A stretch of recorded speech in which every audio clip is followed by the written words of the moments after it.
Good morning, everyone.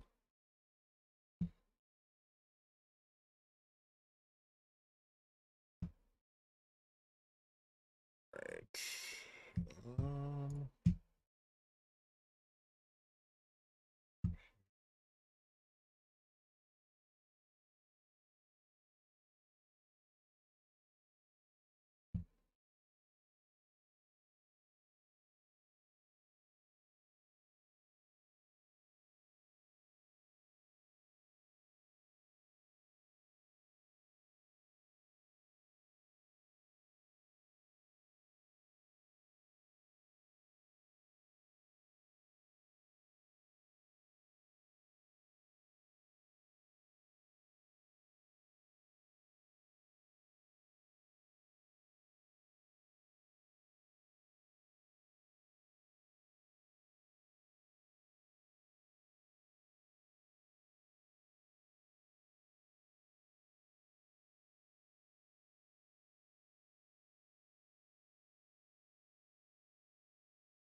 Looks like oil's up this morning. ES is up a tiny bit, along with the NASDAQ and Dow. Seeing Dixie drop a bit on a rising euro and stronger pound. HSI down 2.2%, 220 points overnight. VIX still a little elevated as it went into close, but cooling off a bit this morning. I expect we'll see more shorting in GME and Upstart today. Well, whenever it's advantageous. See what SPX does. Looks like futures bounce off resistance. SPX should open up from where it closed. Hopefully we stabilize in a slightly higher range.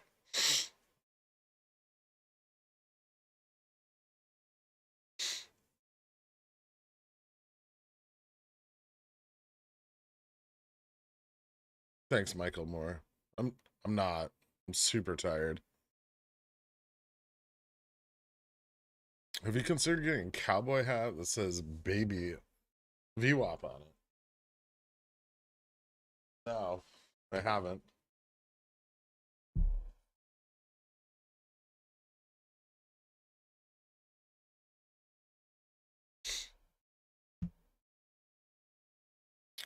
Sorry I missed you on my New York City trip. Check the bushes outside for a bottle of maple syrup.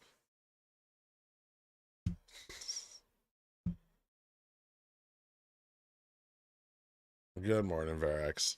Carvana was $400 a few months ago. Maybe it squeezes into 50, 100. Okay, you're just a bot. So I'm just gonna get rid of you. Okay. That's like that guy's like ninth Carvana squeeze comment. Either he's seriously mentally unstable or just a bot.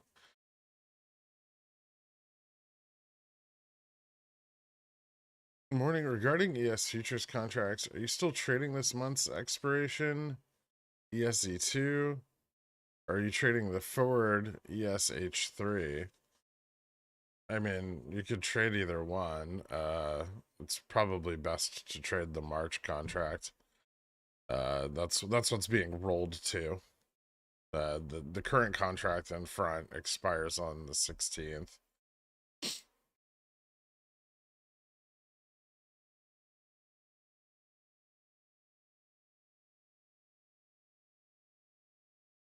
Have we been assigned new colors? No.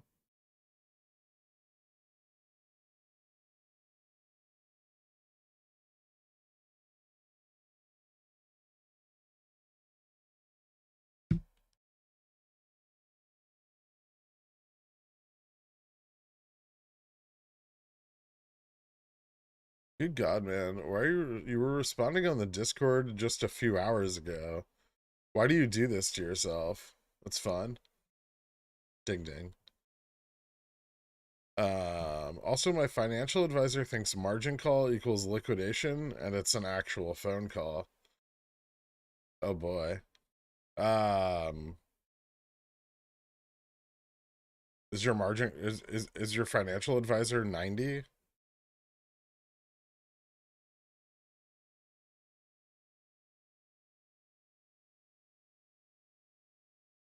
What lows do you see GME hitting this week?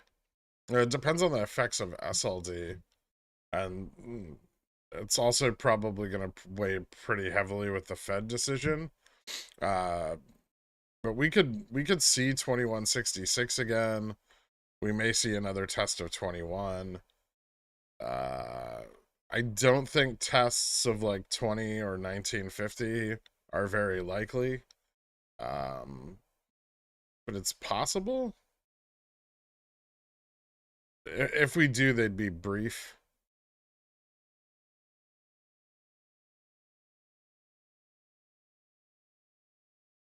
Do you have an unhealthy investment in these parasocial relationships? Yes. Why is Fubo being crimed? Why is your name gray?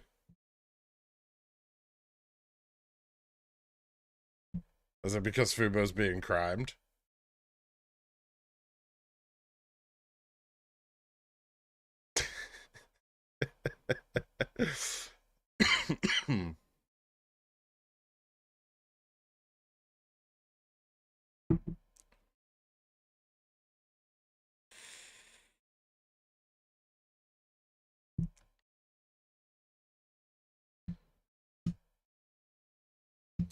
Fubo's liquidity is pretty low. I don't know how much it's going to run because of that, but I would expect it's going to probably run with anything else that does. I know, right? Mike sells CCs. Good morning, Garrick. Is there an OPEX in the past which you compare this upcoming December OPEX to in terms of upside potential? I don't know about how far we'll move because sentiment and interest have changed drastically over the course of this year, but based on the amount of liquidity that needs to be recovered, at least on GME and Upstart, it looks like they could both run quite a lot. I would say on Upstart, it's maybe a little more comparable to like the like May period, uh, like late May. Um, GME liquidity levels are lower than they were in March, so um, the potential's there. I mean, that doesn't mean retail is going to come in and buy options the same way they did in March, right? So Gamma Max may not raise as much as it once did. If we do see this run, it's post split, so things are different. It may not be as volatile as it once was.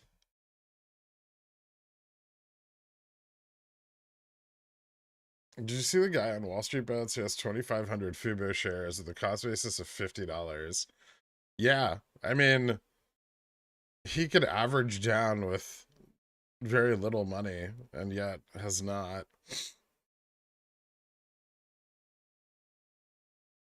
I feel great about my cost basis when looking at that, though.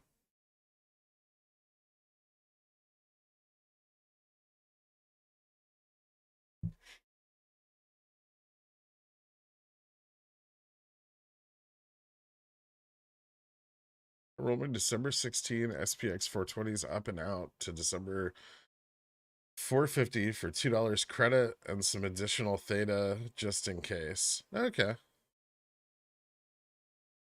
Sold? Sold 450s? All right.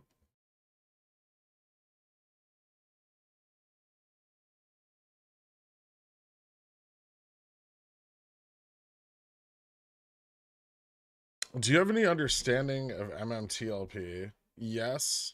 Only because I kind of looked into it for someone last night. Um,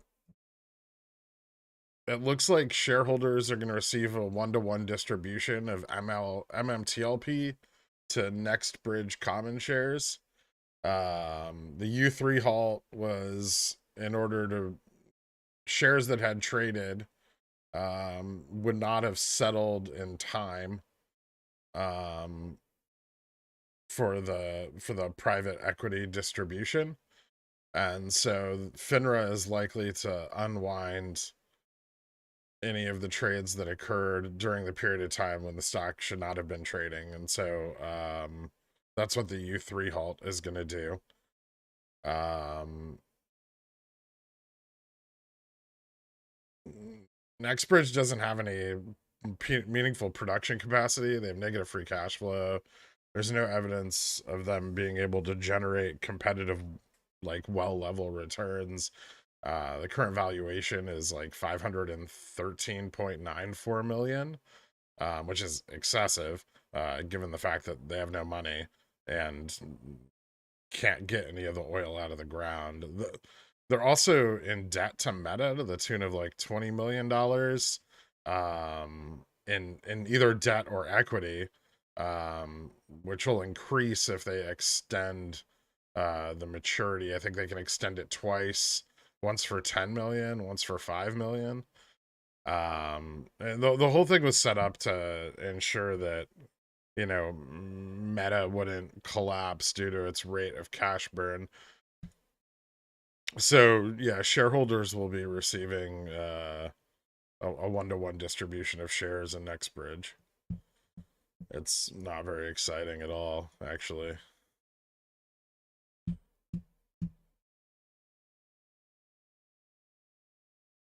And in no way does that force the shorts to close.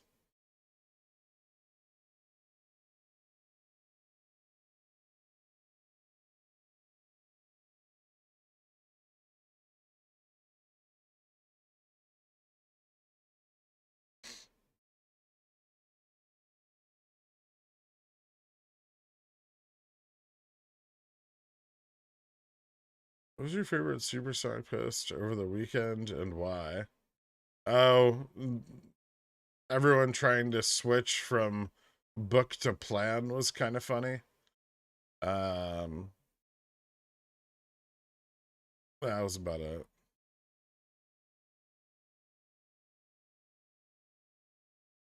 I'm down $2 a share on Fubo. I can't sell seats. How do you have a $4 cost basis?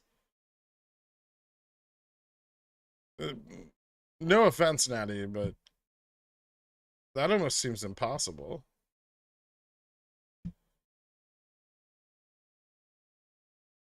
The stock has only been above $4 for like 6 days in the last 3 months.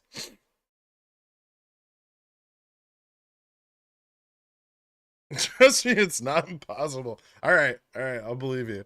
Um, do you have a repetitive stress injury to your wrist? What's the reasoning behind not working the dumpster hard? Finner should have halted that stock earlier. Now many have capital trapped for a short period of time. Great time to run other stocks they would normally play. Yeah.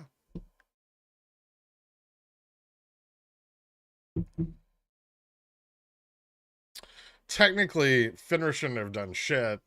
Brokers should have stopped facilitating trades on the stock, but that's another story.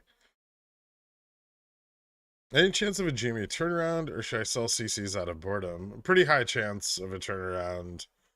Selling CCs out of boredom seems pretty dumb.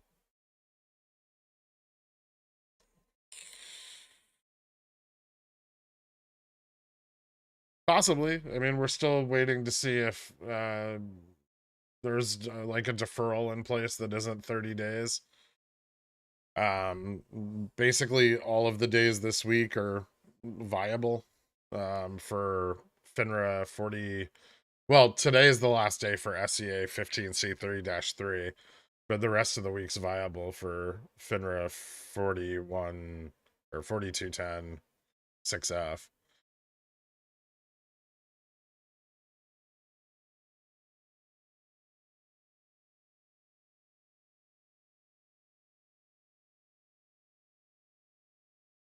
Oh, sometimes I do. Anytime super stock is in hysterics, it's a guilty pleasure of mine to go over there and scroll the top posts.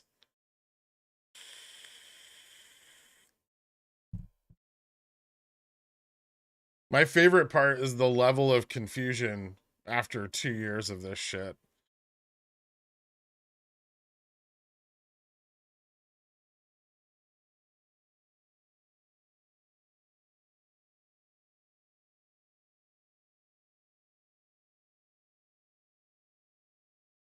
Is the jump in VIX over the weekend just from getting closer to the Tuesday and Wednesday news? Yeah, volatility is going to move up, especially into the Fed meeting, I think. It probably won't even cool very significantly for CPI. When are you going to be invited to ring the bell at the New York Stock Exchange? Well, I haven't bribed anyone or kissed anyone's ass or made any millionaires, billionaires. So I don't know. Maybe when I have some IPO bags to dump on unsuspecting retail shareholders, that'll be a good time.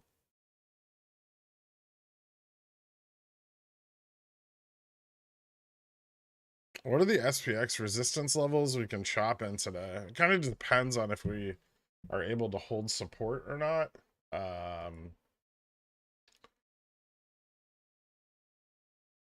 If we do, which we're barely doing right now, we might move up to like the 39.65 range and kind of just hold that again. If you give me 5 minutes, I can give you a better idea. But if we slip support, we could end up around 3,900, maybe even 3,850.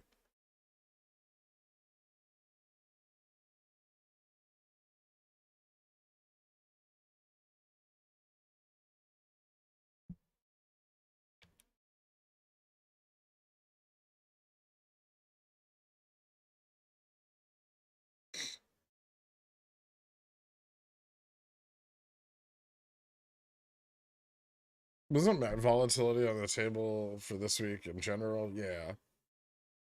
Yeah, this week's gonna be kind of crazy. How's it legal for Microsoft to own part of the London exchange? That screams conflict. I'm sure lots of people own part of the London exchange.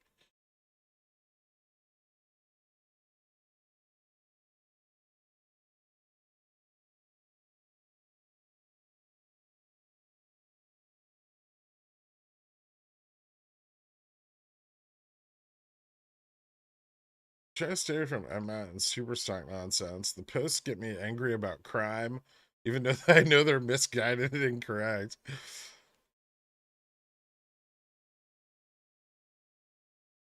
I'll only agree to ring the bell if I get to do it with a giant inflatable gavel.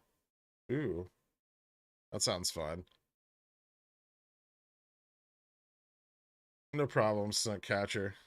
So possible to exit both sides of a straddle profitably today and tomorrow before CPI. Yeah, it's possible.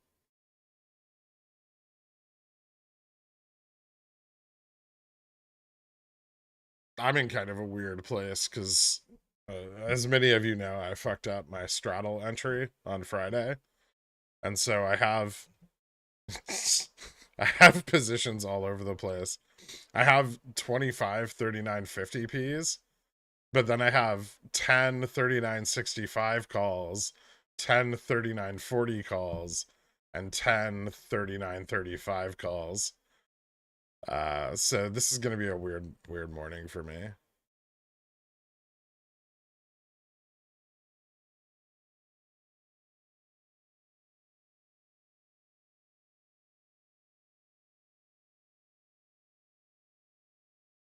Ooh, 5 39 35s, not 10.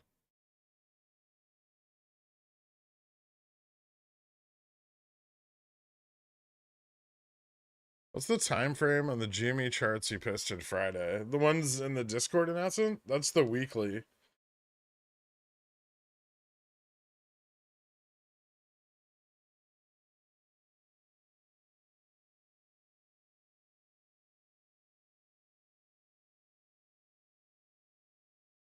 Please don't dump your bags on me. I have more than enough already. I'll try not to, Dan Weeklies.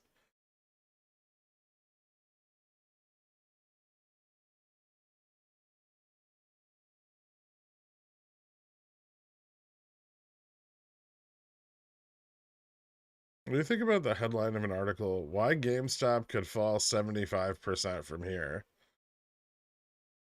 Sounds like technical analysis.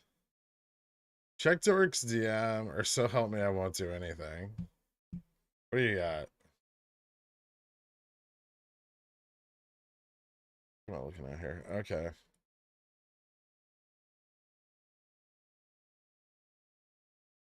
Interesting. All right.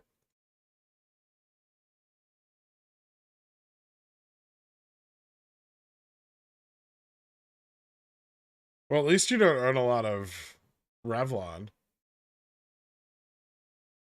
So that's nice, right, Natty?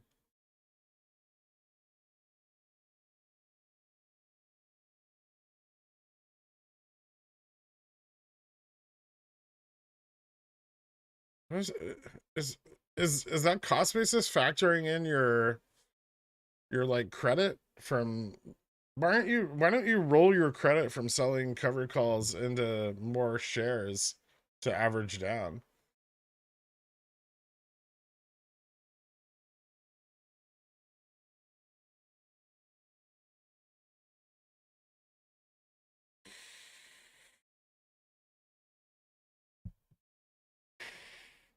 No, because I have the puts for full beef.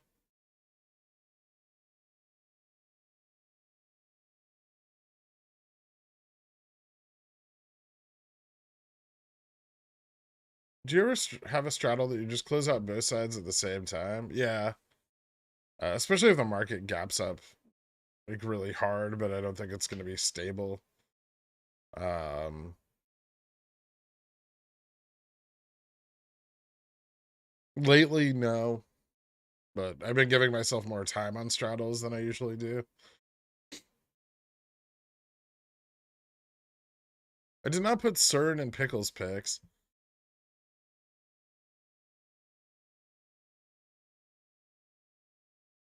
I can't think of a good name for the straddle I have. It's not a straddle. It's a really shitty strangle.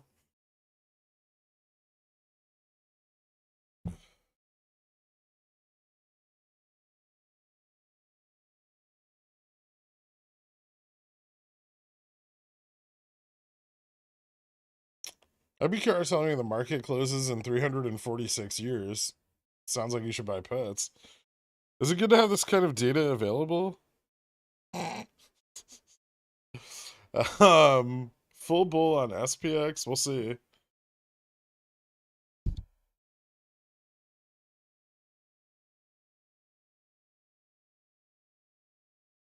I think we were kind of looking okay for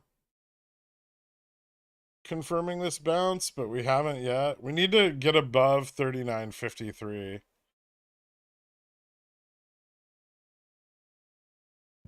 Oh yeah. Let me check what this looks like. All right.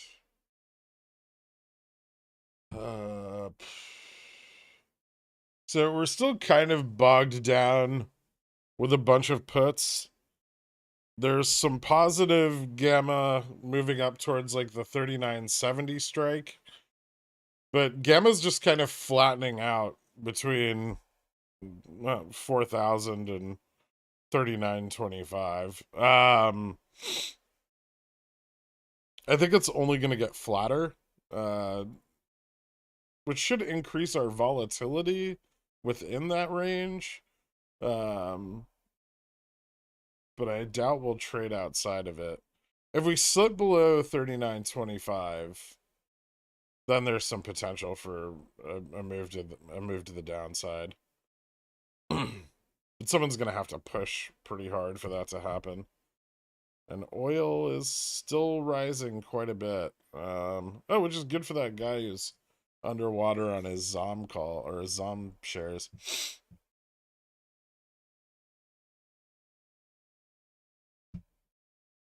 I think this looks good right now. Maybe we start filling these gaps. That would be ideal. We want to cross this resistance right here.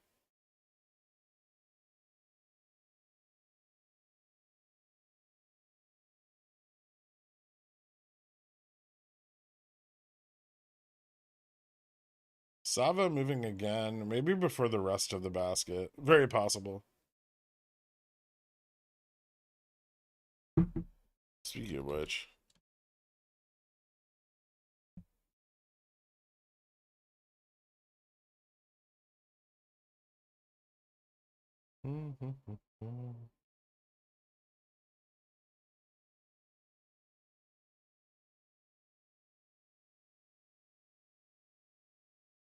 If this pulls back.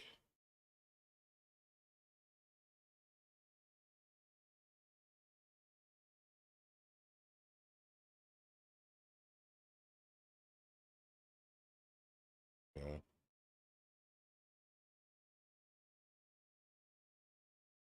Exit. I'm gonna exit the 39.35 calls. All right.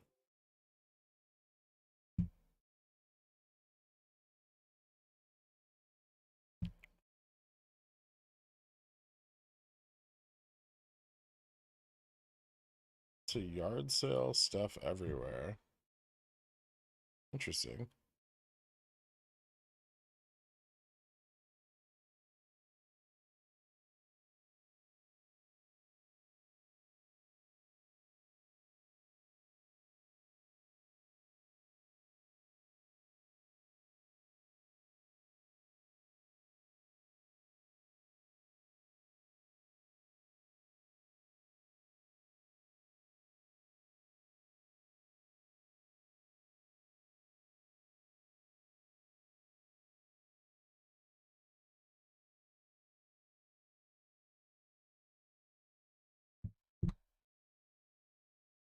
What's that, Eileen? Do you want to DM me that? Do you think the volatility on SPX tomorrow is reduced at all by the Fed's decision and speech Wednesday? If CPI bullish, we struggle to see 40.25. Vice versa, with bearish print 38.50. I mean, yeah, the volatility can be reduced by the Fed's decision, obviously. But we are going into SLD into the latter half of the week as well.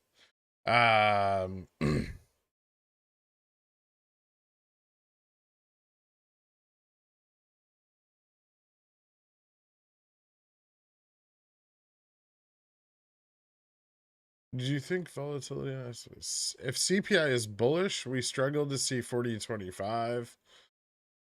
Probably. I mean, the market may rise up with good CPI data because that'll lower the expected impact from the Fed, right? But yeah, I would say 44,000 probably more likely, and 38.50. Do you have the Greeks? You know what? I do. They're always in the daily, by the way. If you ever need them right away and I don't have them up.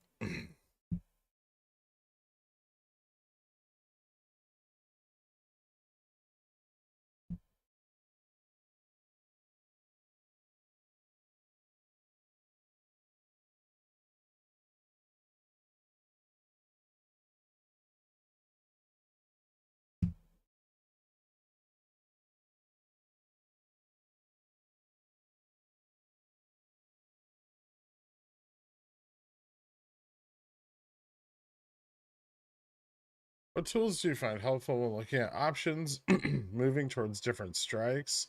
Is it simply looking at the options chain with a big brain IQ? I'm trying to start learning. Um, it's pretty complicated. I don't think you're going to learn a lot about it from looking at books, but understanding positionally how market makers hedge, depending on the underlying you're looking at, can be very valuable.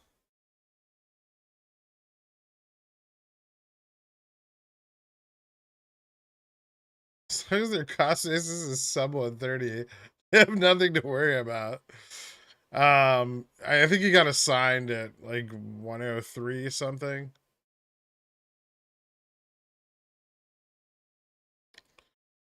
That's on the outcome of the SEC meeting regarding PFOF and forcing some retail trades to be passed through a lit exchange. Could increase volatility in the market. Data adjusted's about 347. Is this a bad basis? Not really.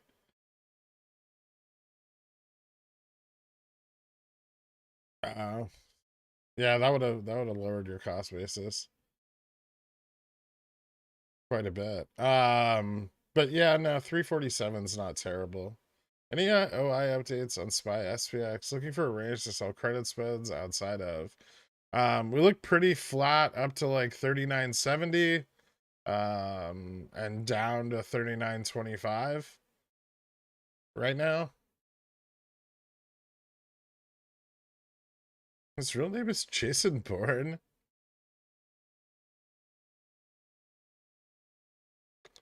Thinking of the rise in SPX to CPI, then lowering with SLD. Rise in SPX with CPI, then lowering with SLD. I mean, there's a Fed decision in between those two things. Well, we may see a sell-off in equities before the Fed decision, actually. I think that's how it's sort of played out before, but yeah, there's a Fed decision Wednesday at 2 p.m. that's going to be probably pretty impactful. But yeah, if CPI is good, we'll probably move up to a higher range and then trade sideways there. I am not fucking James Rowland. Rude. Read the daily and answer my questions. No problem, Maeve. I just showed up less than 250 likes. All right, time to start getting dramatic. Likes, likes, fuck. Uh, well, okay.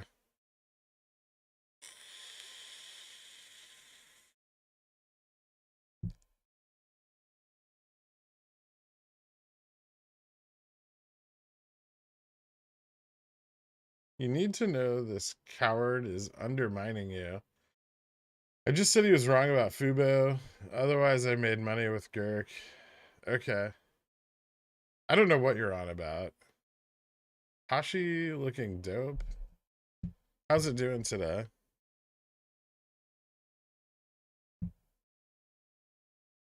Oh, nice. Up another 6% today. Yeah, it's doing really good. I wish I was able to get more options than I got, but I'm pretty happy with the shares. John Wilkes Booth, thank you so much, man. Guys, give John Wilkes a big shout out for hooking everyone up with Cornichon. Appreciate it, man.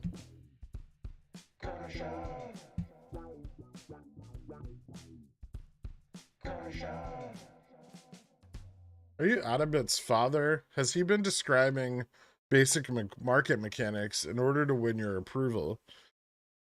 No, I'm not.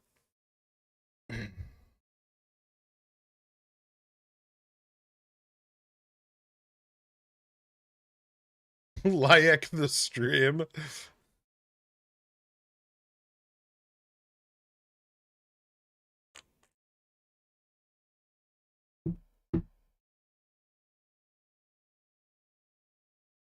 I'm having a DM fight with a shill about Gurk being a shill.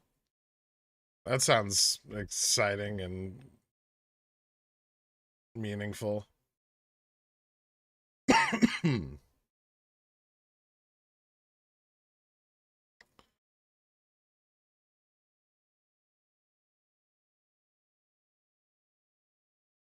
The only thing I enjoyed doing more than gifting subs here was spamming the snack and SS for months, leading to the sub to think it meant something. My proudest accomplishment. One of my posts once got 100 snacks. It was fun.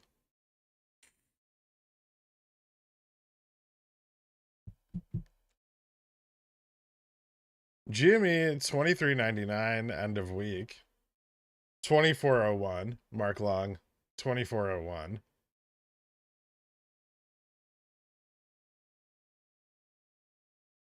Pickle Vup Pickle Vup. I don't know about that. You're too bullish.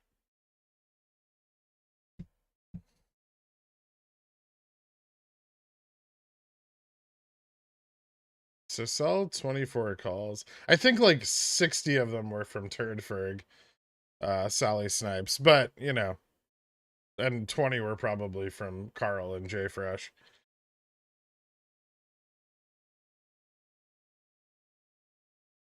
Damn, HashiCorp's ripping.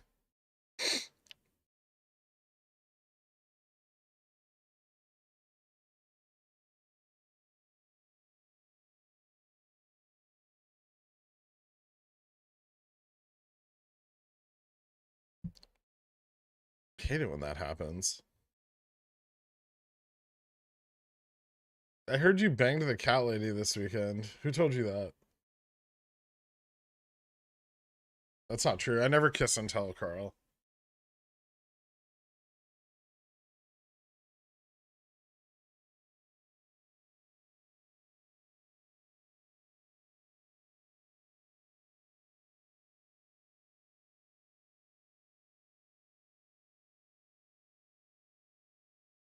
Ooh, that's exciting.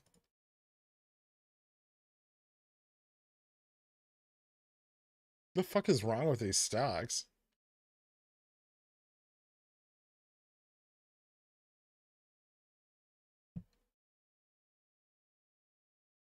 I think you need to go out on a longer time frame because like it looks like a little bit of actual liquidity, right? But then is it?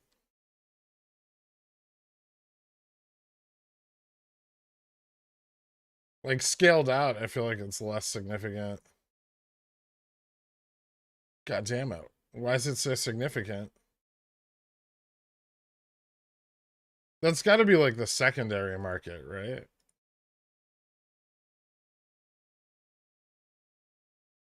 No, like I literally heard it. Oh, okay.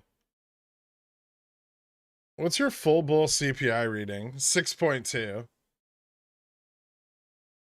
It doesn't need to come in below forecasts. 6.2 would be more than sufficient for core. I don't care about actual inflation. No one does. But core CPI 6.2. You think now is a good time to pick up GME calls, or would it be better to wait to the end of the week after SLD? I'll probably be picking them up throughout the week at various points.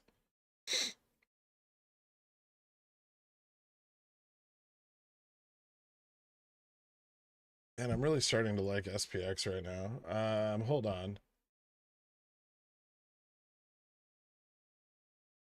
If this doesn't just break down here.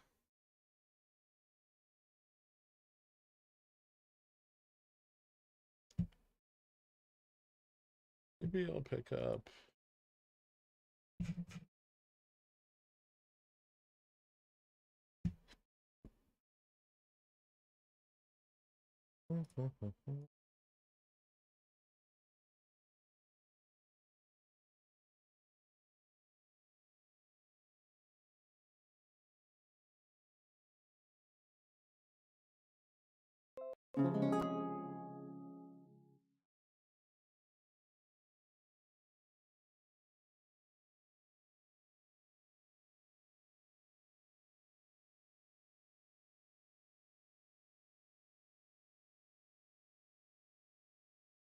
Long-term pickle picks just MOASS out of the gate now. It's it's really annoying because I feel like it leads to a lot of people buying in above my like target price range and then bag holding when it falls back below.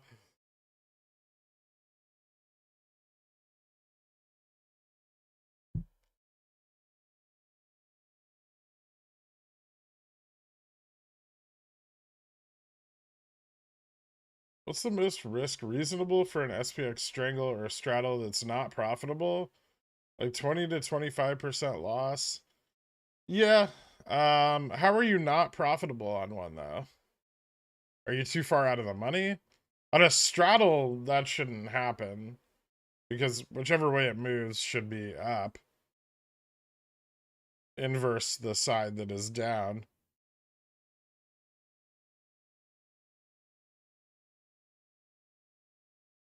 I snecked so hard for like 3 months and it only compounded when they thought it was someone giving hints to a bullish thesis. Not saying I acted alone, but I was snecking like 100 times a day. That sounds like a problem, John Wilkes. I like it.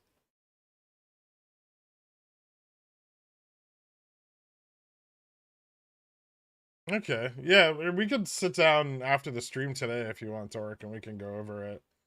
There's a couple things I wanted to flesh out with you also as I'm looking to strategize more of this data. Um, Thoughts on Docu going into OPEX? It's had some nice price action lately. Is this an indication of a large OPEX move? Or are they bleeding off obligations early? I mean, their earnings are pretty good. Uh, I don't know if they've bled off obligations early or not. It's moved pretty hard, right? Obviously, it could diminish expectations from OPEX. I already took some profits on Docu last week. How's it doing today?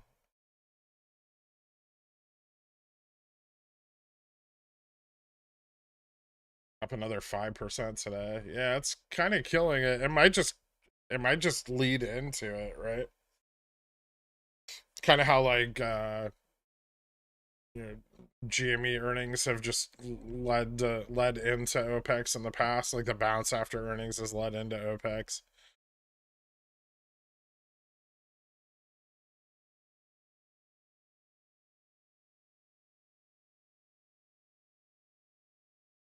You said once if you saw DFE IRL, you'd kiss him deeply. And I bet you would tell us if that happened. I mean, as long as he was okay with it.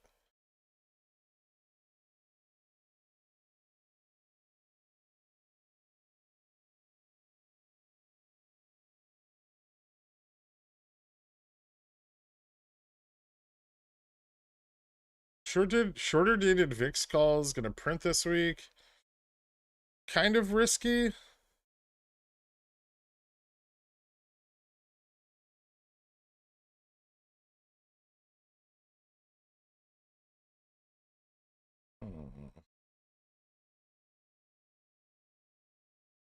Interesting.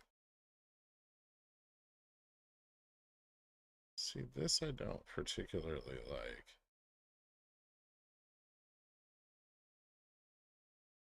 Jesus Christ, oil's up 300 BPS today?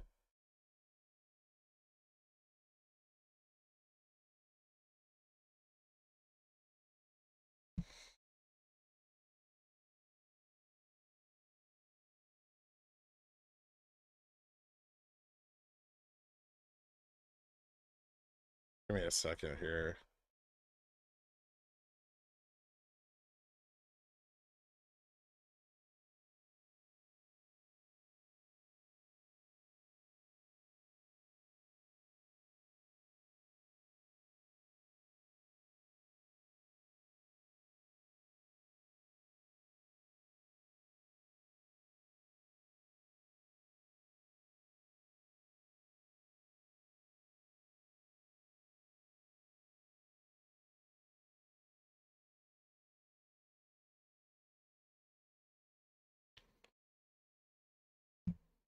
Oh.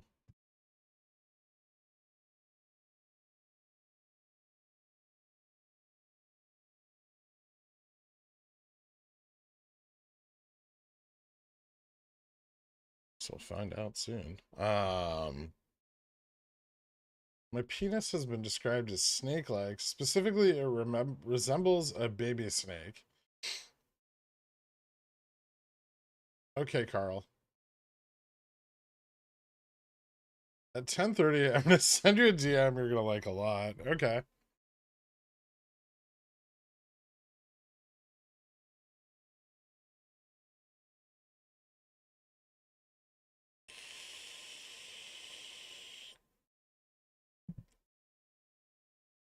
On the flip side, I was waiting for the buy-in range for Dole, Daku, and Hashi. I missed out. Still being patient and waiting for a dip. Well, I hope you get one. I don't know if Dole's gonna come back down to that level. Hashi Corp might. It's volatile enough. Daku, possibly. If Nasdaq drops, right?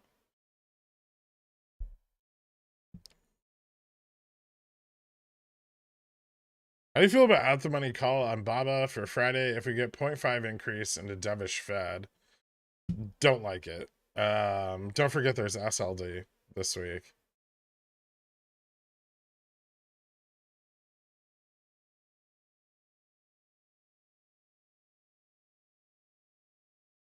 Maybe if it appears that SLD's been resolved, then it might be worthwhile. What are other good tickers to straddle besides SPY and QQQ? I don't particularly like straddling SPY or QQQ. They're okay. I prefer to straddle SPX, but anything with like large notional value moves is generally pretty good. So stocks that are expensive. I've made some good money on like Chipotle straddles, like CMG, stuff like that.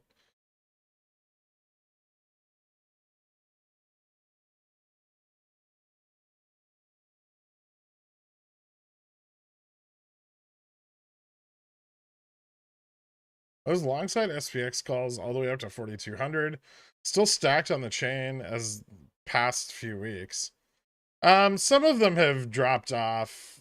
Positioning's moved down a little bit. But there's still quite a lot of open interest at those levels. Right now, what there is on SPX is a lot of sold puts, like a huge number of them, which could be really bullish. Could also just not mean anything, right? It could just mean like flat.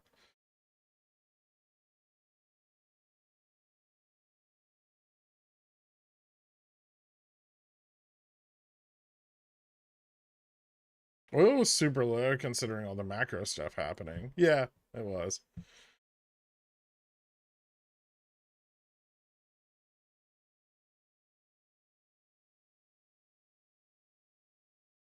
He did sell the sneeze partially. I mean, he sold off options contracts during the sneeze.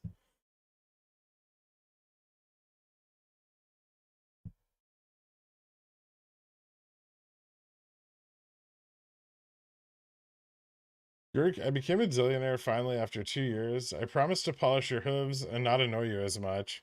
Thank you so much, Bob. Here's a song for you. Don't forget to hit me up on the Discord so I can add you to the country club. Yeah, no problem, Gary Gensler's twin.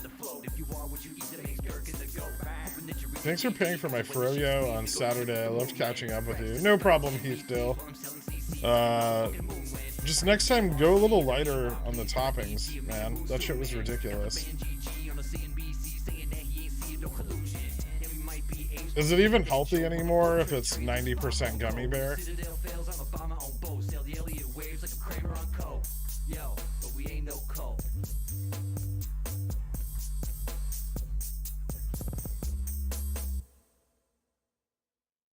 What would a 269% borrow rate on MMAT tell you?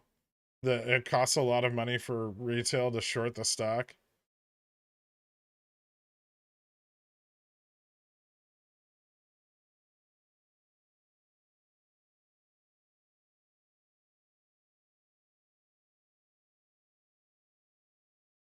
It's not going to squeeze like GameStop. It doesn't have nearly the same level of short interest. Also, the shorts aren't underwater. They're massively above water. And I don't think the short position's super overcrowded.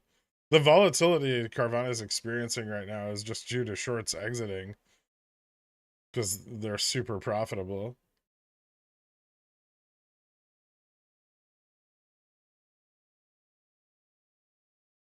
They're cash settled, Max.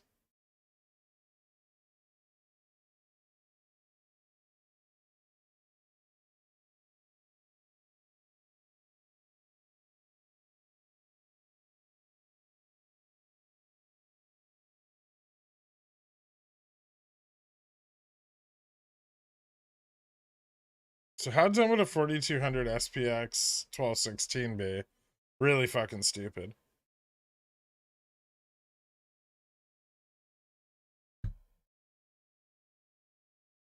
You find the 50 EMA useful on SPX? What time frame? Like on the daily? Eh.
Someone had a fatty buy for Lulu at 319 when the market was tanking.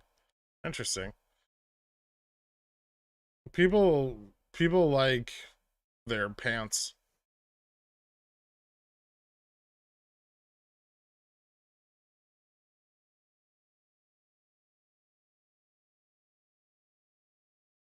$10 range bound on SPX today. Maybe. Or it falls off a cliff here. Yeah. It's really not going to break down through the resistance. This is crazy. There's a big fat gap to the downside, too.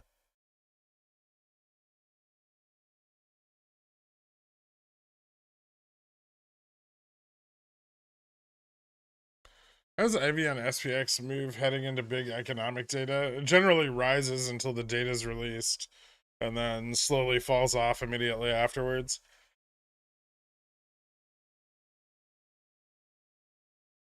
I like pants. Nice space banana. I do too.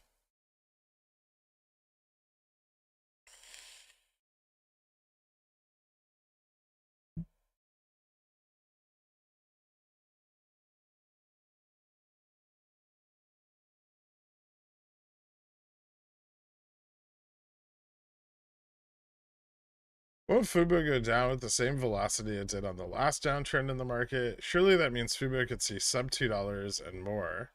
It's possible. I think the question is, will it see upside first?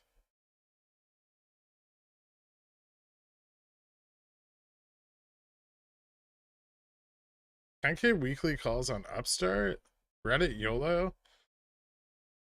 Sounds horribly mistimed if that's the case. It sounds, I don't know, that sounds more institutional than retail. 10,000 contracts? Are they fucking super far out of the money?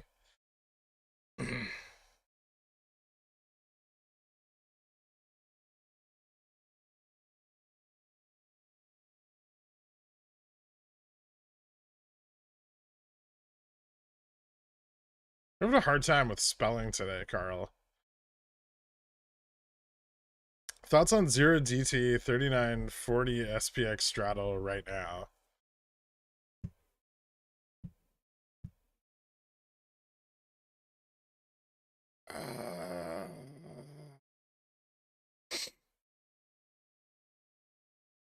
It's okay.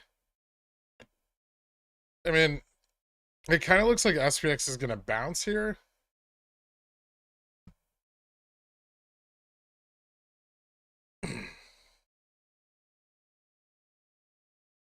Futures seem to be picking up a little upside momentum, so maybe not. Maybe not a great idea. You'd probably want a period where momentum was a little more burned out. Not 0DT. 0DT at the money? Yeah, because your 0DT, like, the opposite leg's gonna just get destroyed.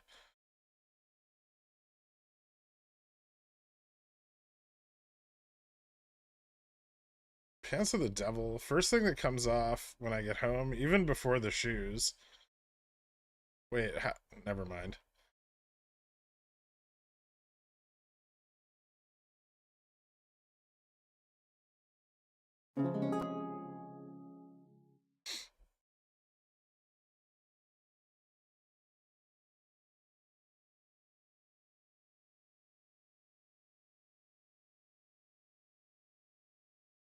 What's up with the VIX spike today?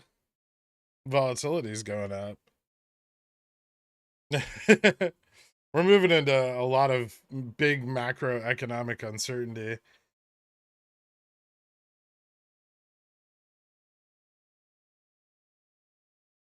So the best, safest way to play when holding SPY call seems to be sell them end of day Wednesday before SLD starts and buy puts, right? Maybe. I mean, SLD starts Wednesday morning, so that might not necessarily be true. And sell-offs for SLD can occur in advance of Wednesday. Sometimes SLD is like fully realized before the deposit period even begins. I'd be careful trying to play it that way.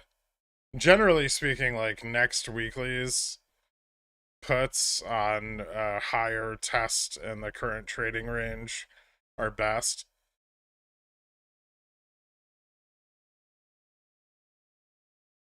Are you gonna play 0DT, SPX straddles and strangles on Wednesday? Maybe. I might play something going into the Fed meeting. It'll be towards the end of the day, so they'll be super cheap, right? And the side that gets burned off, who cares? Maybe strangle, not straddle. But yeah, I could do that. FFIE popped today. You guys were looking at this a few weeks ago. I was, yeah. Super, super corrupt, weird shit going on with that. Um, I kind of stopped digging into it, but just because I don't want to put my money anywhere near it. But it's interesting to see that it popped. That's a good sign. Even the uncertainty is uncertain. Yeah.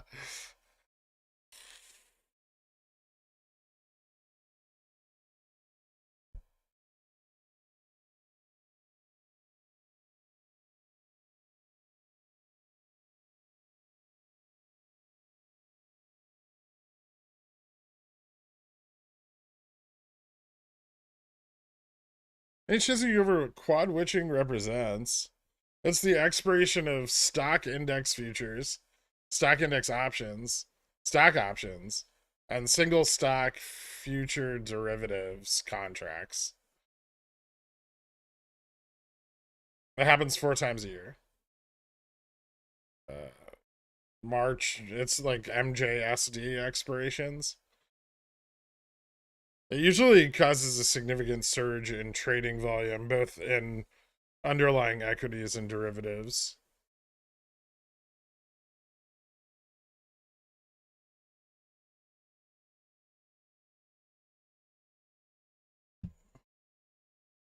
Generally speaking, that doesn't cause a lot of market volatility. But with CPI and the Fed this week, it probably will.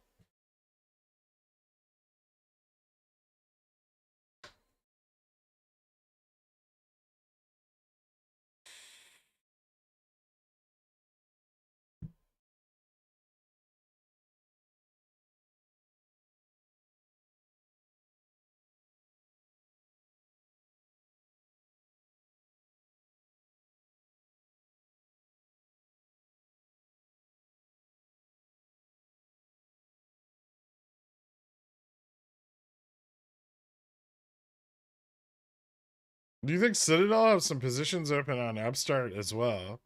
They definitely do. They have 13 Fs filed.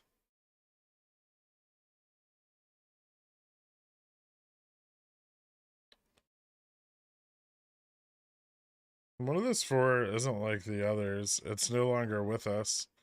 Which? Single stock futures? Oh, but aren't they? Just because you can't trade them doesn't mean they don't exist.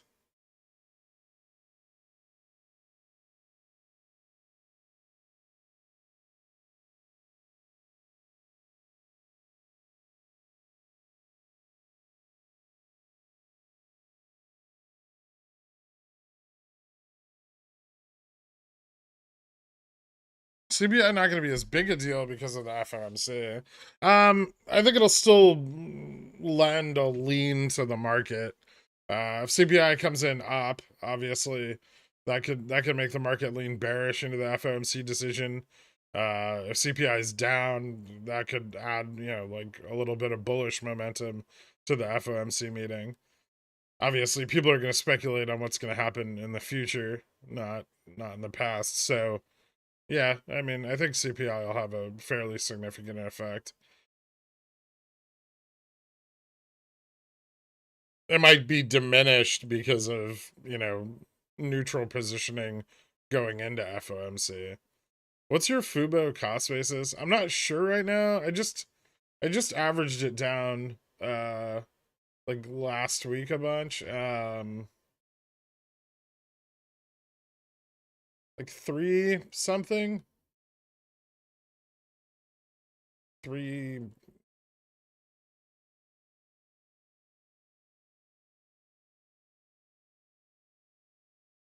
How many do I have in here? It's like 320. Roughly 320.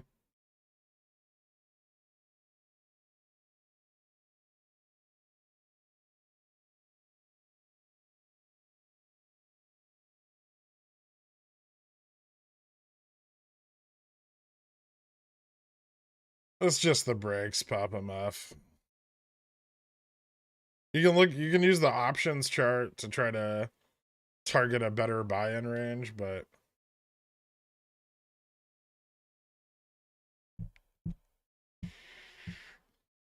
I really don't know if 55 is like a super hard resistance for Docu. It might be. Docu could start moving up into the higher ranges. Right now it's trading like just above my mid target. Seems like it's got some pretty good momentum. It could keep up.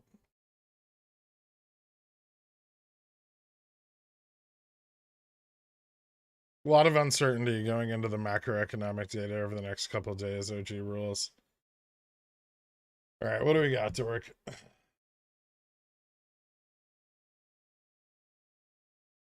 That's kind of exciting.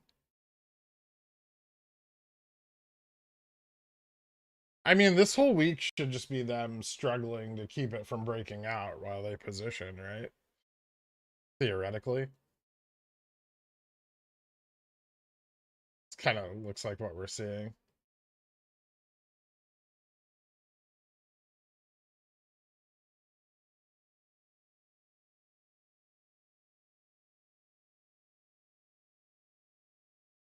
At a toot level? Institutional level? Yeah, the last time I looked, the cost to borrow on Upstart was like between 12 and 16% for the prime rate, which is very high. I don't know if that's gone up. I could probably find out. Give me a second.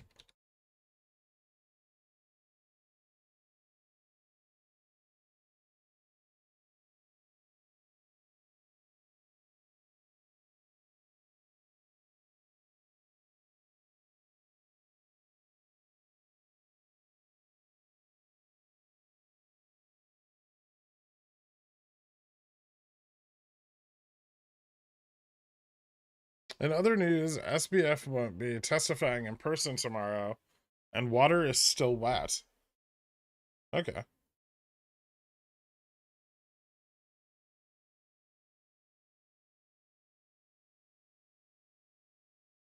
I feel like I went over the VIX thing already.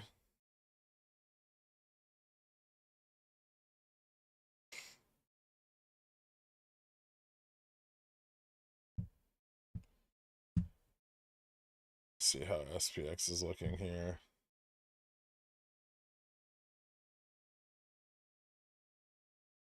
Are you going to get more consolidation, or is this going to start to fucking break up a bit?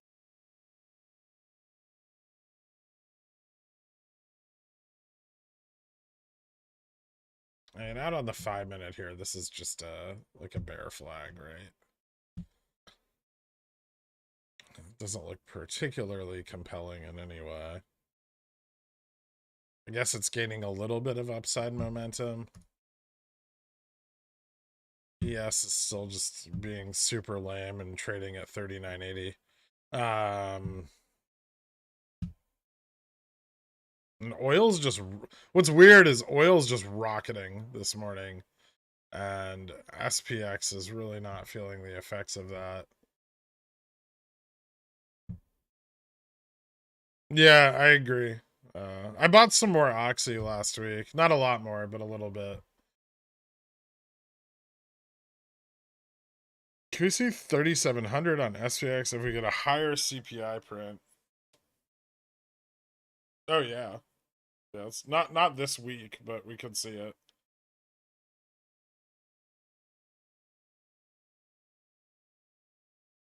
I mean, oil was kind of going down for no reason for like the last week, so I'm not shocked that it's bouncing back up.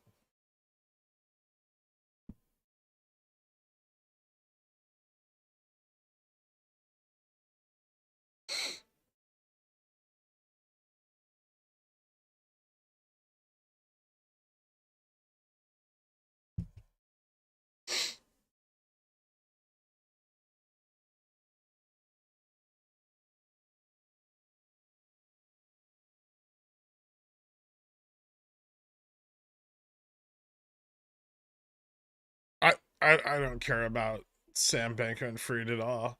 I hope he gets away with it.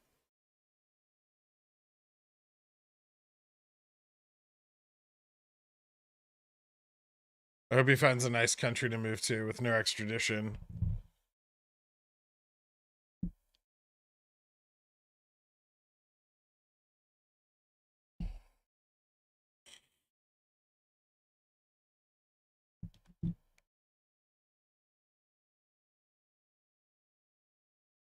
Although he did make the biggest mistake ever, which is stealing money from rich people.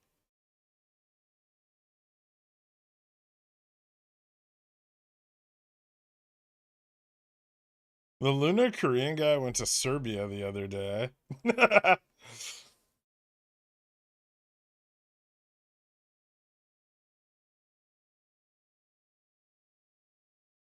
What nice country with no extradition would you move to if you needed to? There's no such thing. That's why they have no extradition, because the countries aren't very nice. Are you chaotic neutral? Maybe. I do enjoy chaos. Sometimes neutrally. You don't steal rich people's money. You make some bad investments and it's gone. What do you think that 1K order on Jan 20 Upstart 1750p was at 10:01 a.m.? Might have been more shorting. Could have been sold. Who knows?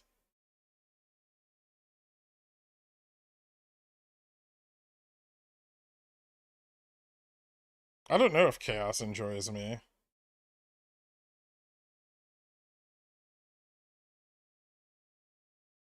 So we received covering this week as a result of one of the deferrals, and that likely occurs starting right away at market open. Probably yes.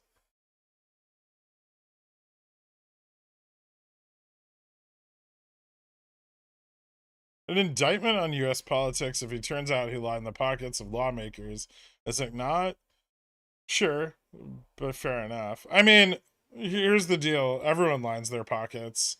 There's thousands and thousands of wealthy criminals that have never gotten caught. So why does he matter?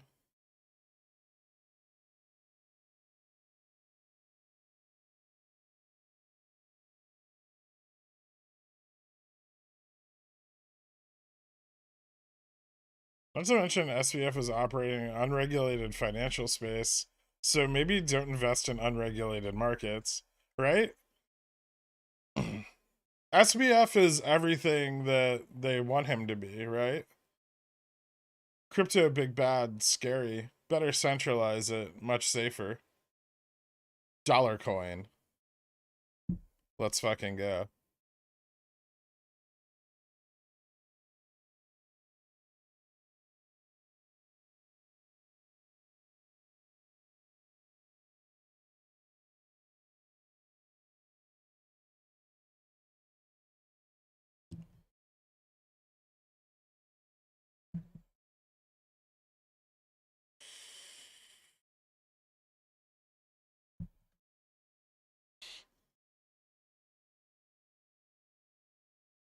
Nobody knows how that would actually work. Gary Gensler does. He's got a plan.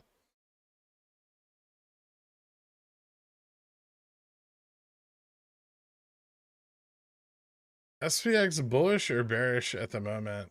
Fucking neither, which is the the worst. It's in a super position.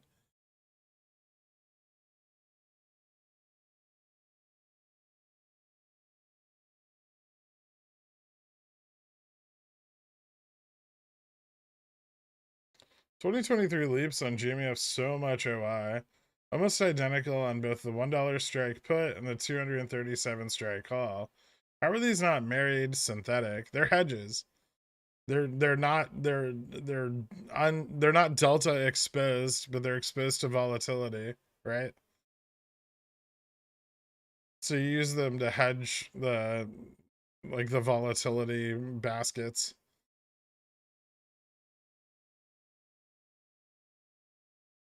Can you tell me how to refill the ink on an Epson 2760?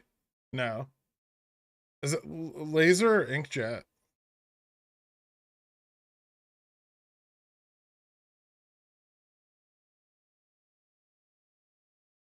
My friend's getting married this weekend. I was thinking about giving him $1,000 cash, and I remembered crypto exists, so I'm sending my loop ring bags instead. And before loop ring goes to $10.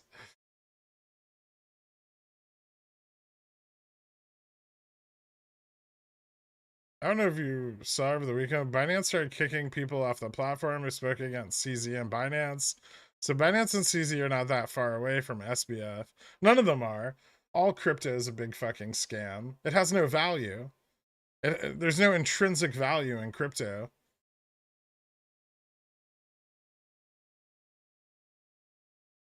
People are like, "Oh, that's the same as the dollar." It's not. Even though the dollar is not backed by gold, it's backed by big fucking guns and missiles.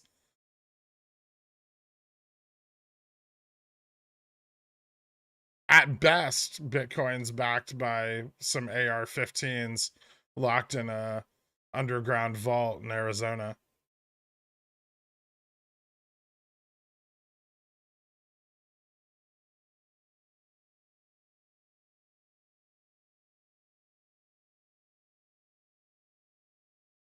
I don't own any lasers or jets until Upstart at 30.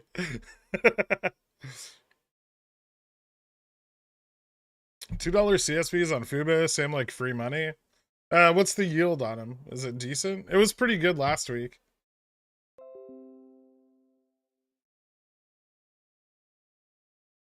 Who the fuck told you about my vault? It's one of many, Mr. Grey Pubes. No, it wasn't a reference to Area 51. It was a reference to preppers who buy cryptocurrencies. Which I find wildly ironic.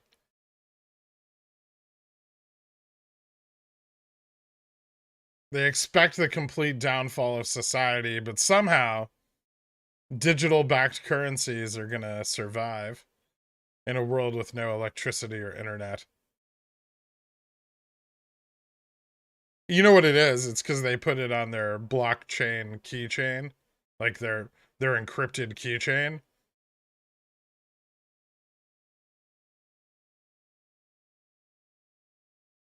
I thought they were more the cash gold types. It's both.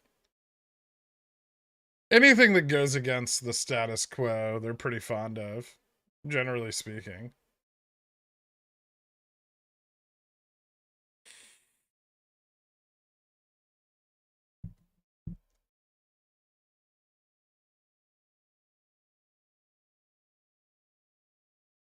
Remember before the pandemic how people tried to storm Area 51? Yeah, that was pretty funny.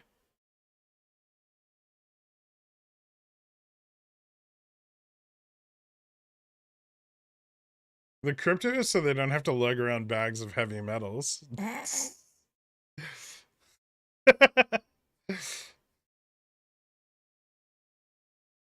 Pension funds loaded up with bad FX investments. If we do avoid recessions, inflation rolls over, and globalization returns, as teachers, firefighters, and police are going to be so rich. Yeah.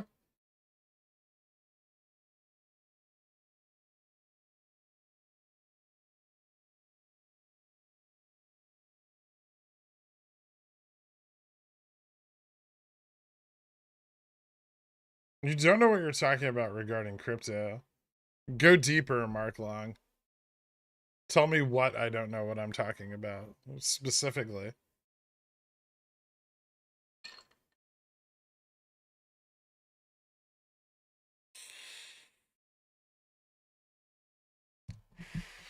Tell me about the intrinsic value of cryptocurrencies.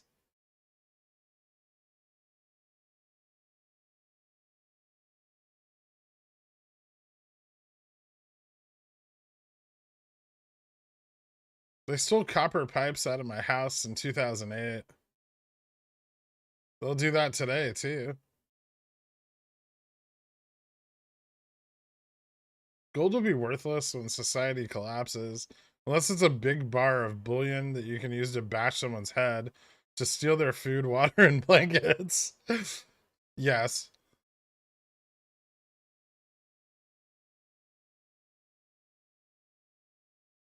Tell me about the intrinsic value of the US dollar.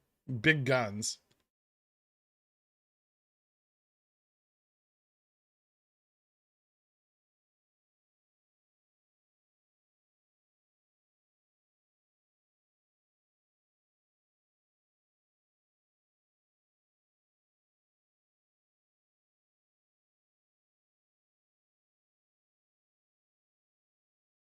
Gold is an excellent conductor. This is still value in terms of electronics. Isn't silver better, but more prone to oxidation?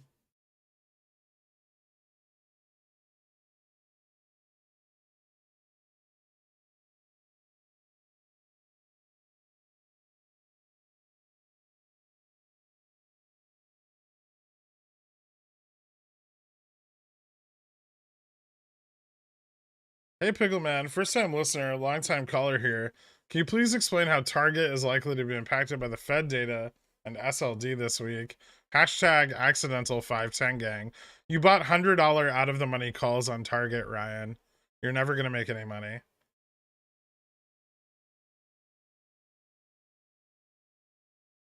What's up, Girk Super? I do my trading on mobile. Would you be willing to do a super quick tutorial on the UI?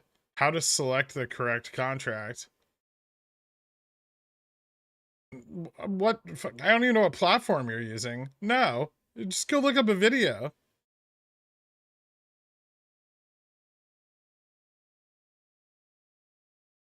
The fuck?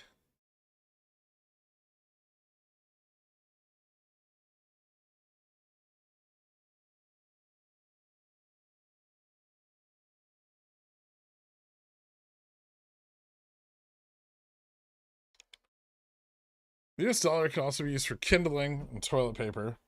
Yeah, and then spent. You can use it for both and then spend it. You just can't burn up more than 40% of the bill.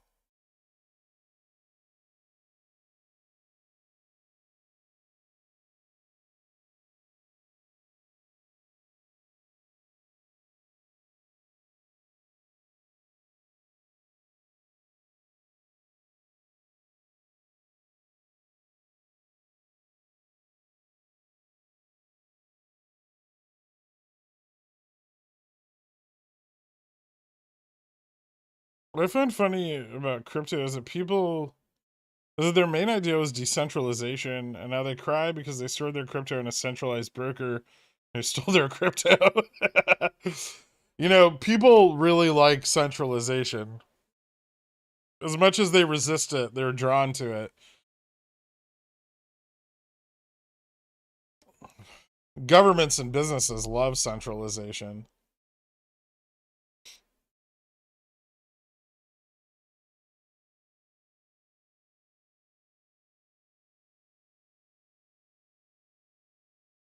Some more sideways down on Upstart this week. Liquidity still drying up. Yeah.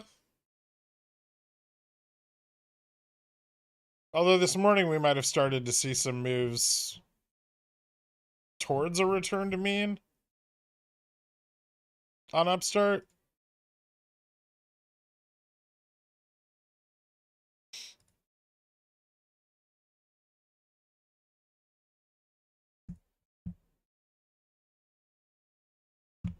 We'll see. But yeah, most likely choppy.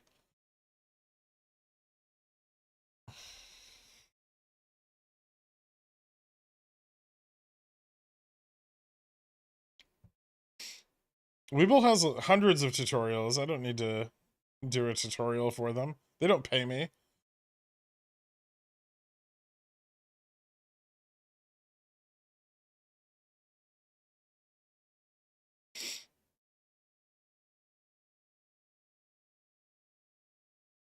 Was that walking the animal? Gross, I know. Okay. Are we at the societal collapse conversation point in the week already? This is going to be a long one. Yes, absolutely. I had a girl boof a flashlight that was in the on position and I made white on her boofer. I call it the lunar eclipse. Nice. You should get that into Urban Dictionary as quickly as possible.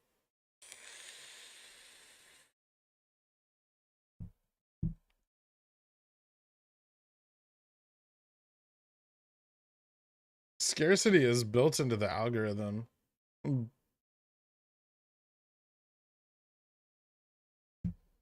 You...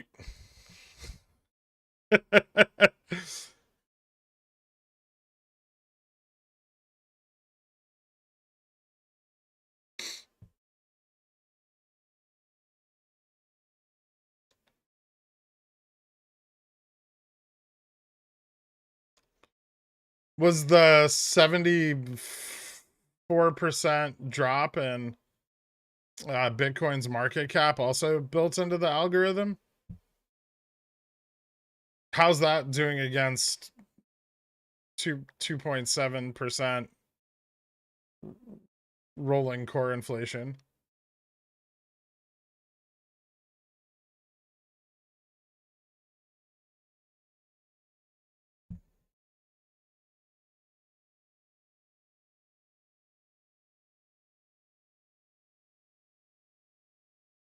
Or people will just stop trading it.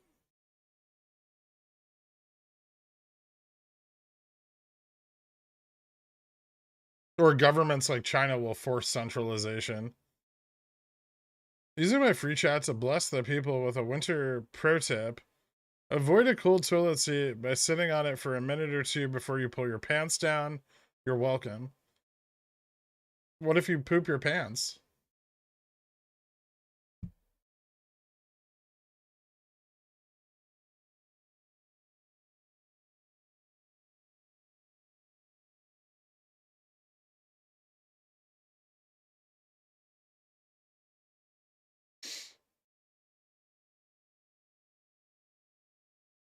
Upstart hasn't run on previous OPEX. What makes you think it will run on this one? Yes, it has.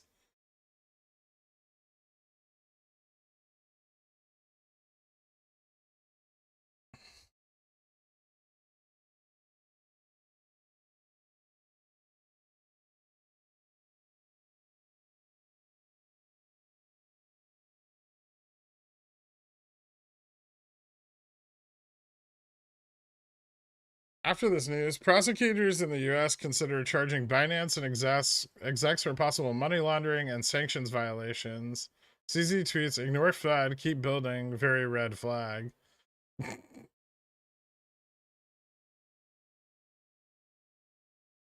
I can't wait for iPhones to be made in America for 20 times the labor cost. iPhones to 2000, here we come. They'll say it's like a computer. Actual cost still only $300 to $400. Yeah, but more manufacturing jobs in the US, right? So more jobs for people to not work at, which will be cool. That'll be great for inflation.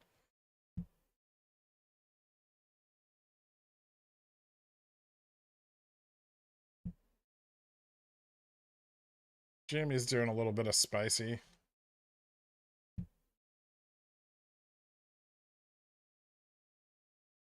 If Jamie would stay below 24, that'd be great.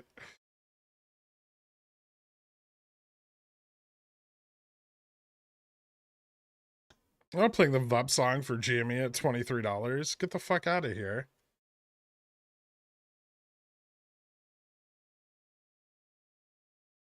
Can the SPX break out? That's a very good question. I don't know. Maybe if futures stop trading completely flat at some point today.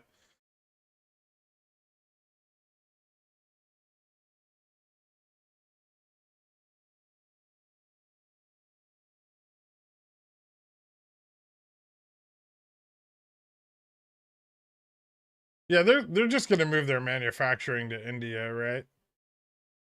They already have a lot of their manufacturing in India. I don't think they're gonna move any of their manufacturing for the iPhone into the US.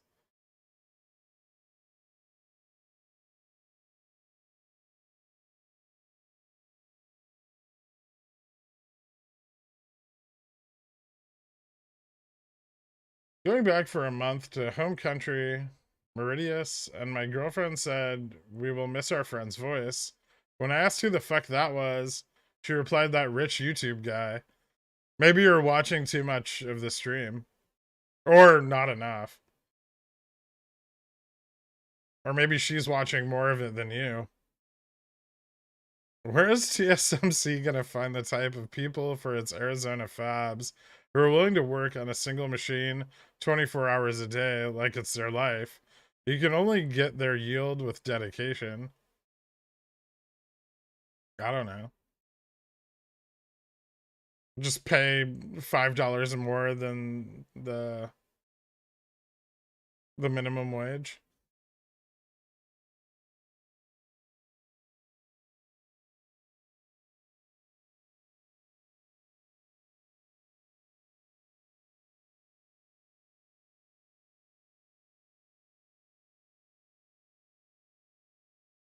Why would I listen to anybody on a survival podcast talk about anything? You know, believe it or not, when looking for experts, I don't go to looking for the extremes.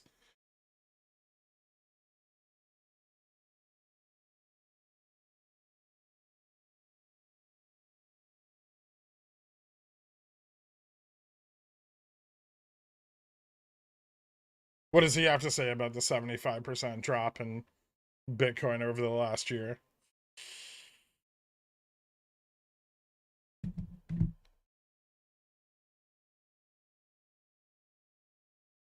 Sounds like he's a nut. He has a survival podcast. They kind of go hand in hand. People LARPing for the collapse of society generally aren't considered, you know, rational.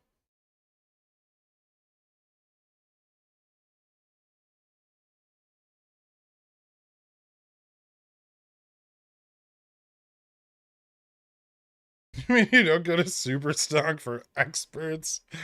They don't have any because no experts want to participate there.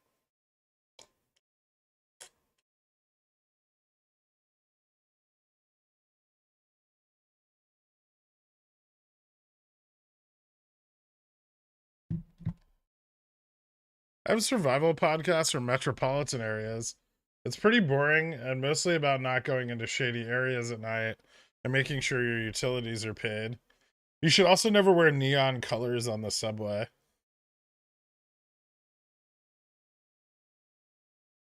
Just from experience.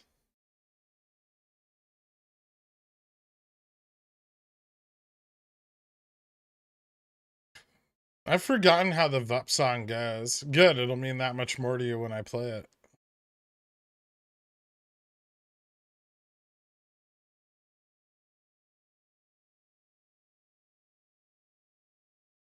Lauer? Yeah, but Lauer's participation with Superstock is purely to get people to back his concerns and participate in urban finance.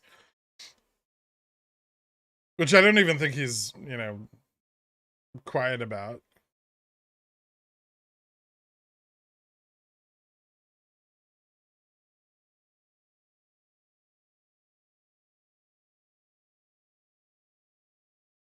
Making use of your land and storing food.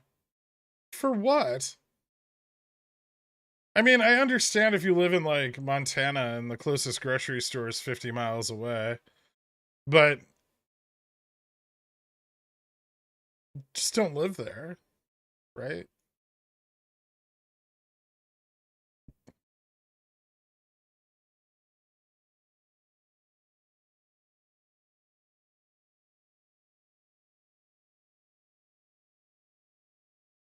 Is that the itchy asshole guy, Grim, too?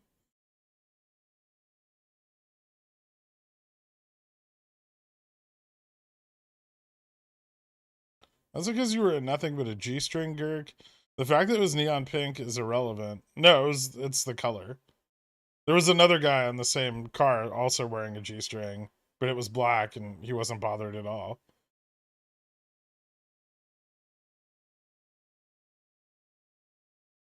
The survivalist skills will come in handy when people lose all their money in crypto. That's true.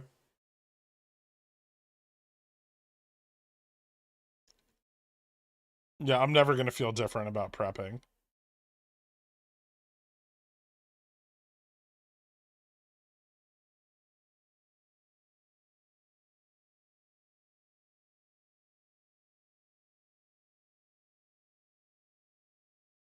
Shelves were empty during COVID. Yeah, that's because people bought shit.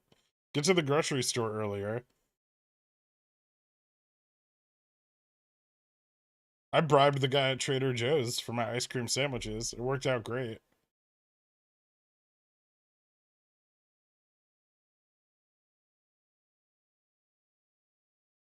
If society collapses, I really don't want to be part of the apocalypse survivors.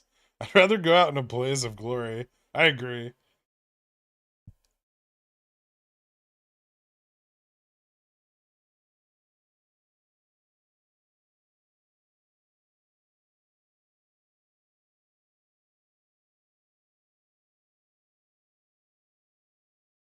I agree. It's easiest not to live places.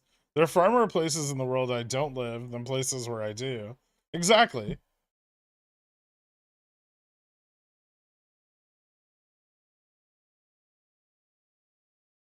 I had toilet paper when no one else did. Take that.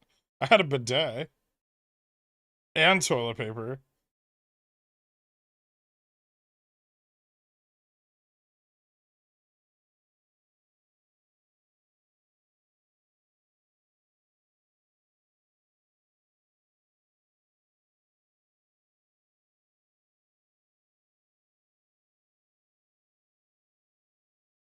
Obviously, it looks like you weren't wrong about the prepper crypto overlap.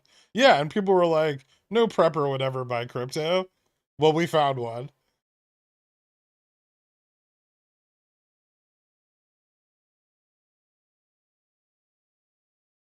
Would Superstore and Sandy have caused your ice cream sandwiches to melt?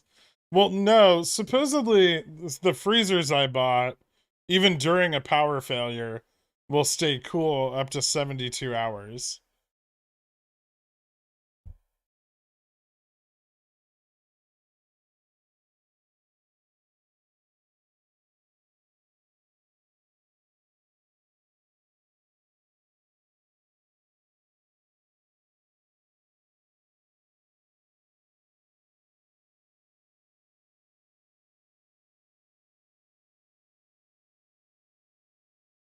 I don't know, Superman. You can shoot someone with food and water and toilet paper, even if you're thirsty, have an itchy ass.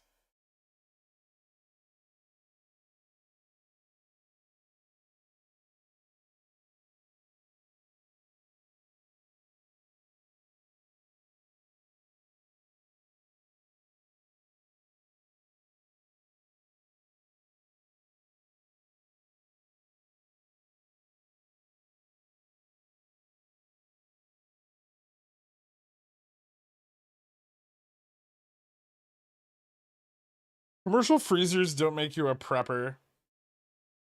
My refrigerator's tiny. They're a necessity, and they're not just freezers. I can use them as a refrigerator also.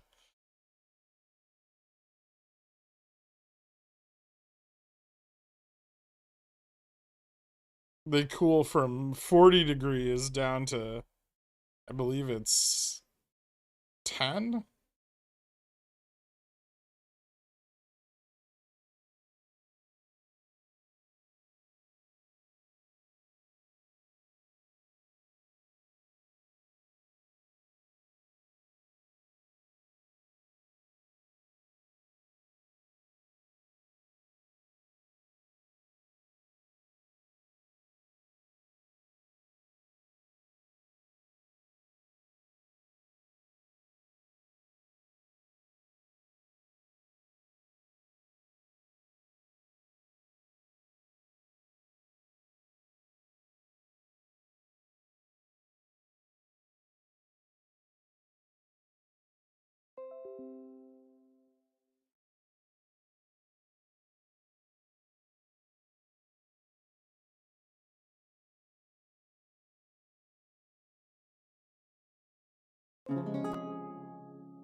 This is exciting.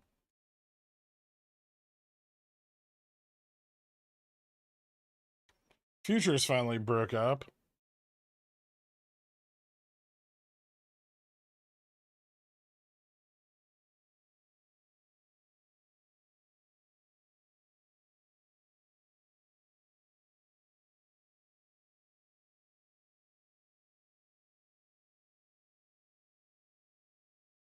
Jimmy, best leading indicator. It's a fun one. Ooh, that reminds me.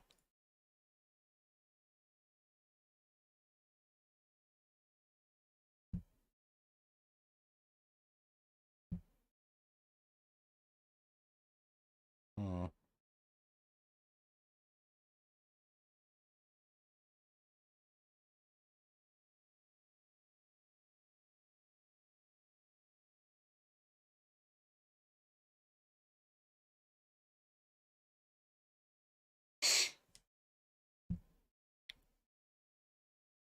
Well, it looks like I'm going to get out of the upside of my straddle.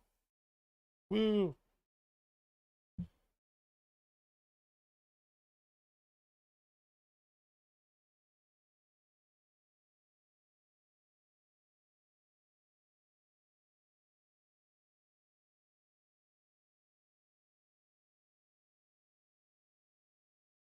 Did you enter your Netflix and Amazon positions yet? Yes. Amazon CSPs. And I already had Netflix calls in place, but I bought some more this morning.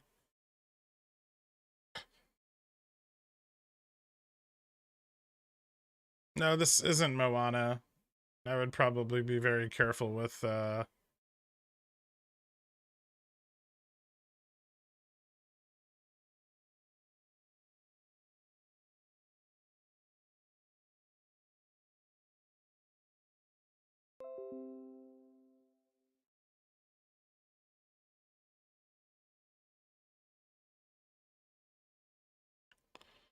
mm,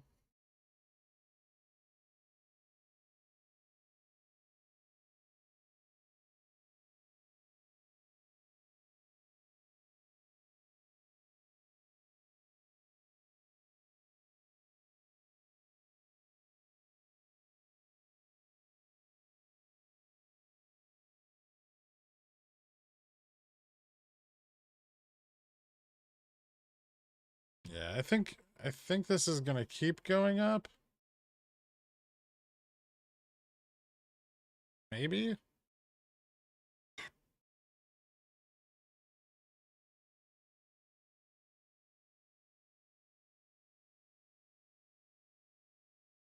And ES is rocketing, so it's probably a good sign.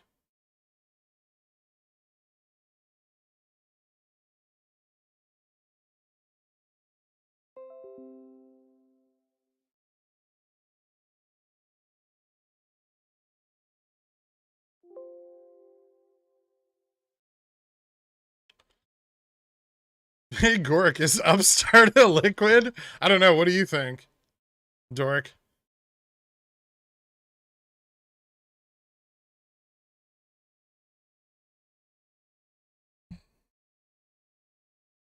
We got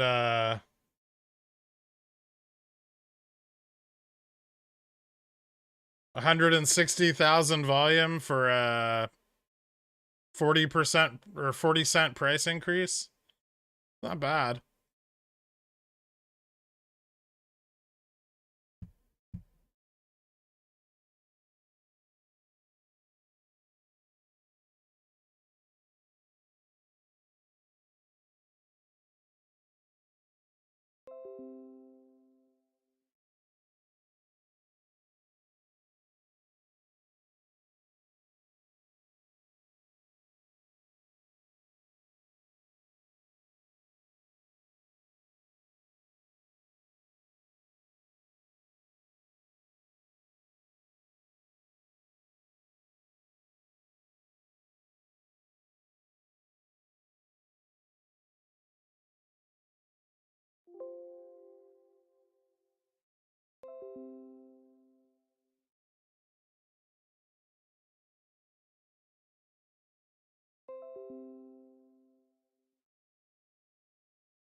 Is ES a leading indicator for SPX or vice versa? It can be leading. God damn it. It really depends.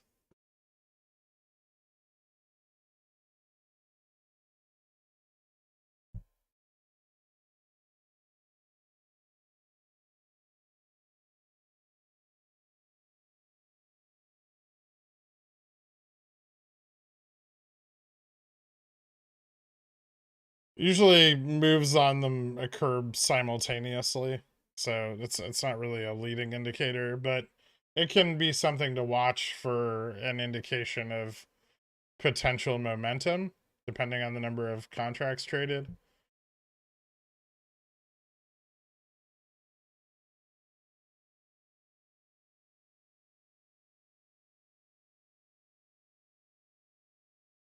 Dixie's moving up a little bit, but yeah, I would be cautious right now. This pullback could be a little harder than expected. Maybe $5 back.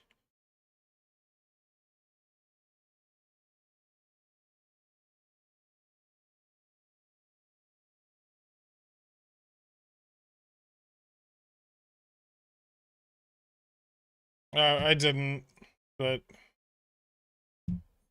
secure. I don't really care about all the SBF, fucking FTX nonsense.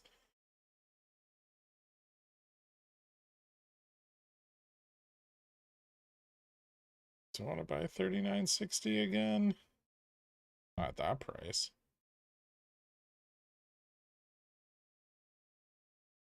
Maybe I do.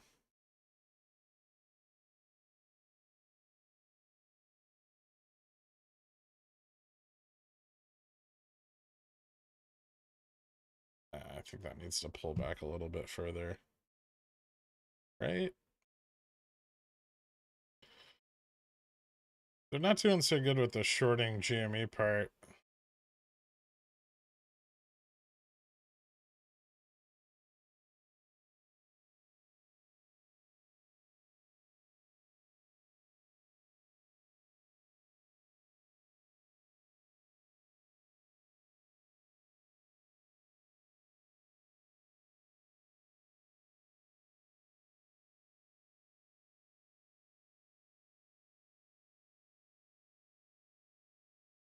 $538.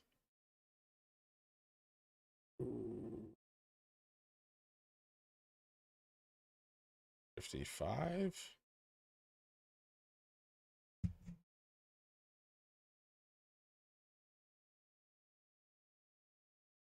65.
This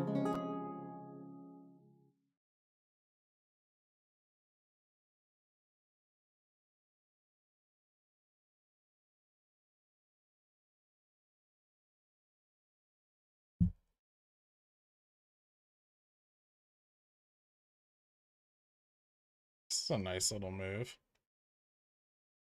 It persists. All right.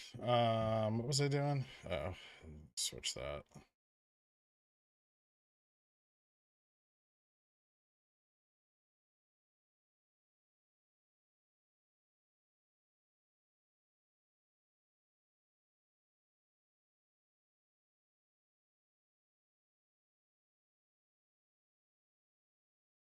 Yeah, futures are an implication of future value, or what speculators deem future value will look like.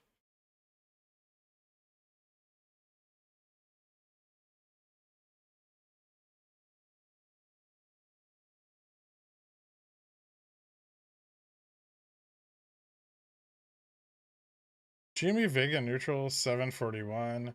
Coincidence? I don't know about that.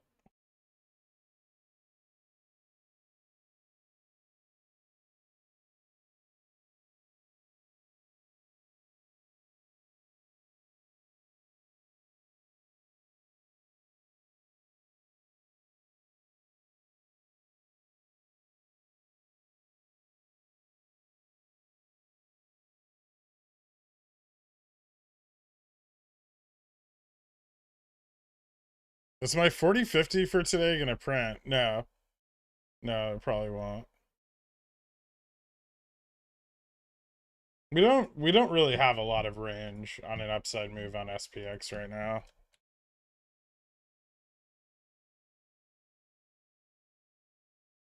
It's still just kind of like maybe we move up to 3970. Gamma flip is at 3977, so I wouldn't expect us to see a price higher than that. That would require quite a huge amount of bullish momentum, or a significant like short reposition. Otherwise, we're probably going to stay below it.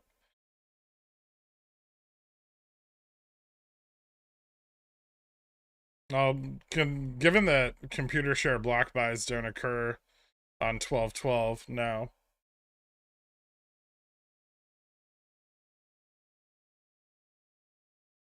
They also don't buy at 11. They buy earlier.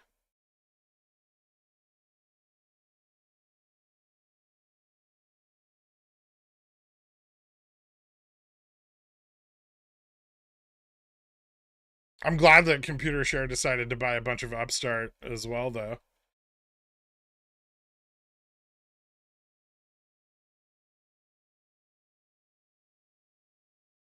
Thank God for DRS.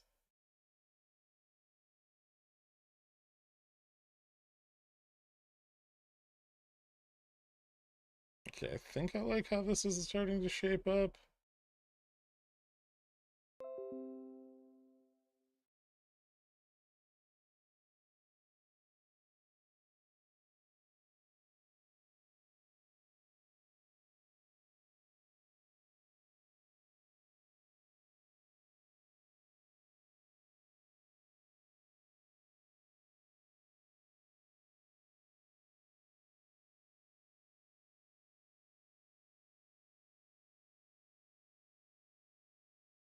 Jesus Christ.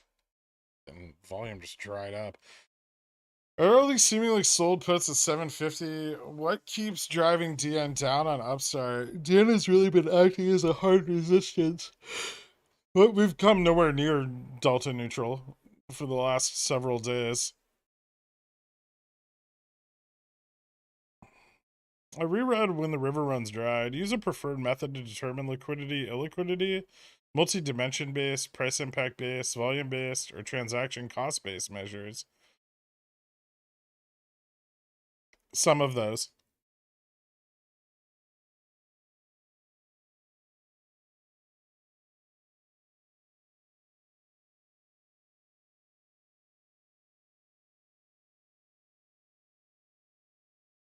Gorg, I'm tired of asking when moon and not getting a direct answer. The moon's fake. Popcorn trader. So I'm looking at option strat for my upstart position. Would you say your target OPEX is 10 to 15% above gamma max, like usual? Yeah.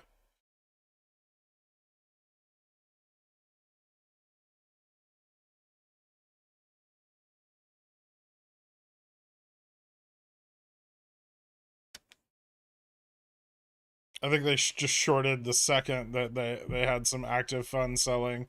Mark. They short into the downticks, right? If they can.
I mean, yeah, GN acts as an upper resistance. That's because that's the where gamma on the chain would flip. They don't want it crossing gamma neutral. If it gets close to gamma neutral, they'll buy puts in order to skew gamma neutral and prevent the market maker from flipping their hedge. Yeah, that's very important. But when it does flip, it's glorious. Right, dude? I suppose next you're going to try and convince me Wallet and Gromit lied about the boon being made of cheese. Yes. It's not made of cheese.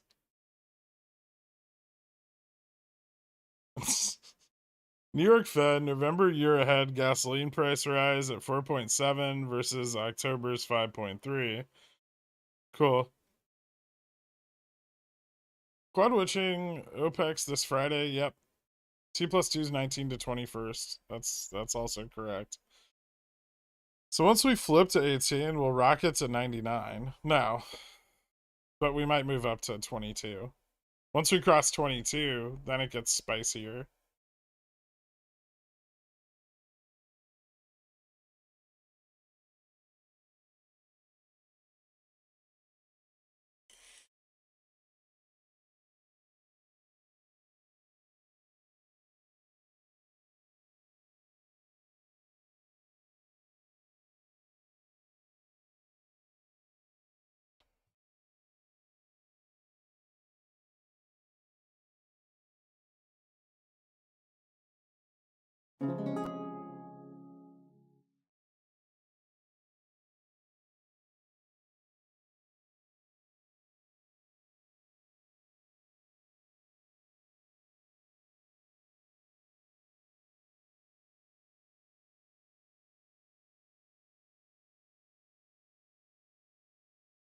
Hmm.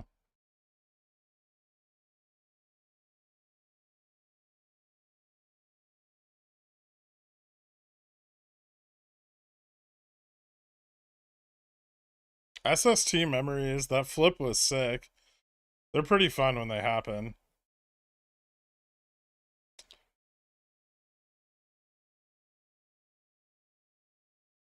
I think we can all agree that Christmas music is awful. Yes. But we all have that one remix song we like. I don't.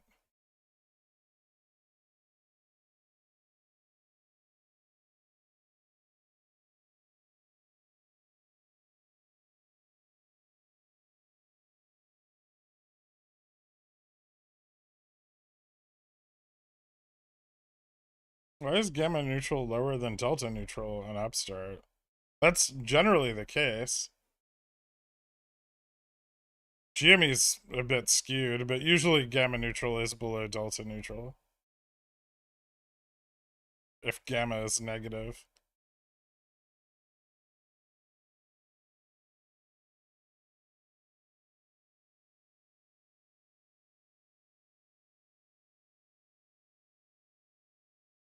Hypothetically, there would be a huge amount of obligations due for GME's OPEX, but GM is at 25. Gamma max on GME's at 34. Would the run still be capped? Yeah, but gamma max is not a static value.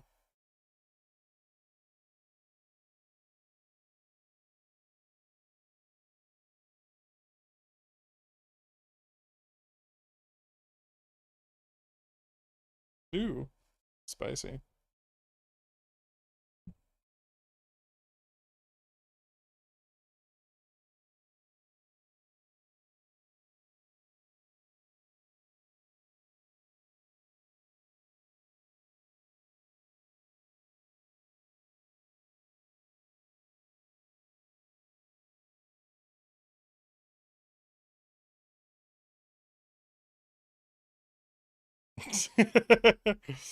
Nice, JB 180.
If Upstart goes to 25, my calls will be okay.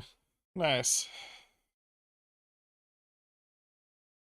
If Upstart's IV goes up, your calls will be okay.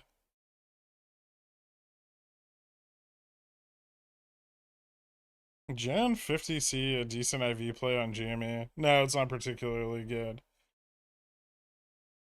Vega on the Januaries isn't super great. June or Jan 2024, better Vega plays.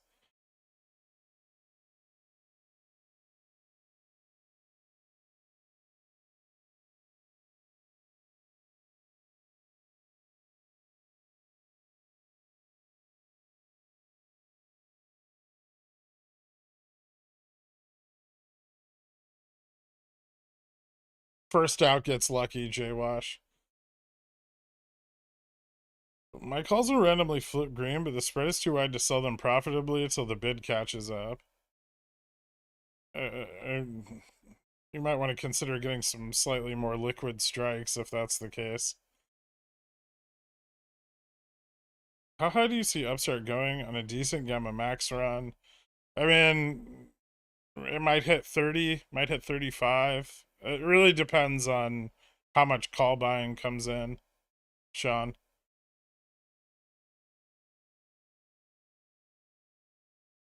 It'll also depend, yeah, it'll also depend on how much it moves initially.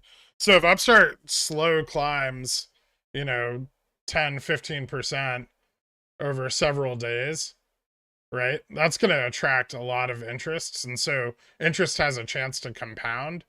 If it moves up like 30% all at once and IV spikes, this makes it really hard for new interest to come in. So you get a lot more shorter dated calls and the peaks are more volatile. Oh, the IV, from where it's at now, the historic high is like 160 end of day, but intraday is probably significantly higher than that.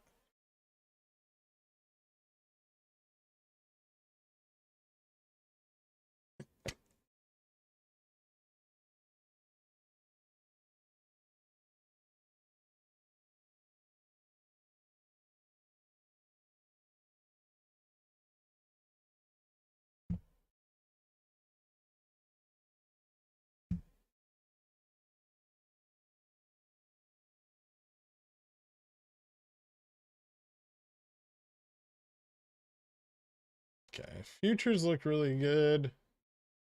ES looks okay.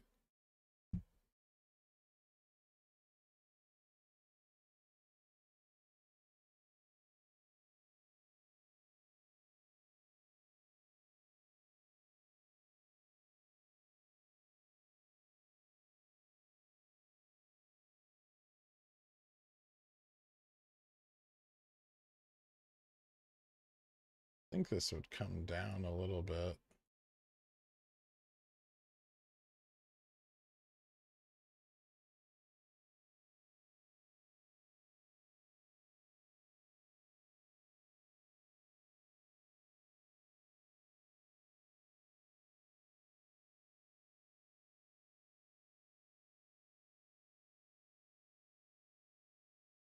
Pull back.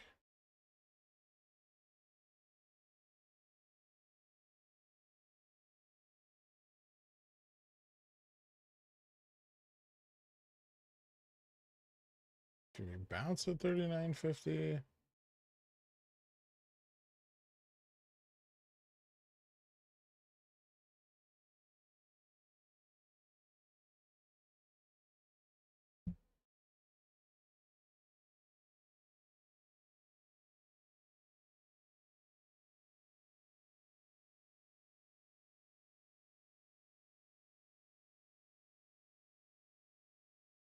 Don't like that.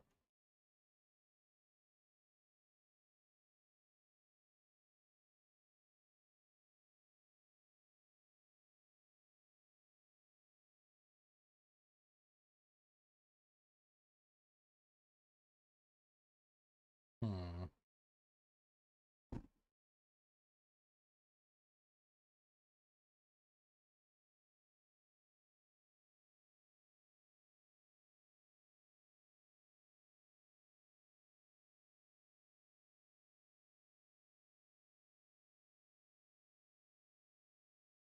So this is important. Let's set this.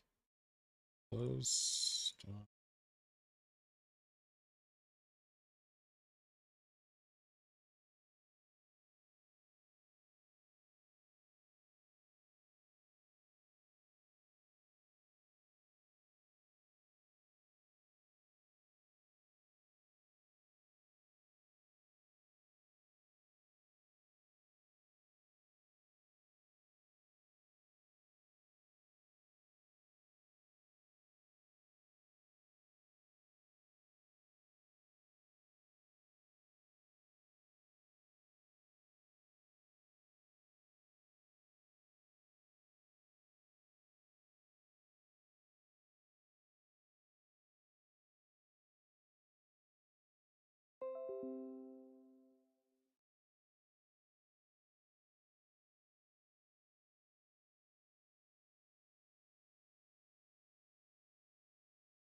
Hmm.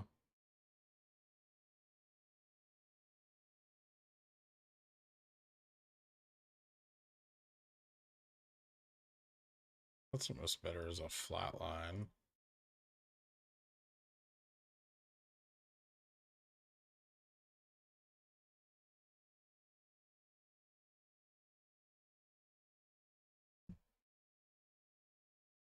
Reverse here. It's so hard to tell.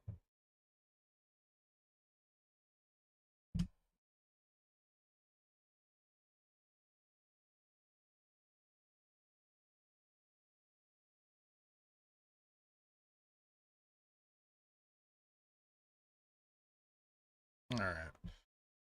4,000, 26.25p sold off on Jamie. That was the big candle. Oh, okay.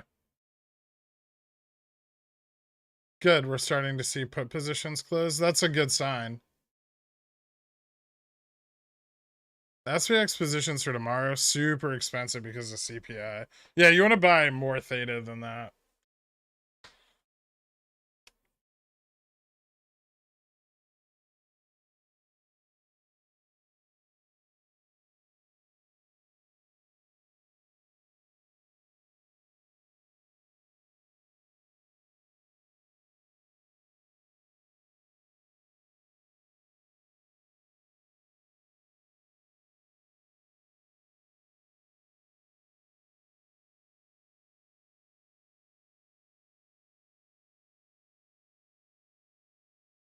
upside gap.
All right. For an overnight straddle tonight into CPI, you're more inclined to use 1216 or 1219s. That'll depend on the IV, but probably 1219s. I'd imagine the IV will be spiked pretty high on the 1216s.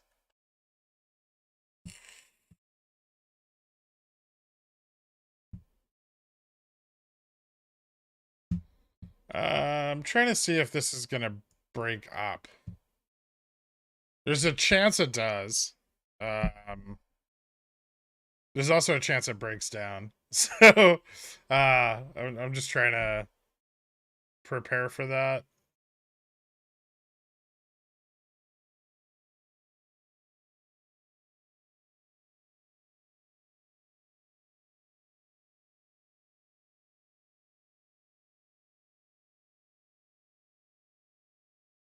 Well, momentum's really weak, so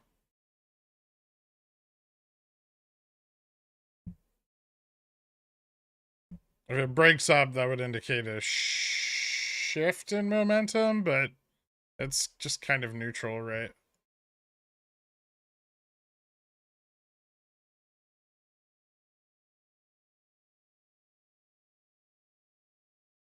And I'm buying calls. I don't know what else to tell you. I'm gonna buy some Upstart this week. I bought some this morning.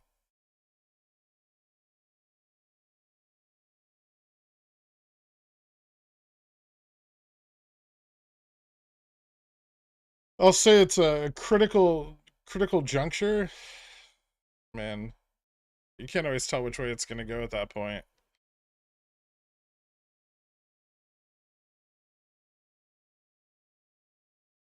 Been a while, been away for a while. Still bullish on Revlon. I'm probably gonna average down in like January.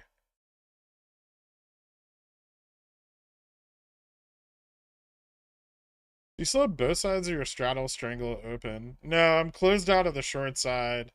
I closed out of the 39.35s and the 39.40s. I still have the 39.65s on the call side.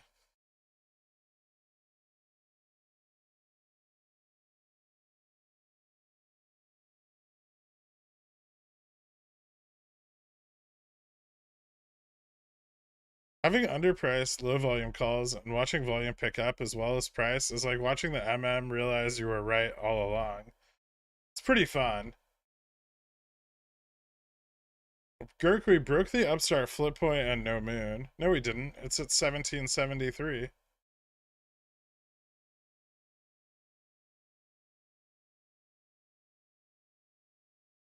We tested it and got rejected immediately. Thoughts on AMD GPU release tomorrow? Leaks sound like they have decent stock. It looks pretty cool. I mean, from what I've heard about it so far, I don't think the release is going to have a big effect on the stock. AMD's been getting smashed by fucking puts lately. Um, Maybe it climbs back up a little bit.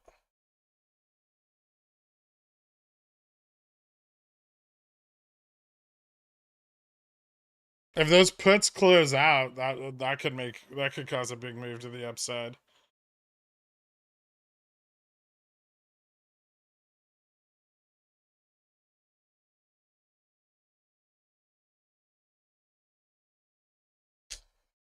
Oh, fuck me.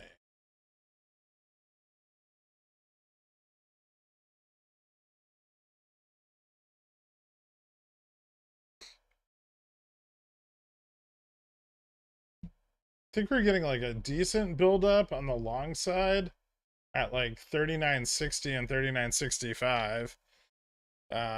But I think we need some like 39.50 put capitulation. There's just a few too many puts at 39.50 and it's dragging price action down. But if those start to shed, we can move up quick. Like if a big block of them close out.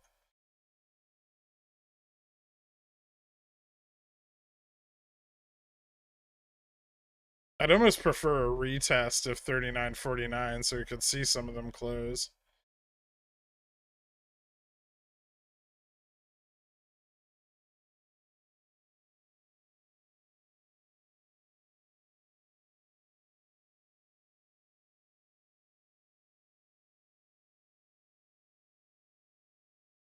Does theta still have an effect on our Rev 35s? Yeah.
There's something we give here.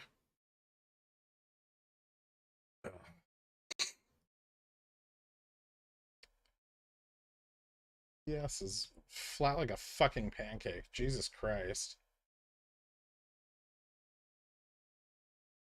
39.84 resistance. There we go.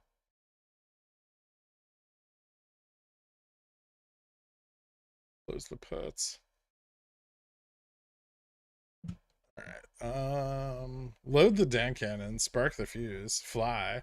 Can you make your head smaller? I can't see the 1245 label on your SPX W call chart. Why do you need to see that? I think Jimmy has entered the Finna zone. I think both of them are very sensitive to active fund pressure right now. Sensitivity should pick up throughout the week, right? As we move into the latter part of the week, they should become even more sensitive.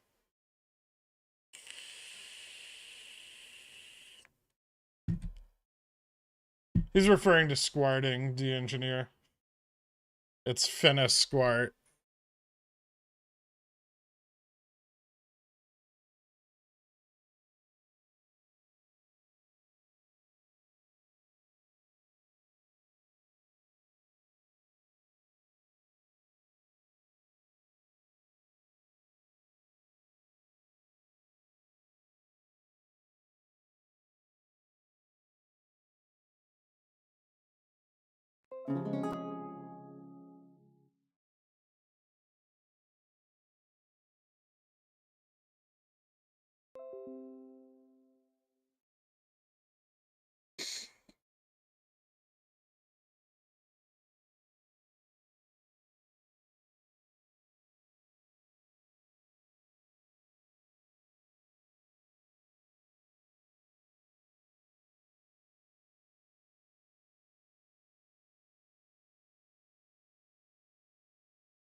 Yeah, beta seeming screwy with GME.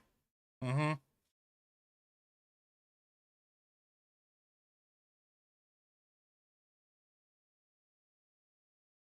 Well, right as their short positioning that stabilizes price starts to fall off, that's going to increase, and the market maker hedge flips, that's going to increase sensitivity to active fund pressure.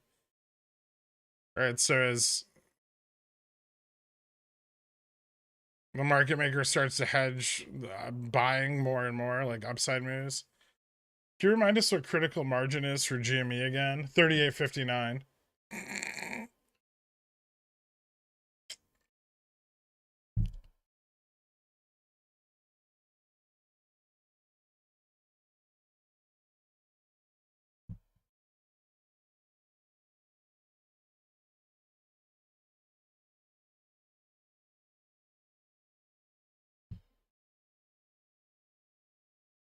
If you zoom out, I like this whole thing that's going on here.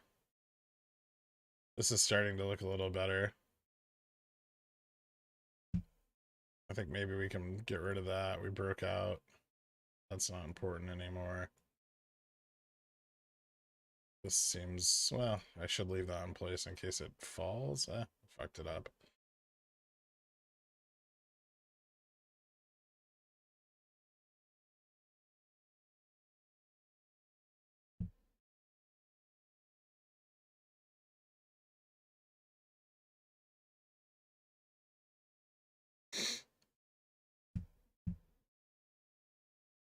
If SPX just rips out of the gates tomorrow, the pressure on Jamie and Upstart is going to make them both squirt so hard. They'll squirt harder, yeah.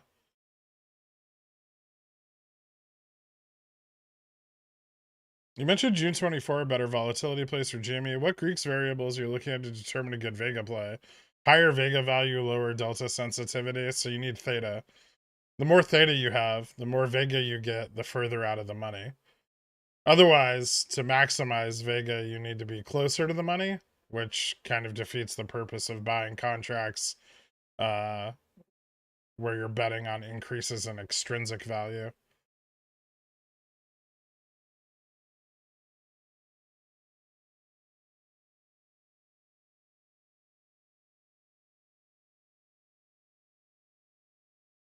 How is volatility calculated? By the market maker, based on historic volatility.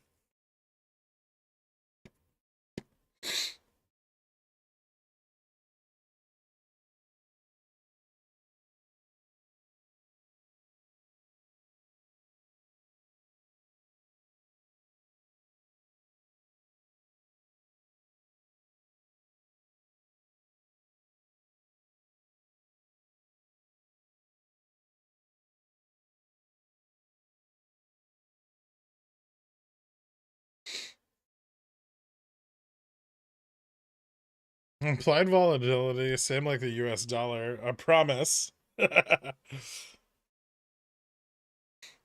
think we're about to get another squart on Upstart. I mean, if SPX breaks out, I think, yeah.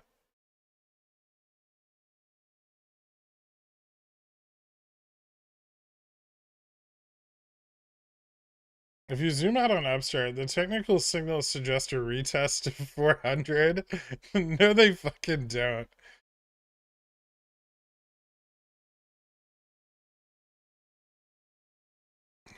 Delta sensitivity is just the underlying sensitivity to the hedging of delta. So the more calls on the chain, the more sensitive to delta. The more long calls on the chain, or or long puts, the more sensitive to delta the underlying will be. Generally, spikes in delta sensitivity on GME are due to significant short positions being opened.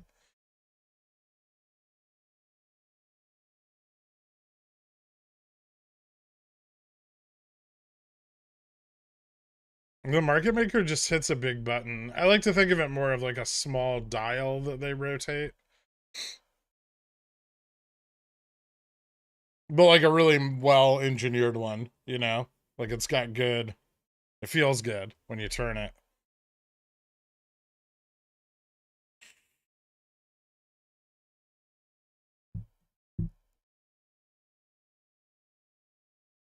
Yeah, I'm bullish on Upstart, man.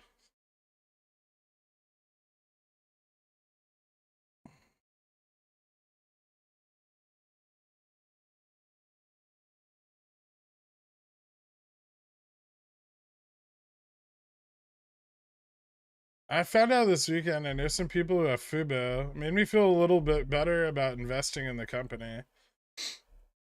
I think their probability for acquisition is high. Their chance at reaching profitability is a little weaker, but still on the table. I think they have a good path to profitability. I think their next earnings is going to be quite good with the World Cup.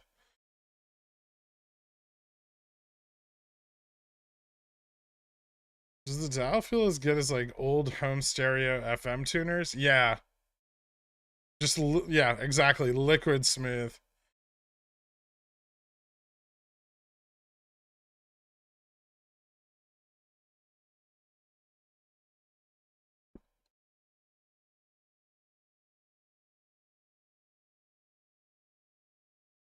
But just enough tension. You know what I mean.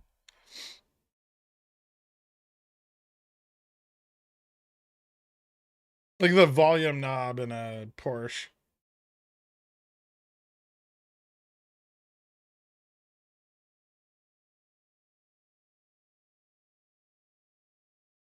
Would you consider that you're addicted to trading? Probably.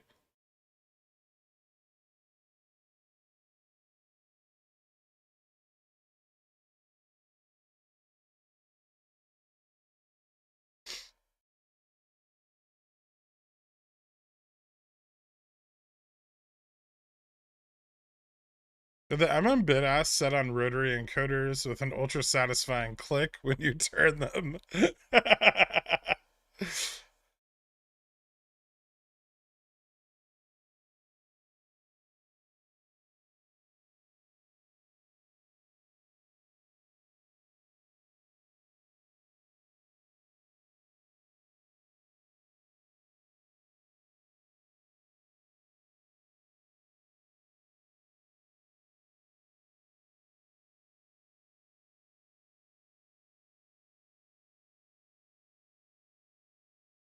Docu holding this level good for tomorrow. Yeah, I think so.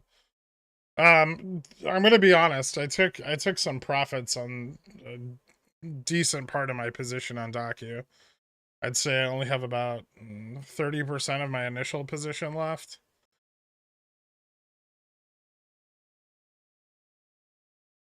Not the shares. I've kept the shares, but the calls.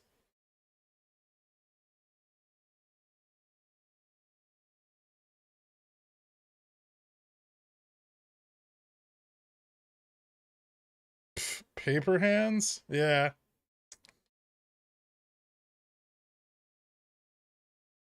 I didn't have the best prices on some of my calls, so it was a good choice, I think. I still have like 40 or so open contracts.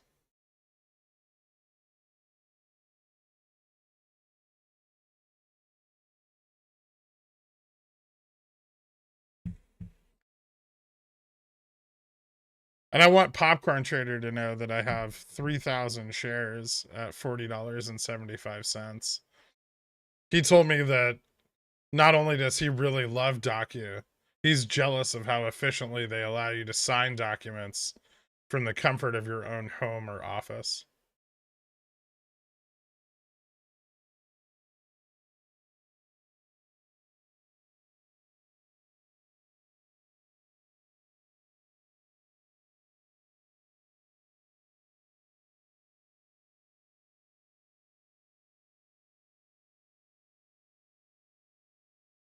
I'm gonna average down my Revlon position. I want to get my cost basis in a range where I think a buyout is likely. So if I throw like another 10 grand at it, I can bring my cost basis down to just under $4 and significantly increase my leverage. So I'm okay with that.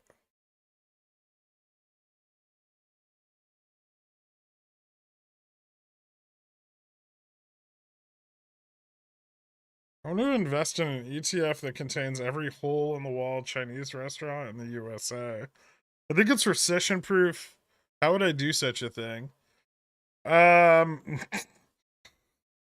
well, first you have to create a conglomerate of hole in the wall Chinese restaurants. Or you could just buy Panda Express.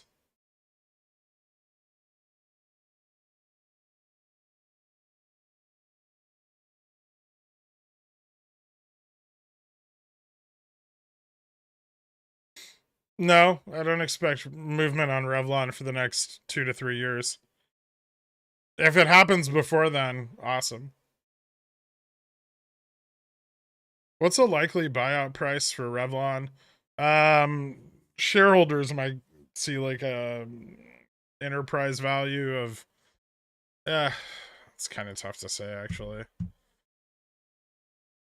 Revlon's enterprise value right now, I just checked this the other day. Hold on.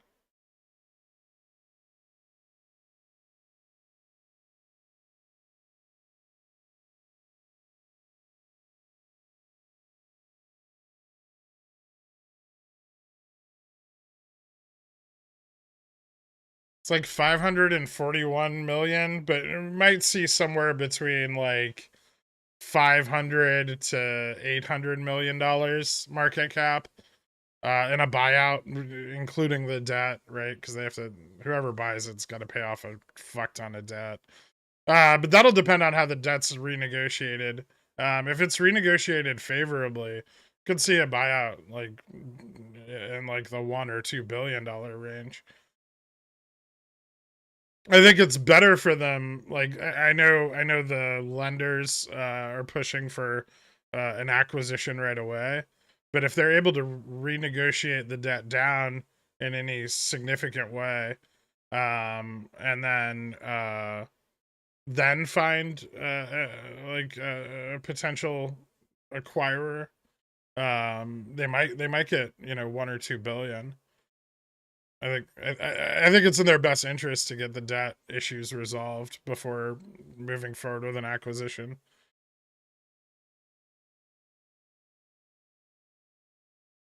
Well, because I don't think it's in Revlon's best interest to find a buyer right away, right?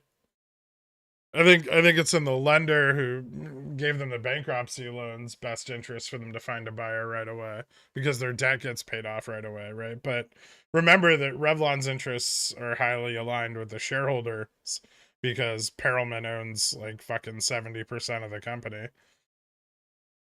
Or 90% of the company, whatever the fuck it was. Ridiculous.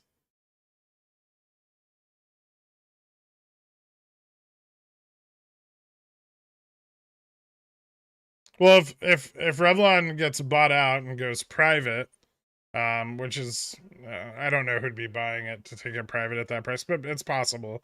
Each shareholder would receive an equity, like a cash payout equivalent to whatever the company is bought for.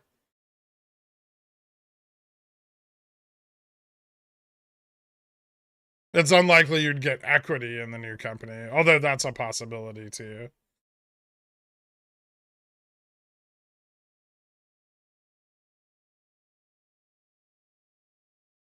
What kind of buyout offers do you think Fubo would entertain?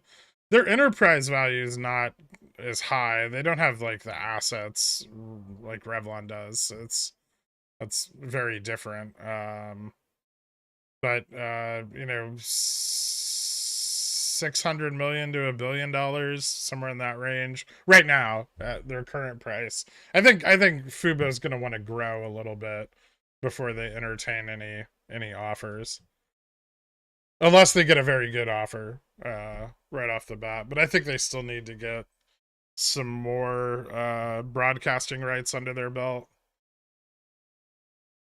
Getting rid of the cost of development of the gambling platform and the cost of litigation from that should significantly improve their financials moving into the early part of next year. So,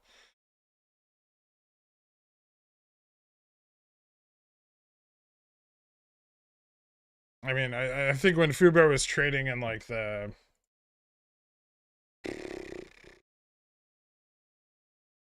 even at the end of 2021, you know, when Fubo was trading at like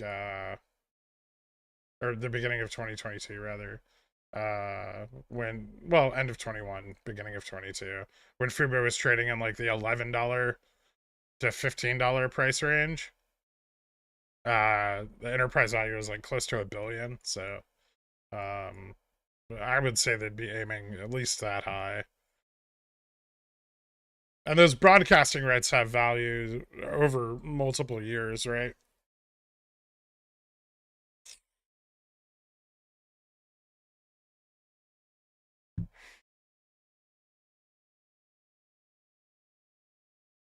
Tesla just has really big put positioning on it. Oh, we're getting a breakup. Maybe we're finally starting to see some capitulation on the 3950 puts. That's very good.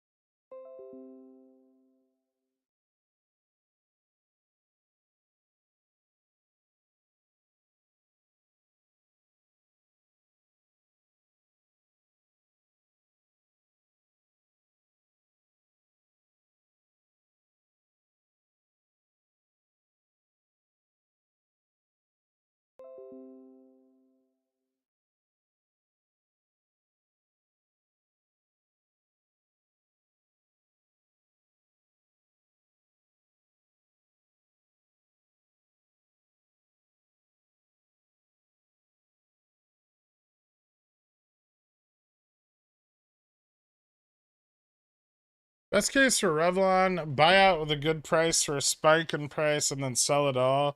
I mean, you might not want to sell it if the buyout price is higher than the market price. But a buyout could also force the shorts out.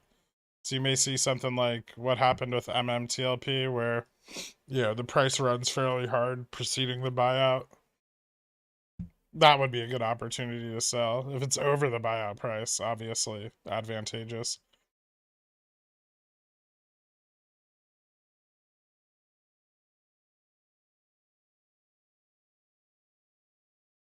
Yeah, about 10x the current market cap and share price. I think 500 million to 800 million without the debt renegotiated. If the debt gets renegotiated, I think they could command more. Does my chair get taller? Man, this thing is fucking short.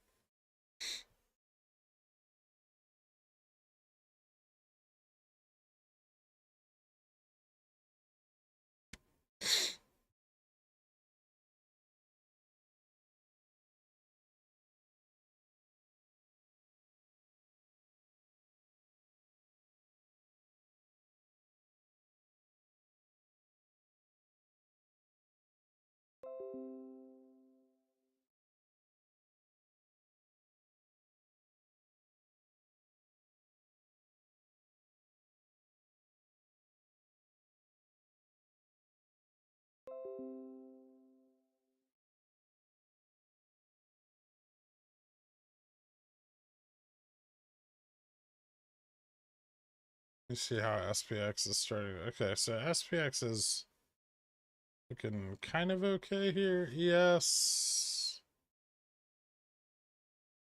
maybe some more stagnation again.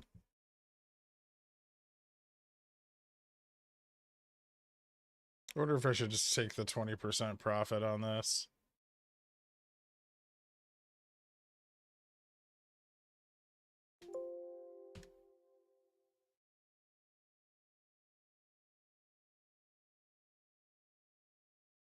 Hmm.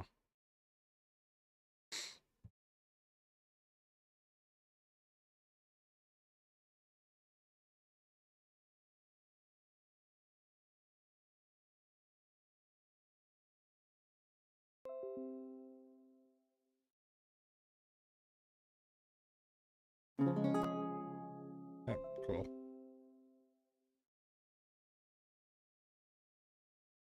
That wasn't bad. Smart move.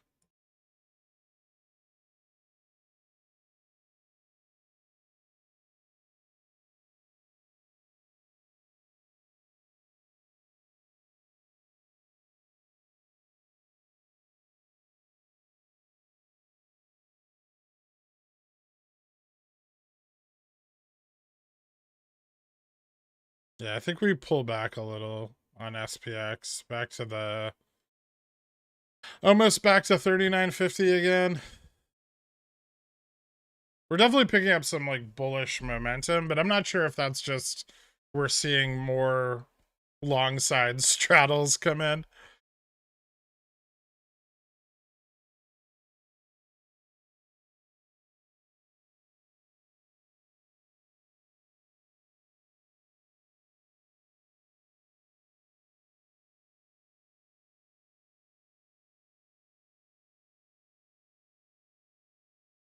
How do you always perfectly time the top to sell? My God. Experience. You'll get better at it. I don't always perfectly time everything, believe me. I do it slightly more often than less experienced people, but you should have seen me setting up my straddle on Friday. That was a fucking embarrassment.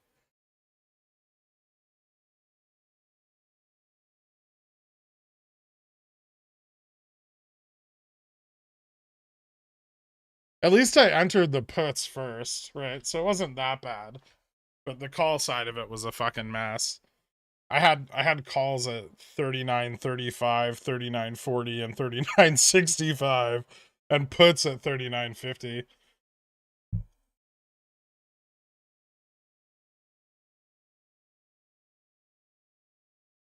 Yeah, I mean the puts were great at market open today. I closed those for a really good profit.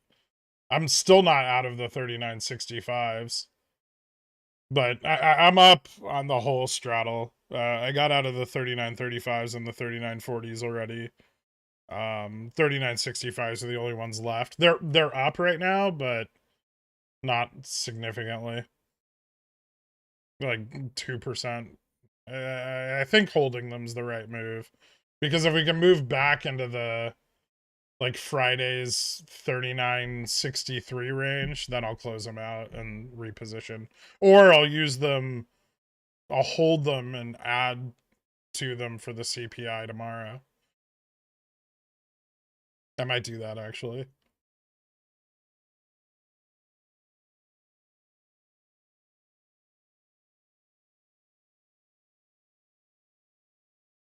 Nvidia cooked or my 165's toast? All right, what's the issue here? Nvidia is moving up towards my risk test. I would probably... It's in a pretty stable uptrend. It might get rejected here. I don't know what time frame you have.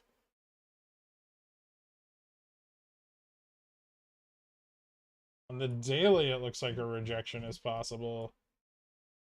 Although it looks pretty bullish on the 1 hour.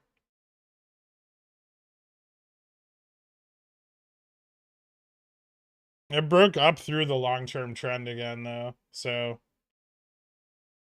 how much theta do you have this Friday? Maybe with SLD. You're gonna burn up a lot of theta though while you're out of the money. It's risky.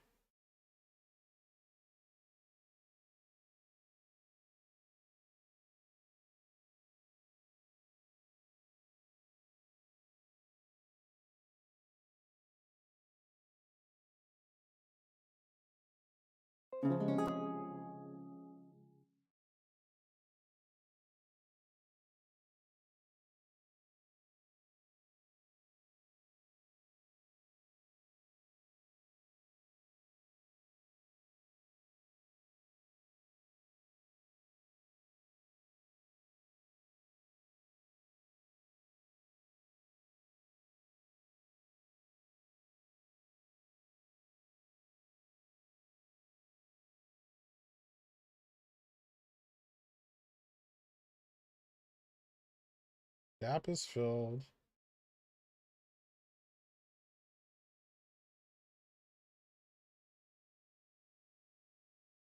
Oh, come on.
And price improvement is just so fucking grindy today.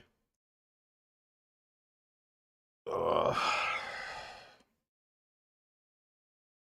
What's happening with VIX? It's up because they're moving into the CPI and the Fed meeting. Lots of hedging and positioning in the market. It's gonna drive volatility up. I'm excited to average down my RevRQ with the bags of the change I found in the couch. Definitely possible. It's at like 55 cents right now. I mean, for me, the lower it goes, the more I can average down. So sub $1, I could get my cost basis down to like just under 4. If it drops below 50 cents, I might be able to get my cost basis down to around like 280, 285, which would be awesome.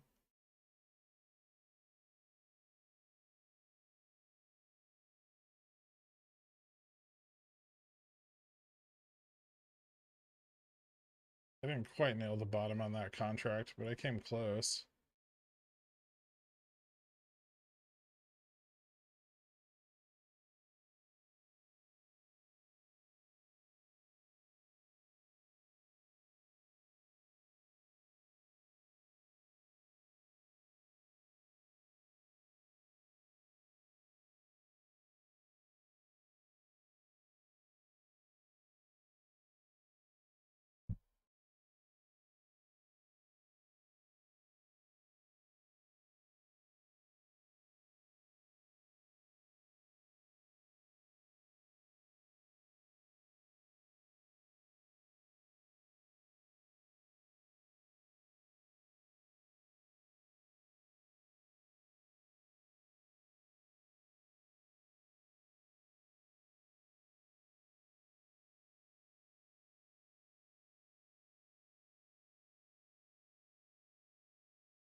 Hmm.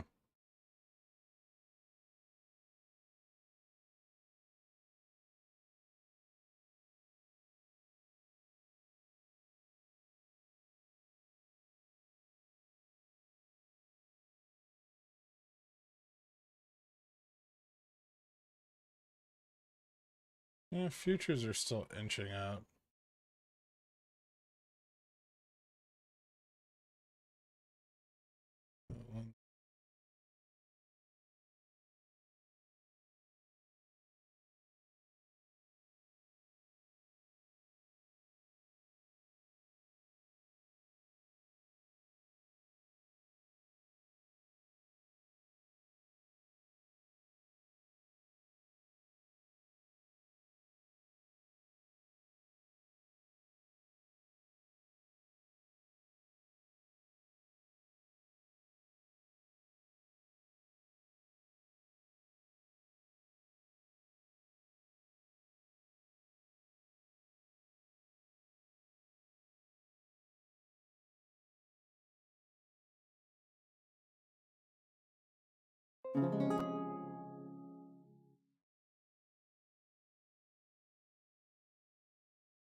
Okay.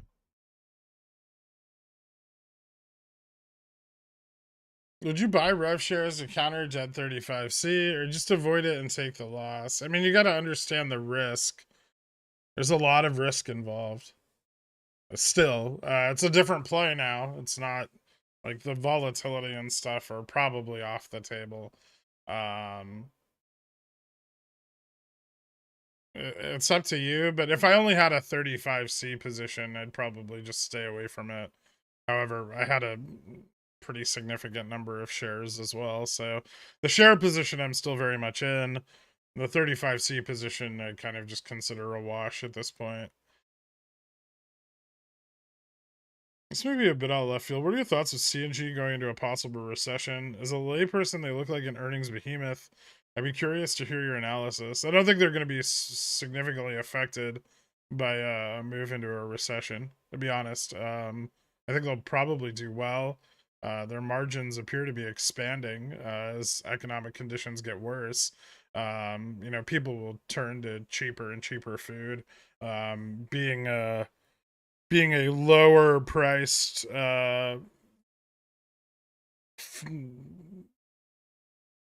food retailer, um they're I think pretty well positioned.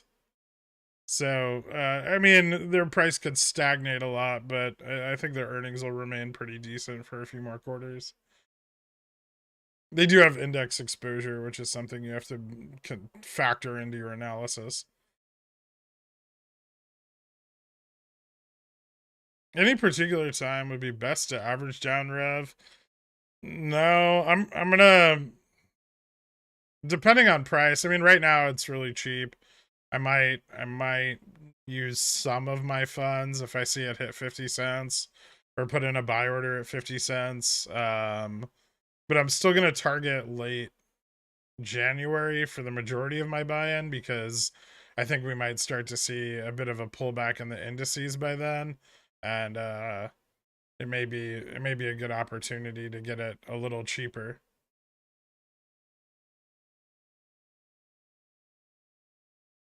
They're like 90% institutionally owned too. Yeah. And CMG is not bad. It's just, I mean, you kind of missed the boat on a lot of the growth. At least for now, right? I don't think they're going to grow a ton during the recession, which is something to consider. And obviously, you could see a pullback with indices. So there might be a good entry point for it.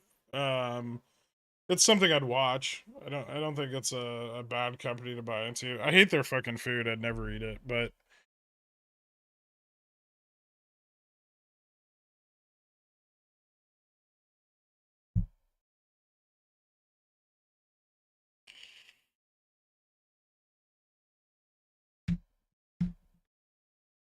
they could split.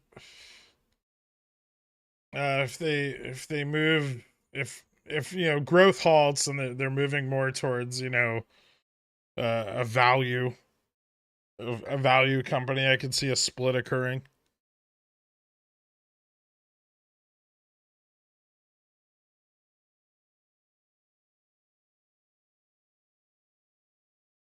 Do you have to? I don't have any Weebull, or I don't have any Revlon left in Weebull. Schwab and Fidelity will allow you to buy it.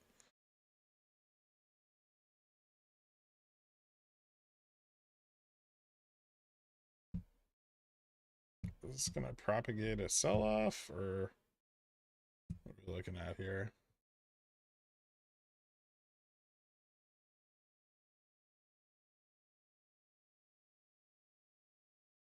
As much as I love these repetitive tests, I don't like the gap we left behind.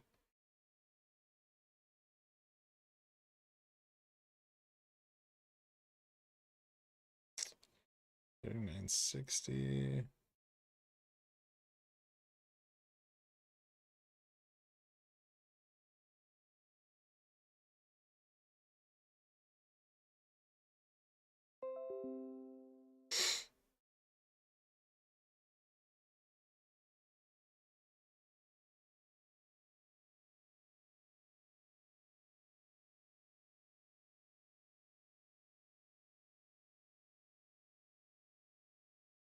Ooh.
All right. Friendship ended with Weeble. Schwabble is my new best friend. When Upstart squirts to 30.35, Tanya from White Lotus will bring us everlasting wealth. Fuck are you on about?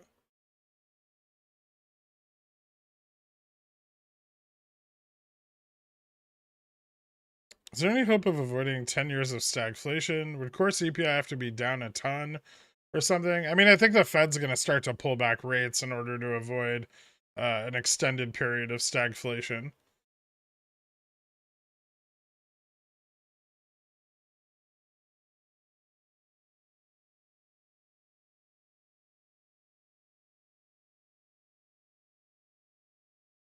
I don't know who. I don't know. I don't know.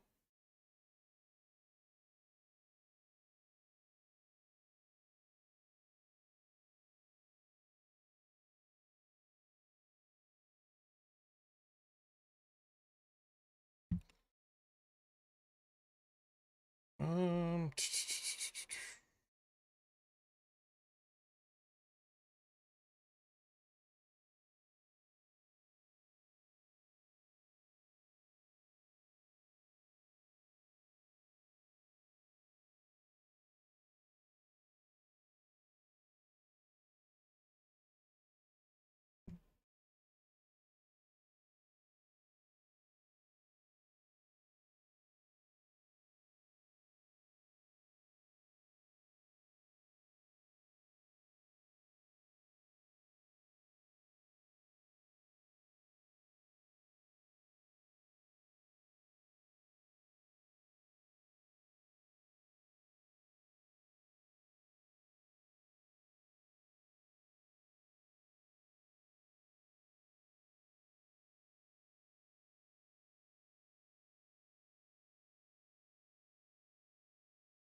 I have no idea which way this is gonna go.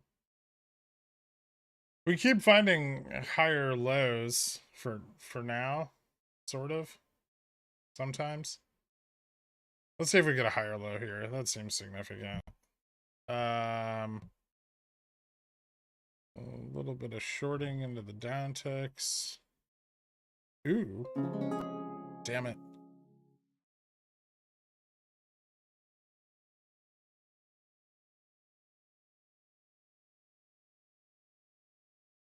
Okay, maybe that was a good thing.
What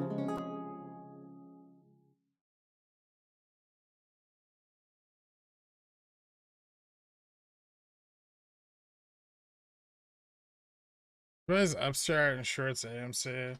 I don't know what you're talking about. It seems like buying straddles currently for CPI isn't profitable unless we run like 2%, unless you buy 30 Cs. How are you managing your straddles?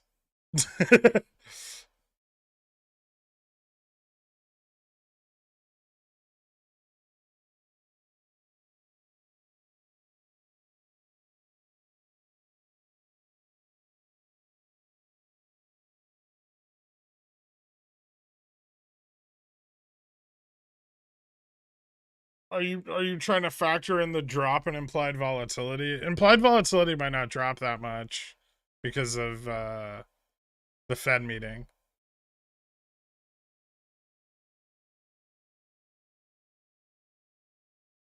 But you're not just like I'd hope you're not just closing both legs at the same time.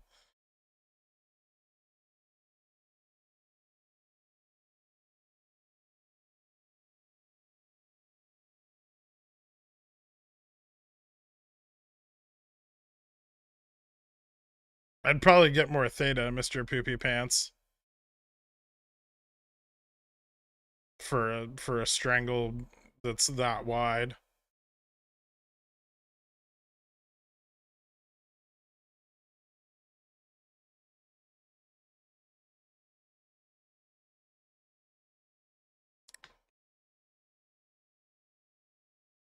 Yeah, Tom. I mean, the only way you're not profitable is if you're just closing your legs all at once.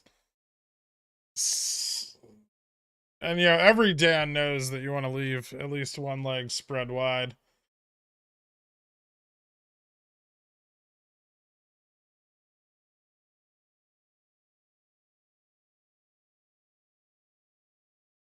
So say the CPI is bullish, right? Market opens up 30, 40 BPS tomorrow, right?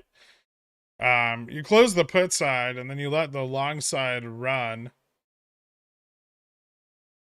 If you're buying for 12.30, you might leave them both open. Well, it depends on the strike, but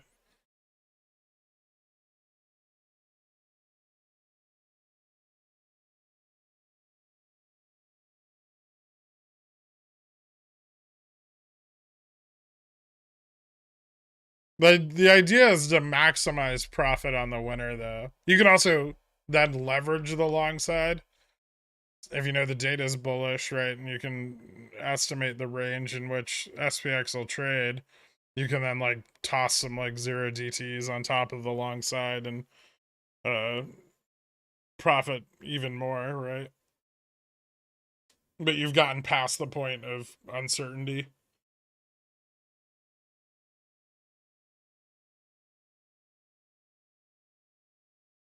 Is this sloppy Head and Shoulders? No. It's technically a descending wedge-ish. Inside an ascending wedge, but the longer term pattern is more relevant.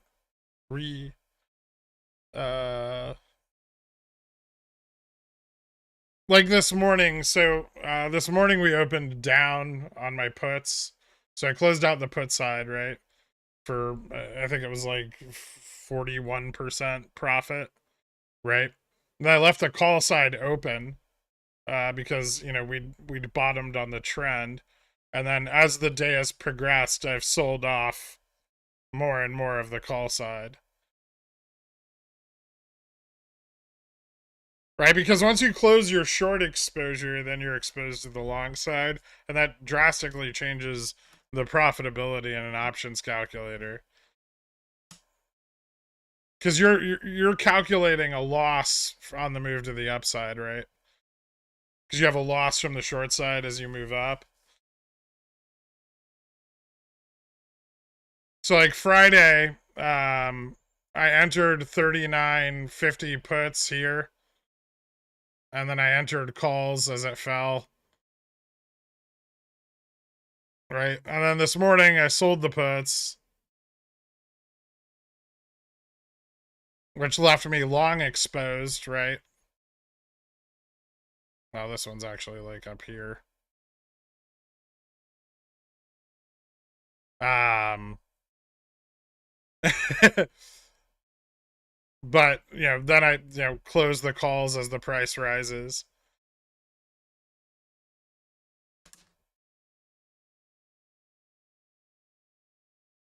VA dropping below 180 this week. Any long-term thoughts? Hold on. Excuse me.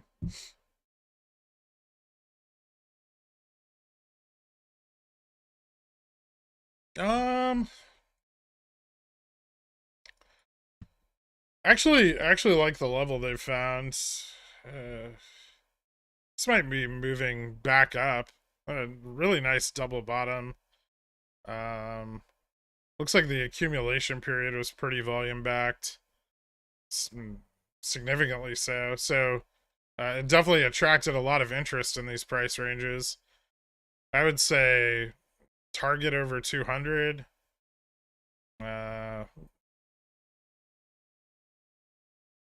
Maybe 90 days. I don't dislike this at all. Could test 200 and then see a rejection back to like the 160 level. So I'd be wary of that, but even at the money calls, I don't hate. Call interest on Boeing's usually a little light, though. It might be hard to get a good spread. Yeah, Sava's doing pretty good today.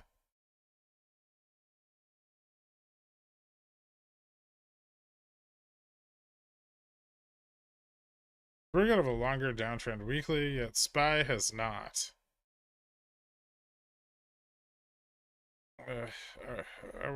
I mean, in a bear market, those are gonna the correlation between the indices is gonna fall apart, right?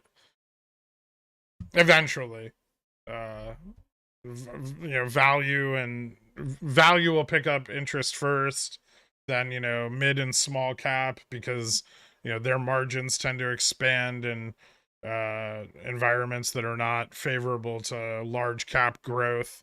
So you'll start to get more and more uh, deviation between the different indices because of what they represent.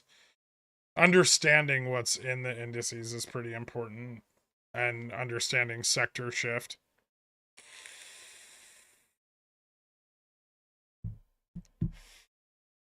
Is SPX gonna move up more? I don't know. I hope so, or it's just gonna trade in this fucking range for the rest of the day.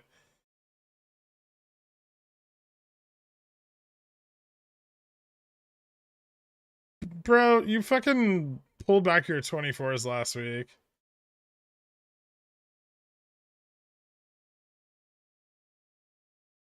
News story: Citadel to build a new tower in Manhattan. Me, hedgies are so scared. Yeah, definitely. Super frightened. I rolled them? Oh, okay.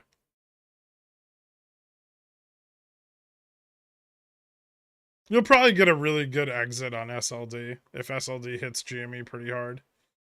We're picking up like index exposure, so there's a good chance to get out of them.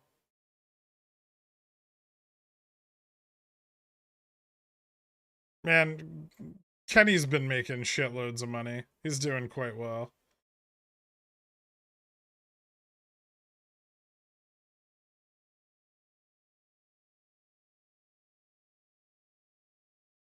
If you think he's short a stock that's massively down on the year, and he's losing.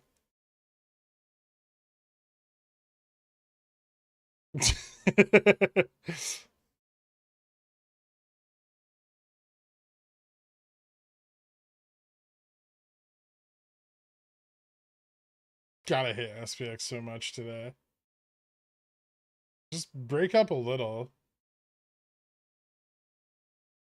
Fuck.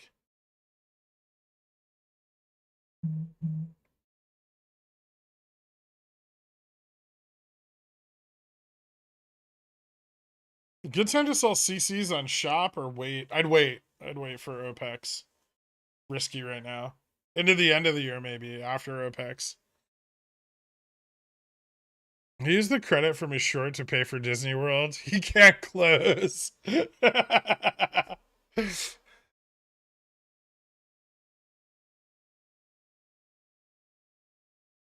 Here's the secret. He doesn't have to.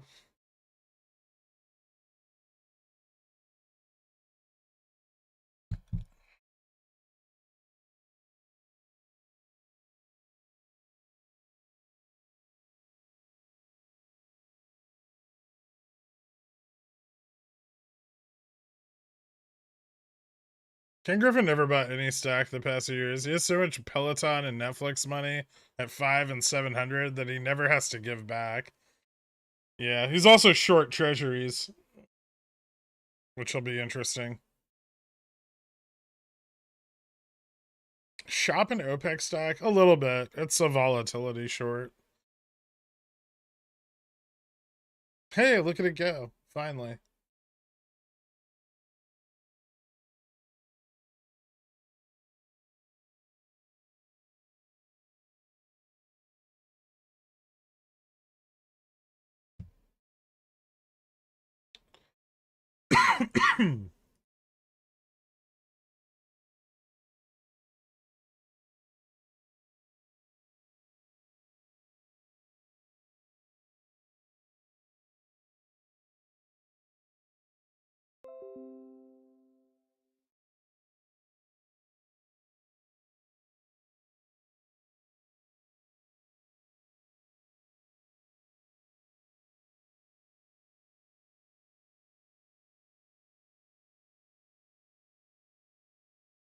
Thoughts on selling puts on Sava?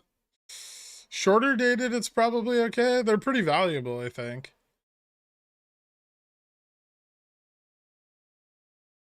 I'd be careful with the strike you choose because of SLD, though. Like, Sava could pull back to like 36 this week. Depending on, it'll depend heavily on the market, overall market pressure, but it could. Kenny's been short on treasuries for like a year and a half. 2 years. Does this make you want a more fair market? Similar situation to Rev. 4 dudes in a room decide the stock gets delisted and short obligations get a pass. Stock now OTC instead of NYSE. Which, with the MMTLP situation, I mean, that's just shareholders not reading the agreement that they're a part of. Janet Yellen is short treasury too, or treasurer, but same thing.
Okay. This is kind of peaking.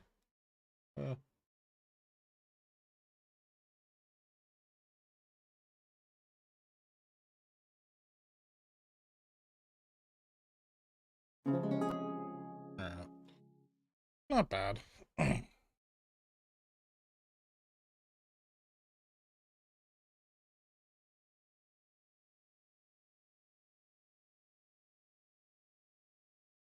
Ugh.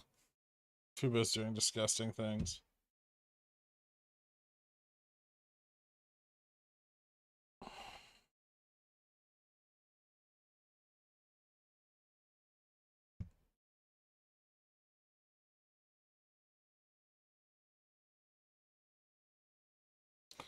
Watching out for Sava under 3750 for entry. Yeah, probably a better range. Could be good for like synthetic long positions too. For the short term.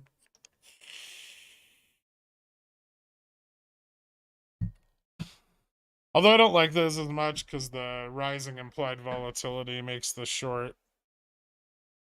put kind of shitty.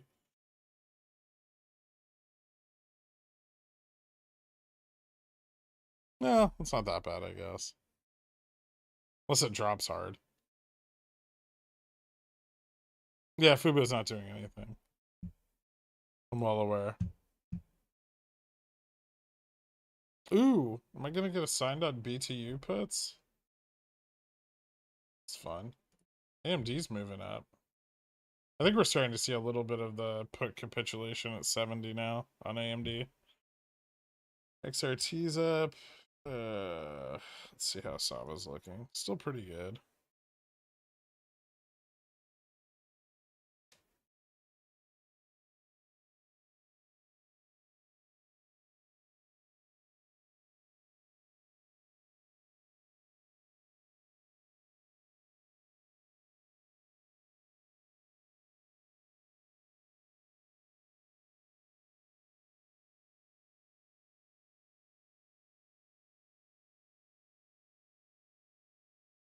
Check out volume on LMT.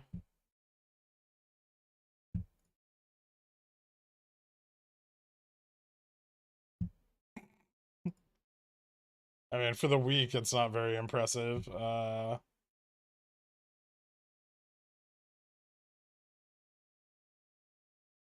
Today, it looks like it's picking up a little bit.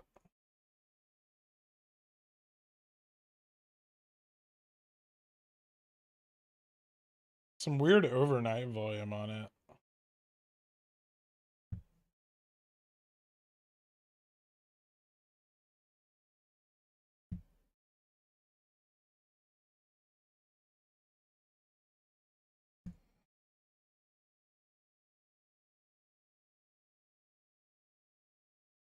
And your prior point of the secret is Ken never has to close. Well, because he has enough money to sustain the position. I also don't think he's egregiously long short GameStop, but I think he's short GameStop. It's just through derivatives.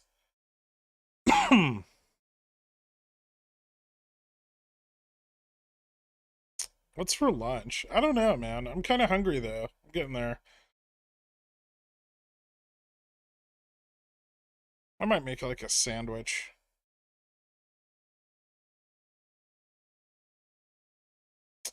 Are puts and shorts afraid CPI will be coming in low?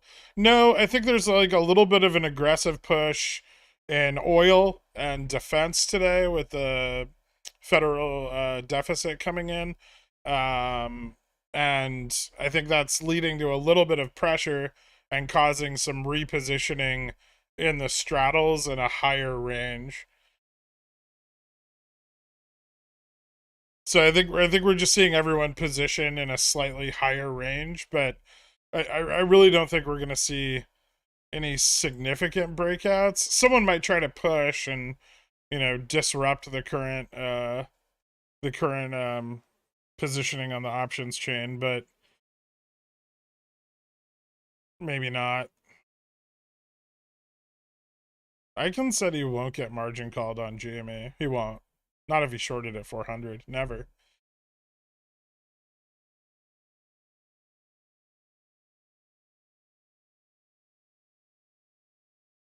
I love how we personify Kenny G all these years. Like he personally cares or thinks about any of us. He definitely doesn't. What's the deal with the Apple calls? Oh, well, they're underwater. I'll probably average them down a little bit. They're Januaries. They're not that far out of the money. If CPI and Fed hit runners, they'll print hard. I do need to average them down a little though. Probably tomorrow. I kind of want to wait for CPI first. What's your favorite sandwich meat? Prosciutto.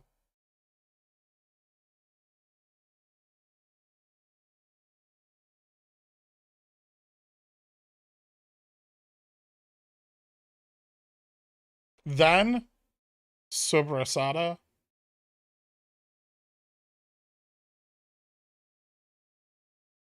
You know, I don't like mortadella that much. It's just fucking bologna with pistachios in it.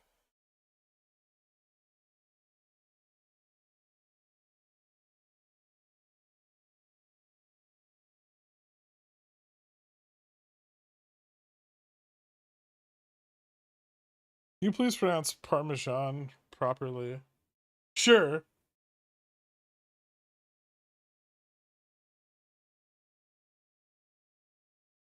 but in Italian it's Parmigiana. It's not Parmesan.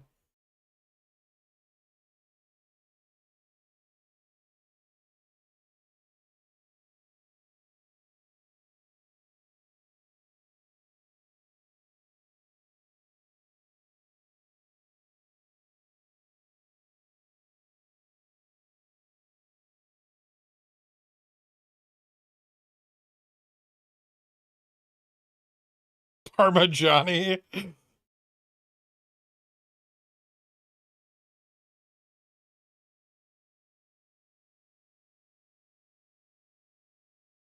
Do you even speak Italian at all? No. My grandma taught it to me when I was little, and then I forgot all of it.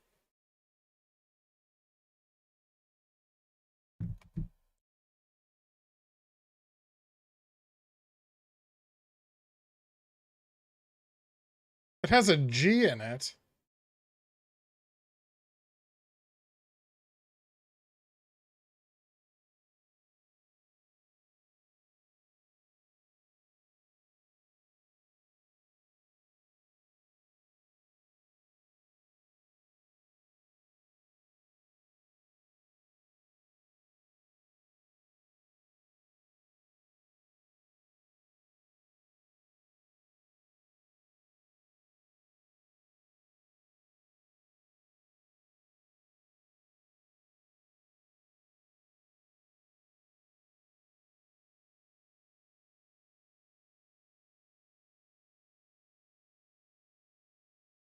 You're Italian? Yeah, I am Italian. Slightly more than half.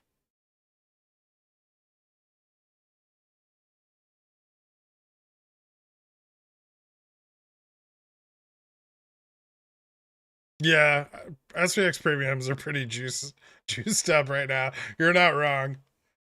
I'm not like from Italy. I was born here. My grandpa and grandma were from Italy. Some like second generation.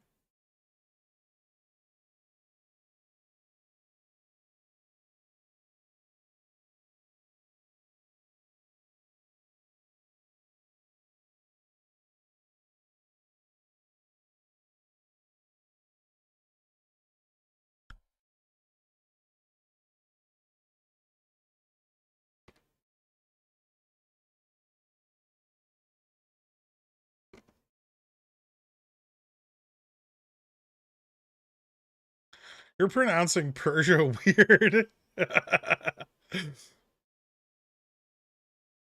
What's your opinion on PMCCs on Upstart while waiting for a potential run? Great way to miss out on a potential run.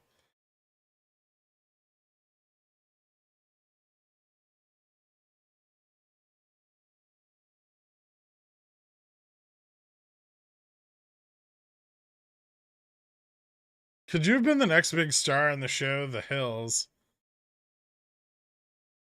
No. Well, no.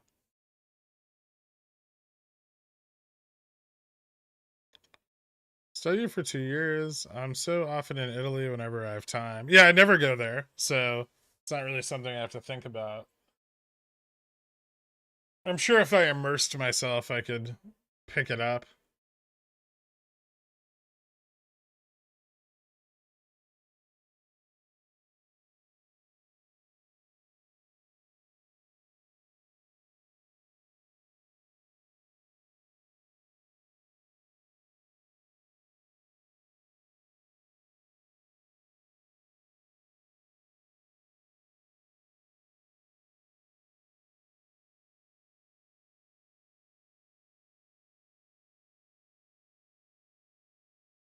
Target VUPS incoming. I don't know how you bought $100 out of the money calls on Target, man.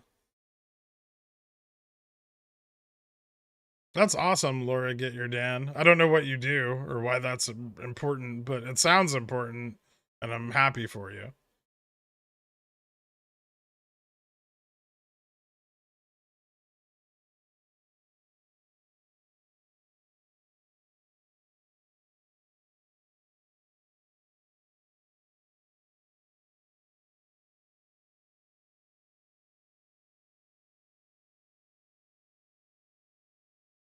Isn't Target kind of a boomer stock? You mean reliable with decent supports? Yeah.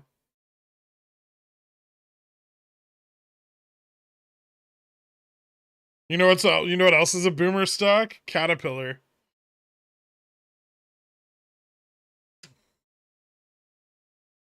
Caterpillar is the most boomer of boomer blue chips.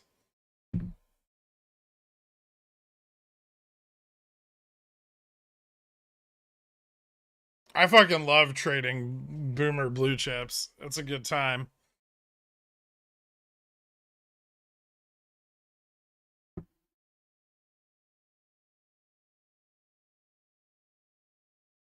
All right. I hope when I come back from making something to eat that my 39.65s from last Friday are in the money. I'll be right back, guys.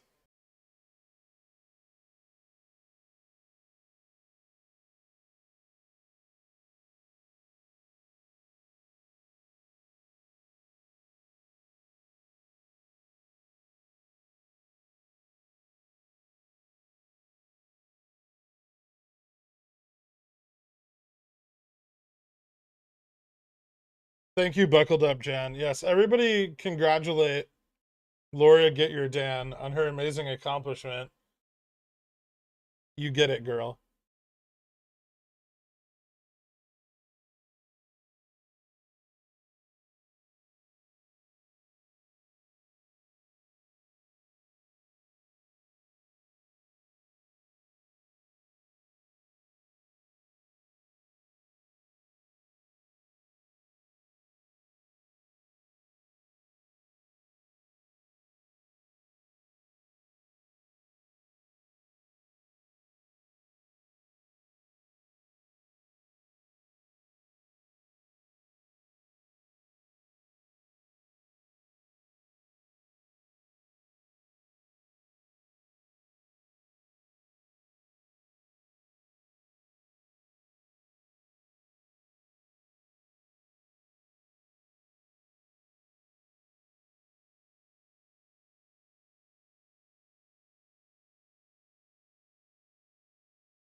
The fuck?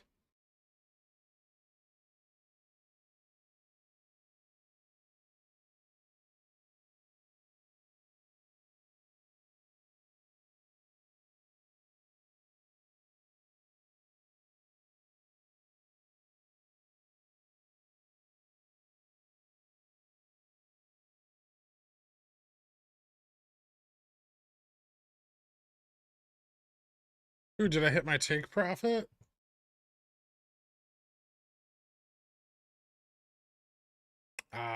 Well, half the contracts. That's not bad. Yeah. It looks like volatility spiked like fucking crazy.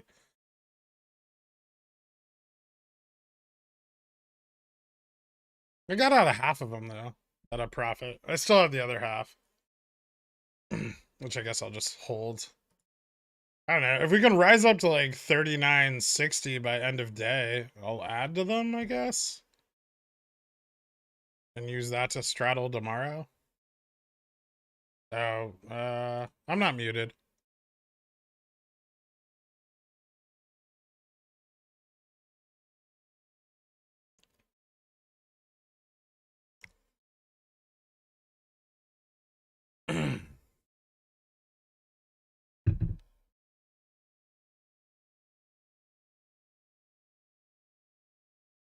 Damn, that's a good sandwich.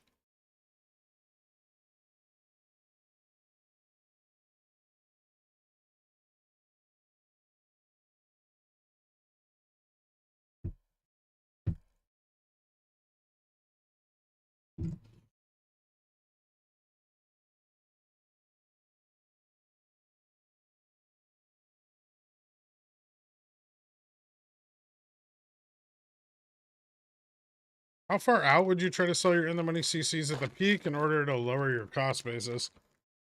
Well, if you're selling in the money, ideally you want to go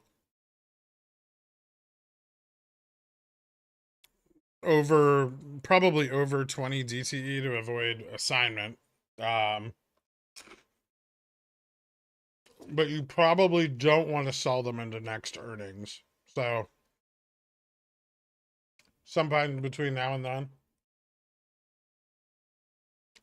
QQQ in the first half of 2023. Jesus, I don't know. What do you think?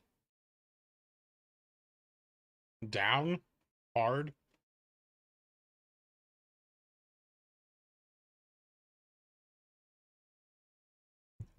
Do you collect anything like trading cards or rare books? No, I don't like owning things.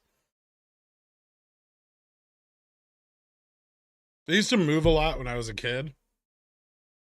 And my mom was always like accumulating more shit. So I don't I don't like to accumulate anything that I have to carry around.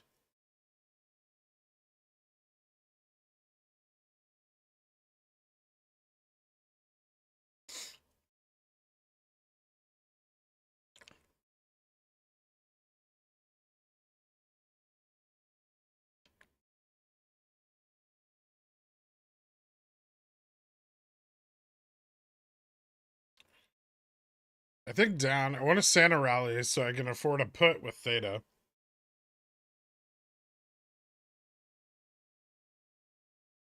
Looks pretty good so far.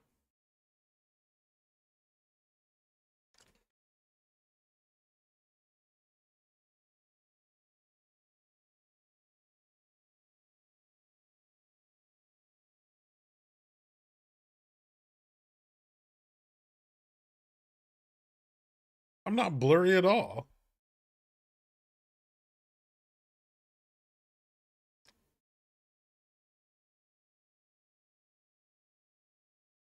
Hence the aversion to carrying bags. Yes.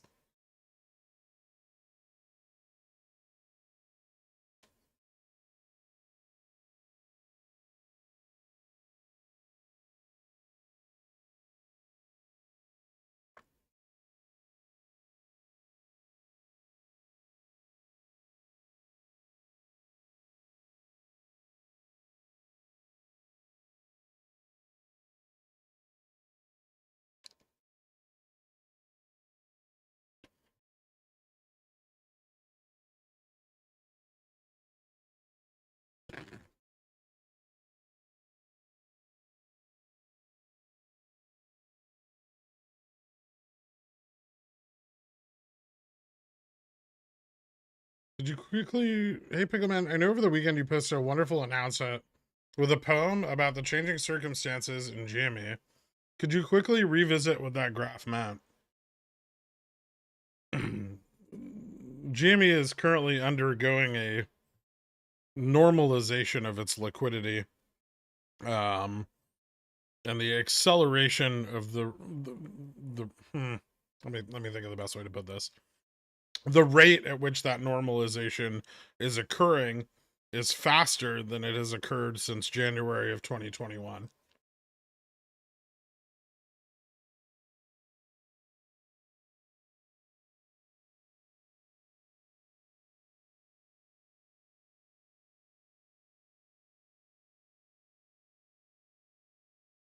The sandwich is phenomenal. Great choice. Why am I blurry again? What the fuck?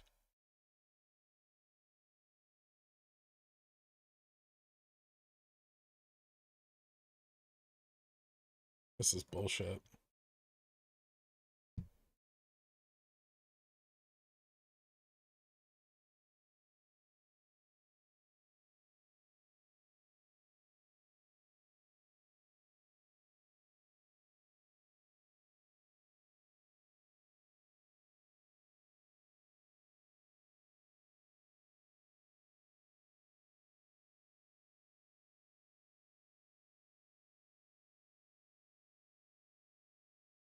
Hmm.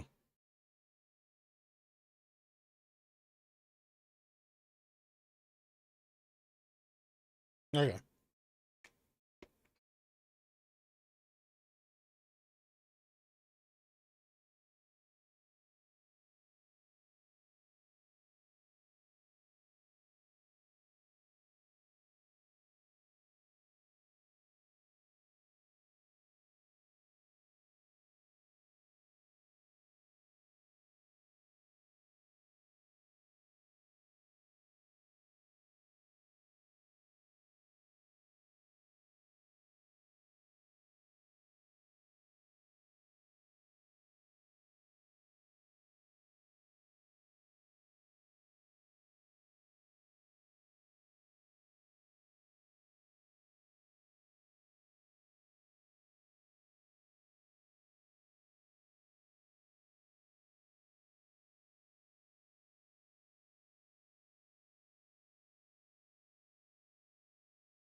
The sandwich, jambon de Paris, Gruyere, and um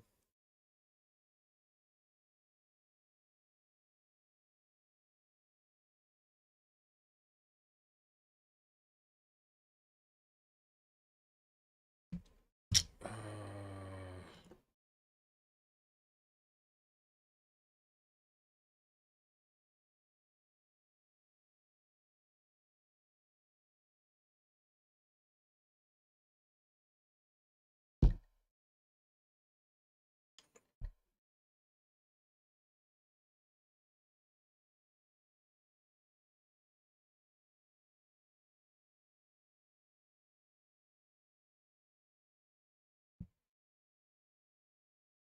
like whole grain Dijon.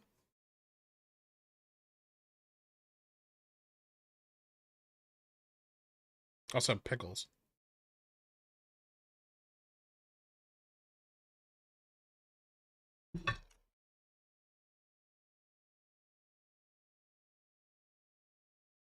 What type of bread? It's like a ciabatta.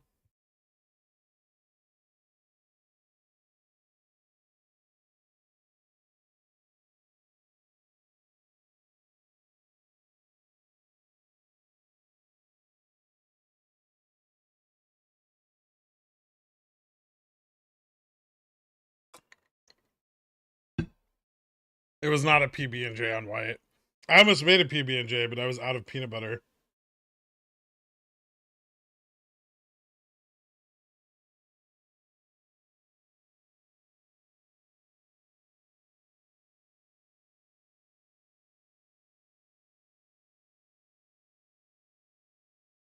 You take the ham. So here's how you make it. Pull out the cast iron. Put a big fat chunk of butter in it. Heat it up. Get it browned a little bit. Chuck some slices of the ham in. Get a Paris ham. It's deveined. It's nicer. Better texture. Fattier. Let the fat render a little bit. Flip it. Get a nice grill, like char on both sides. Throw your Dijon over the top. Cover it in Gruyere. And then throw it under the broiler for like 2 minutes. Slap it on some toasted bread.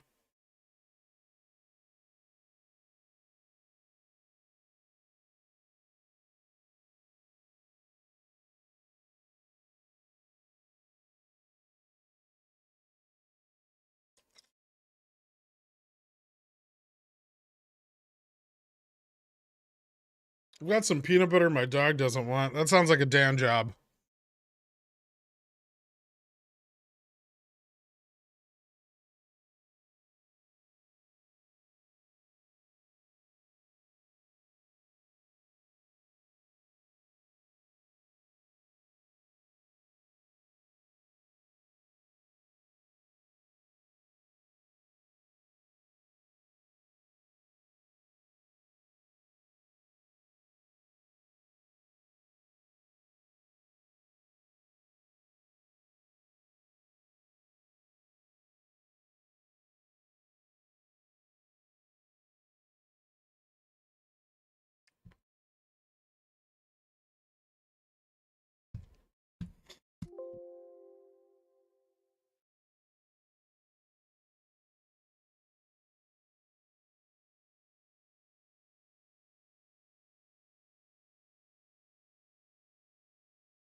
Sometimes I like to flip the ham over after I put mustard on and grill the mustard basted side of the ham.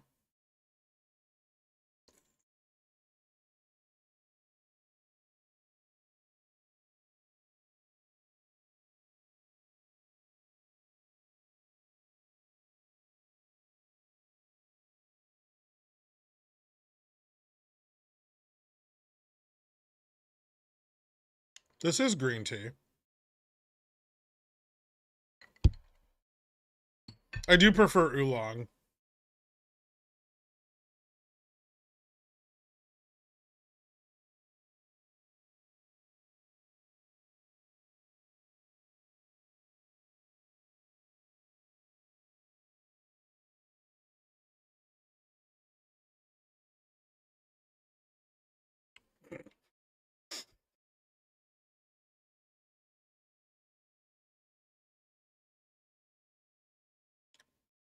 What would you deglaze the pan with, though? White wine, maybe? Ooh.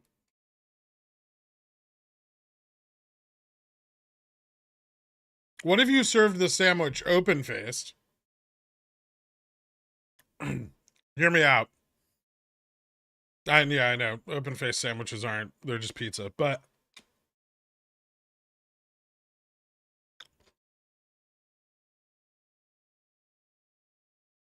shallots, garlic, and white wine. So after you take the ham out of the pan,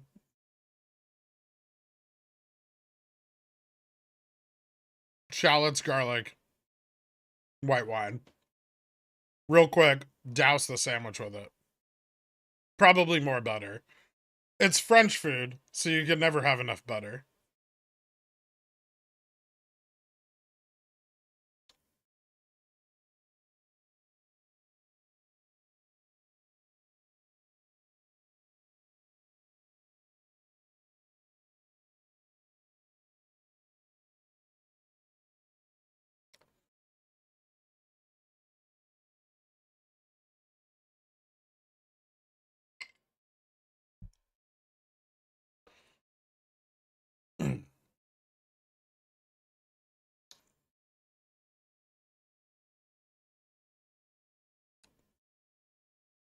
I have GME up and I ridicule it all the time. What's your point, Digital Good Time?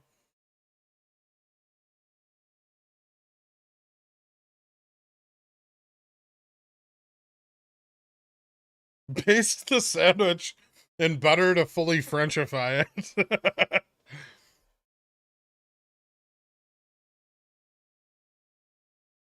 You just have to soak it in butter like a burrito taco. So you just get a pot of melted butter and dip the sandwich in it as you eat it.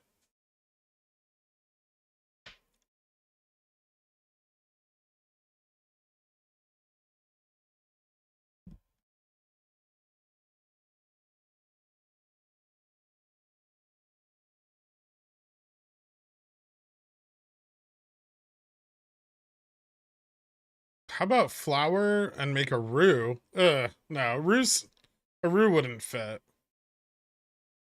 I don't like that at all.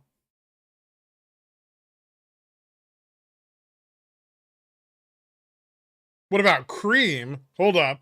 What about cream with more Dijon mustard, shallots, garlic, and butter?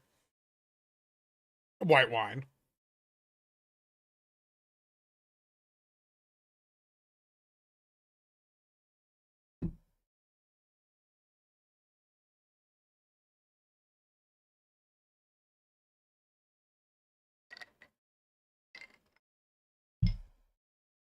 How about bagel bites? You know, it's bleak. You shouldn't give up on yourself so easily.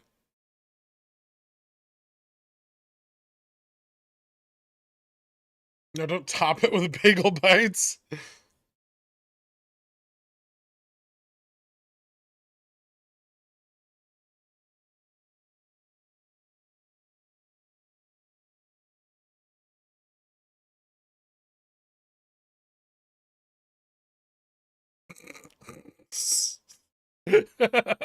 Fuck you, Chaku.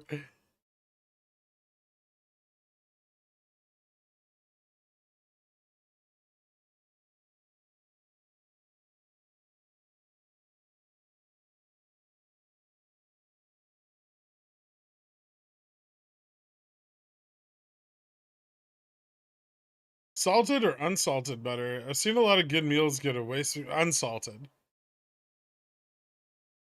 You salt to taste. I keep both types of butter because I'm not gonna salt my fucking toast, but definitely unsalted butter for cooking. Anything. Salted butter and chocolate chip cookies.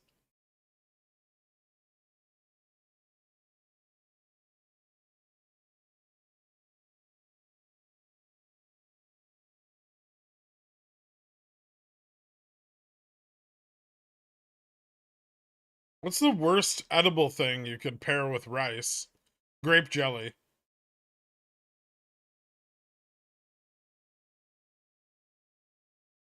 Really, really cold grape jelly on top of cold rice. You don't want it to lose its texture.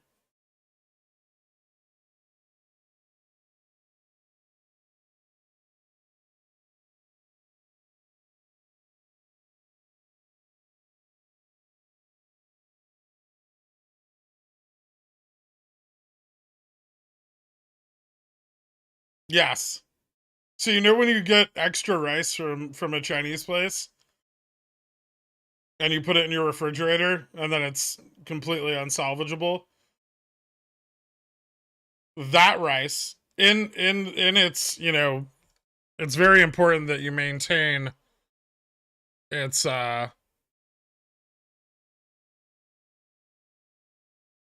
shape.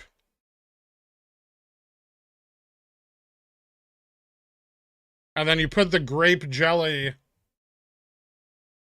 on the top.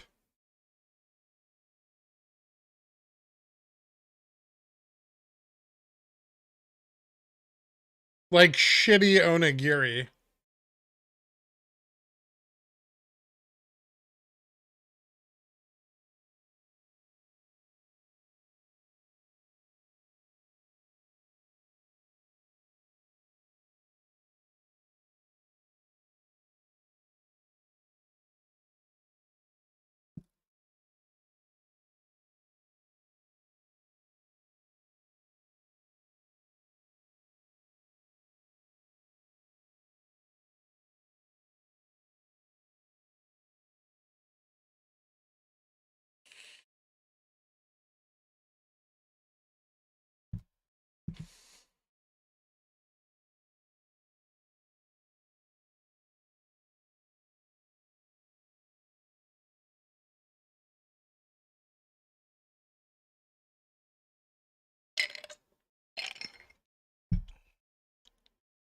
I would call it options as a gastronomic adventure.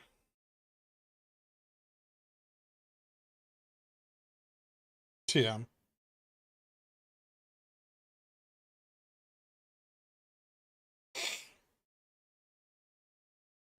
Stop throwing capers on shit. I'm pooping and my vape battery died. What do? Can you bring the charger in the bathroom? Or are you turtle heading?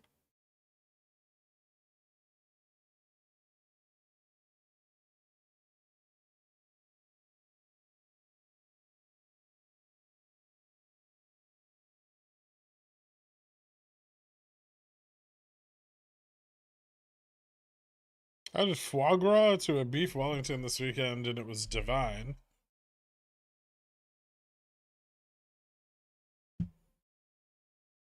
Beef. I want to make sure I'm right about this, but I feel like beef Wellington has foie gras.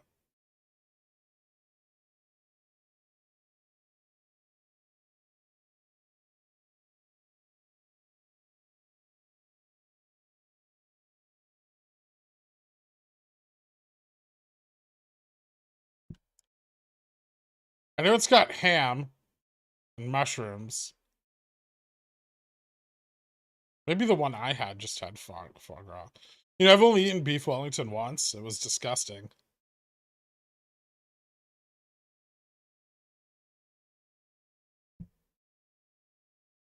Foie gras is Persian.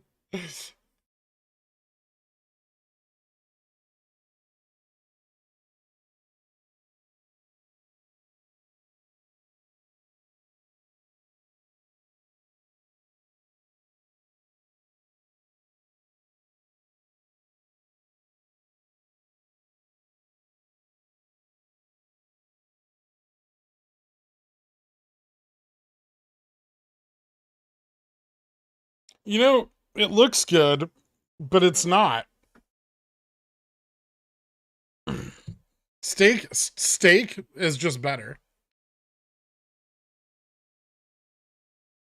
It's a good pairing that's done often, but not a requirement.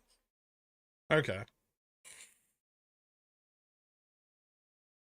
Yeah, you know what beef Wellington's always really needed was extra fat.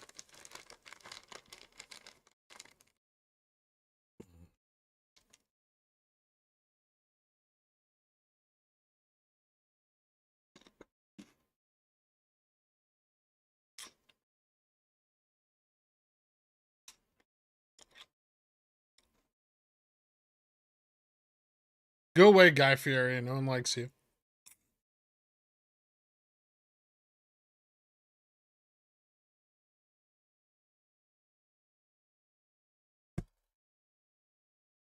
You're saying you're into proof of steak. I love sushi.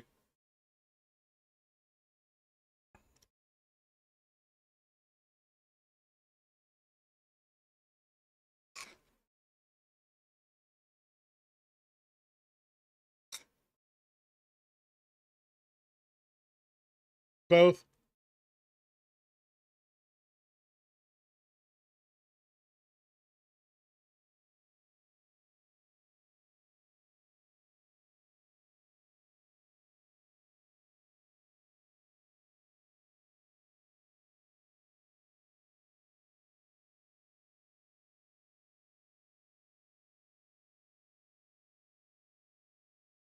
What do you hate about Flavortown? I hate that he can't wrap his mouth around the food before he bites down. So something always has to dribble down his fucking chin as he makes orgasmic sex noises eating giant piles of greasy meat.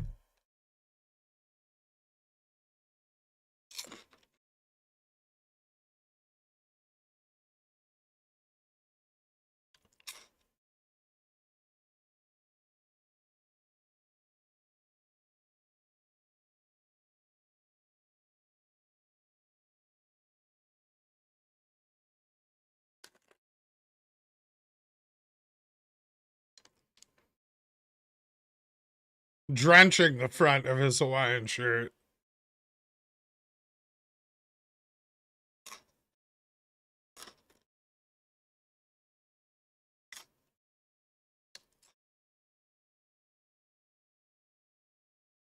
I hate how he hovers over the chef the whole time, tasting stuff along the way. I get really angry when he sticks his fingers in things they're cooking that are obviously like a large batch, right?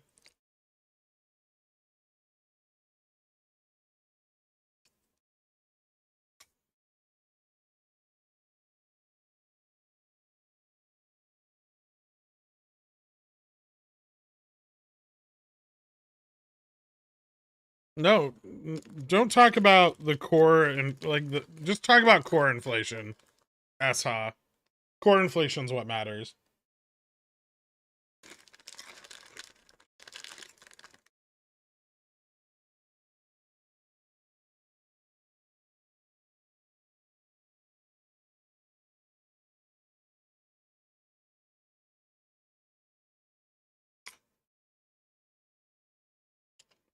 Now I kind of want to quit streaming stocks and just make blurst Guy Fieri cartoons.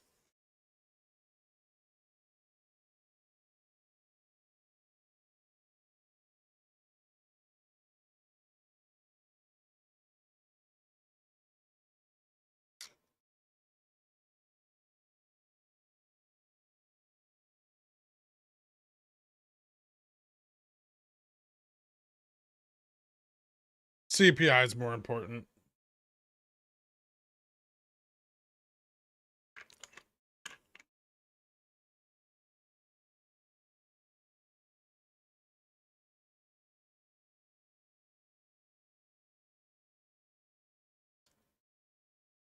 I'd get way more viewers.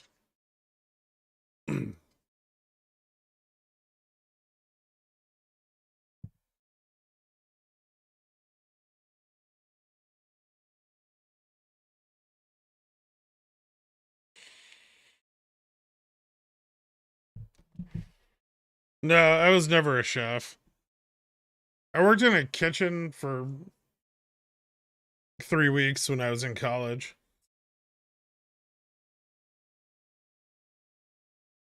I didn't like it.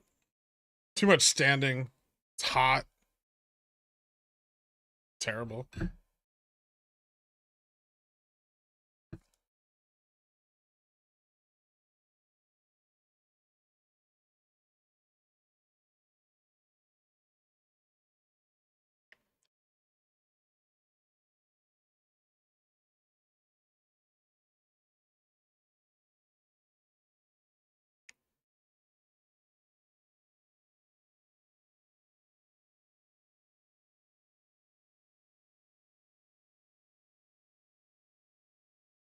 What's the downside for Upstart in your mind, guys? They're probably not going to start making money again for a few quarters.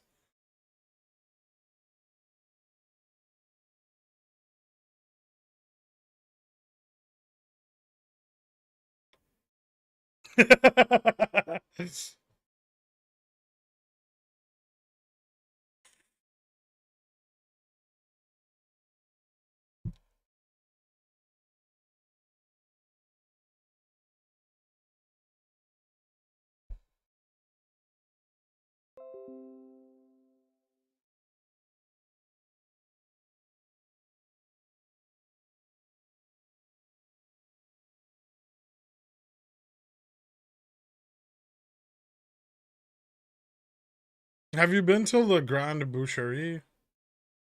Yeah, that's where I ran away from the fucking that chick who was trying to catfish me. You know the outside patio area where the pots are with the plants? That's what I jumped over. Yeah, I was born there, dork.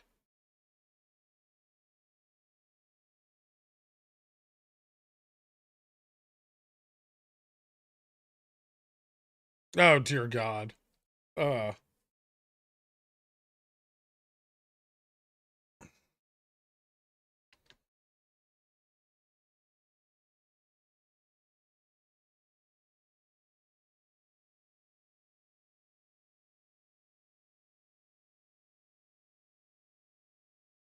We had a table outside. Great view of the homeless guy in the atrium. Nice.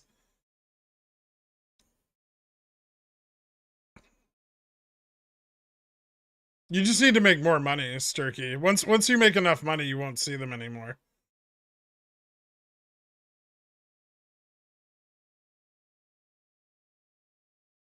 There's already a gherkin stream card that I refuse to use. We don't need more of them.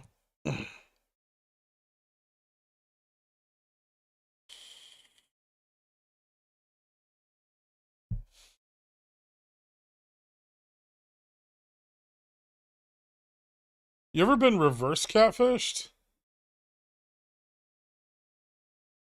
Sort of, once.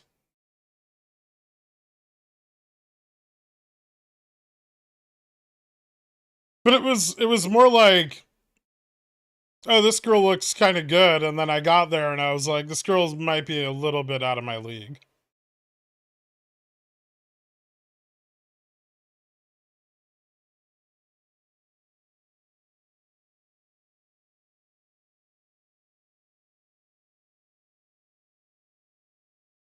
Thankfully, my ego is big enough that I don't think anything's out of my league.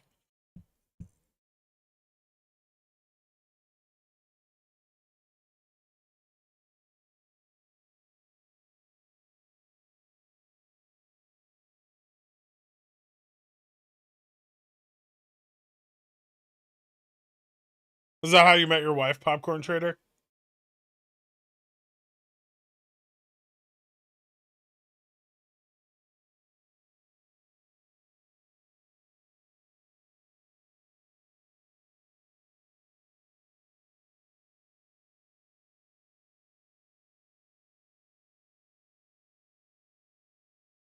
Thanks, Ollie.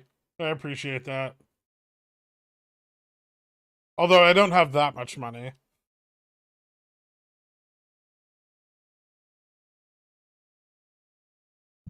Sava's going up. Didn't you read Pickles Picks?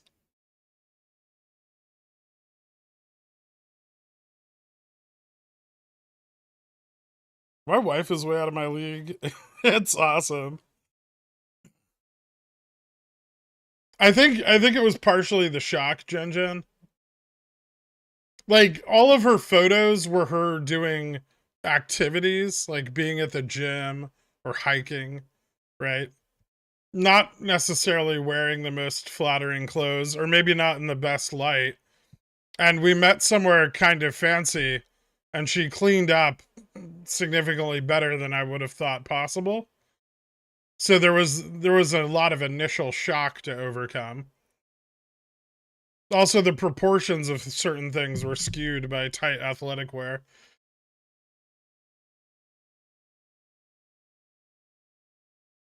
It was a good surprise. I don't know if she had any cats.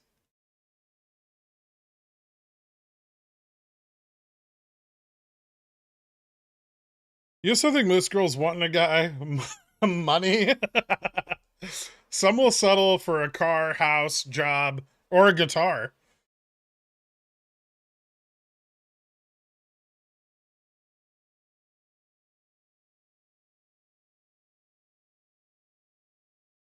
How tight is your athletic wear? Skin. Skin tight.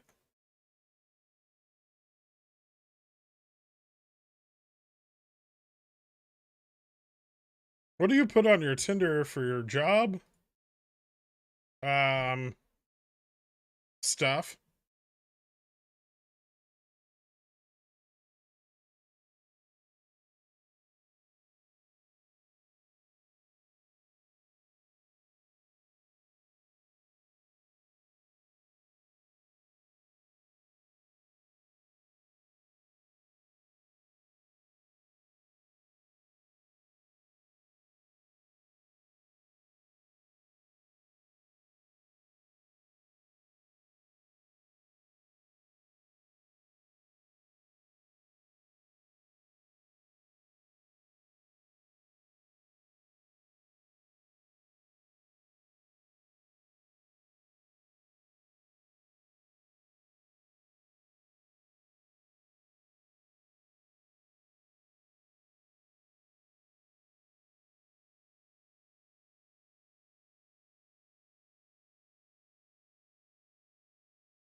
Thanks, Fluffy Cloud.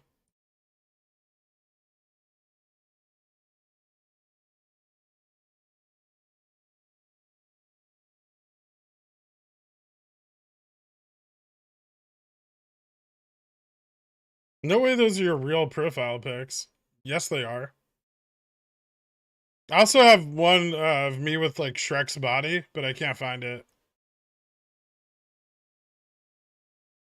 I'd probably have to get it directly from my actual Tinder.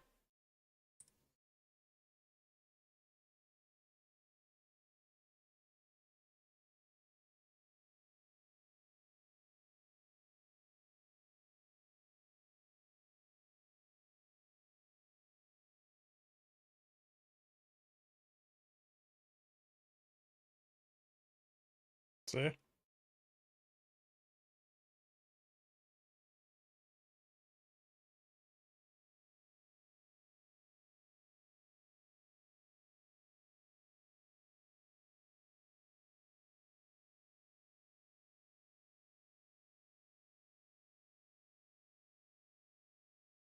You can't make this shit up.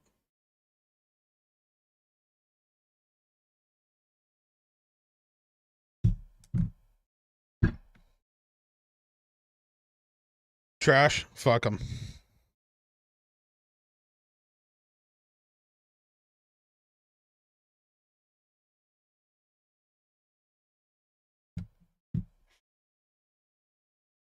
How do you differentiate yourself from other financial bros on Tinder? Stocks are almost a red flag these days.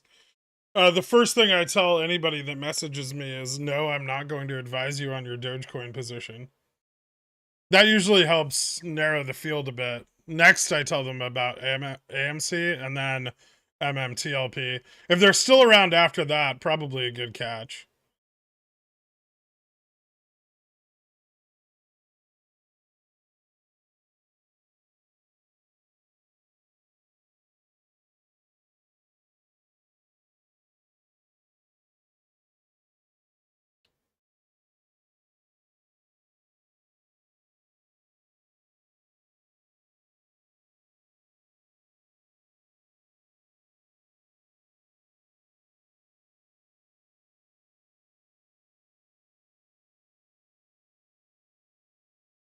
MMTLP is still worth more than Fubo. No, actually, MMTLP worth nothing. Can't trade it.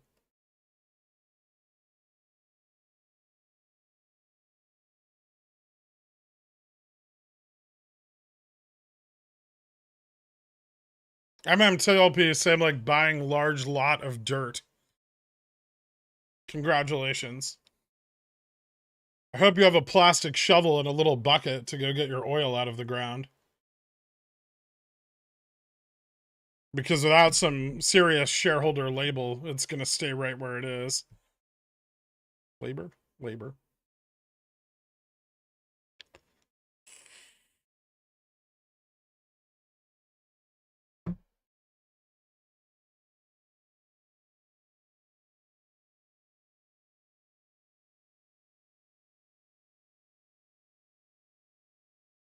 Look, another Pickles pick, Sava, going up to near the $50 price target. Shh. We don't want people signing up, right?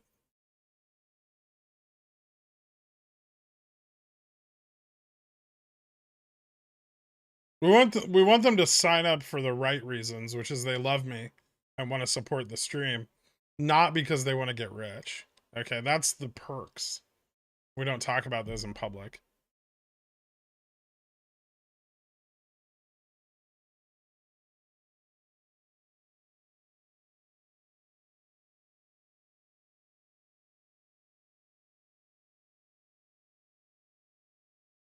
You withheld the Insta runners till after I went bust. That's not true. You were still in when I posted Fubo and it went up to $8 the next day. 2 days after, whatever.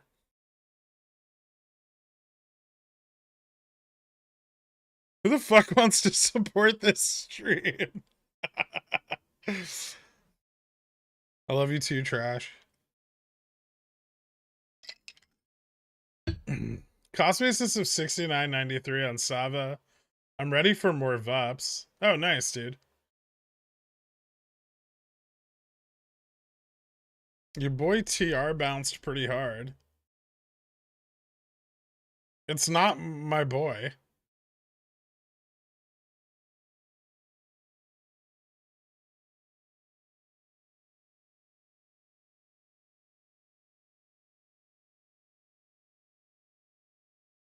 Where are the calf pics on Dillionaire Discord? I don't know. They're on the Discord.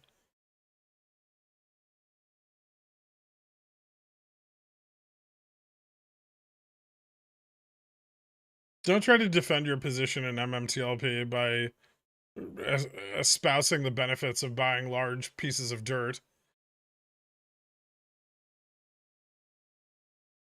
It's a big piece of dirt. It's not worth $500 million.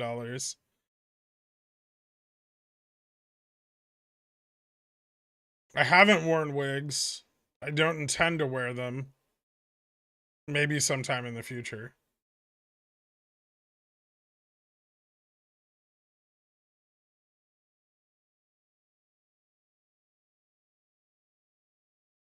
There's definitive proof on the Discord that I am not a centaur.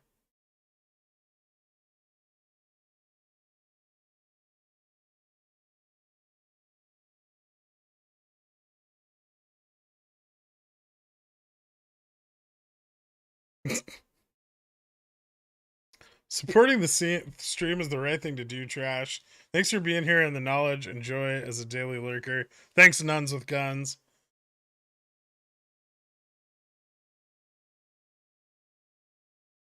My proof says otherwise on Pigeonwell chat. Do I even want to look at this?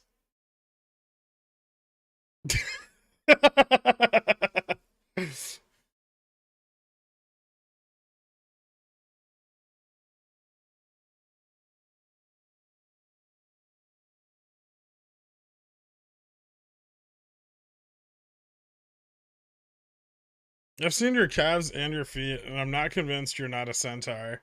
Wow.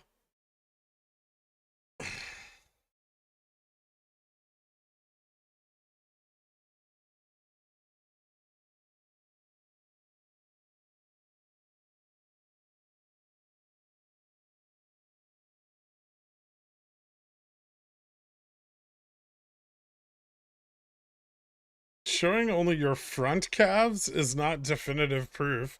Wait, so I'm human, 100% human on the front, and then horse on the back?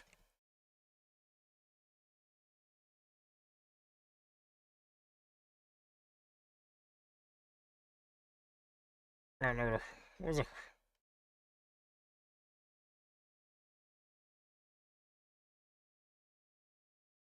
So horseback here, then just like a human with the horse body coming out of like my lumbar.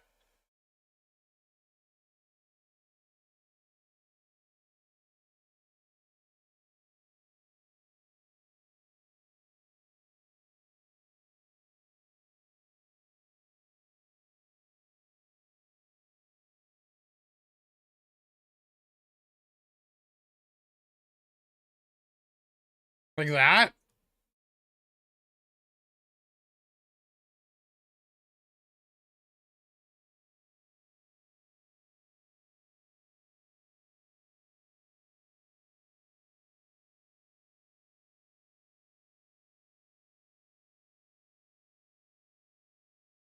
It's the skeletal structure of a centaur, but with all human parts.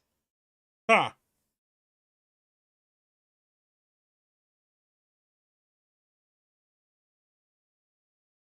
Well, this chair is uncomfortable on my front butt, then.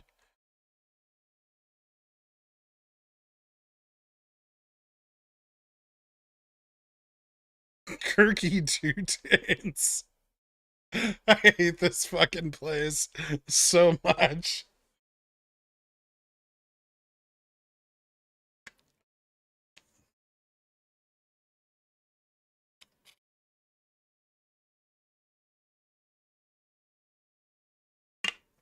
Well, you created it. Yeah. Sometimes it's best to kill the things you create.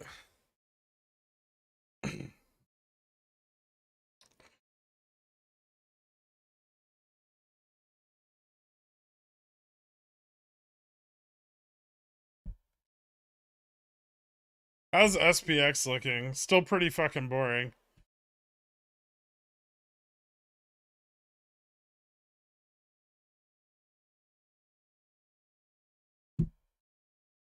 The entire day's trading can be summed up with this.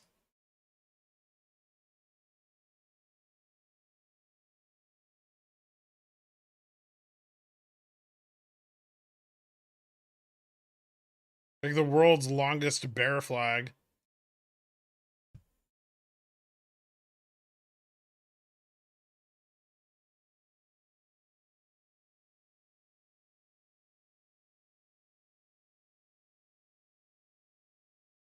Has Elon ever tried to gift you a flight attendant? No. No, he hasn't.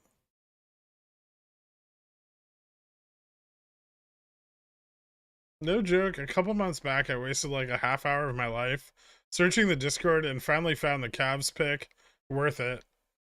Yeah, I agree.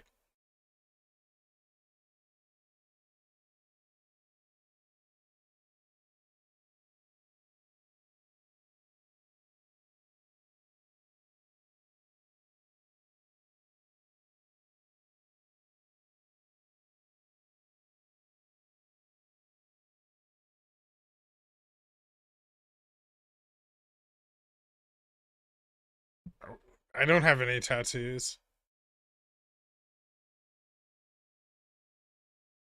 Did you see Elon getting booed off the stage with Dave Chappelle last night? No.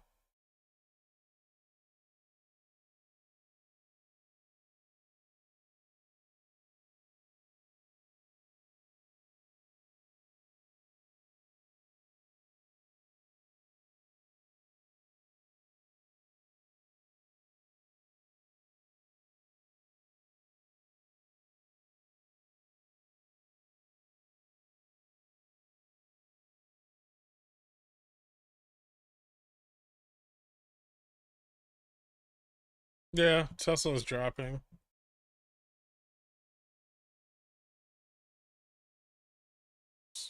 Kind of falling back to its trend line.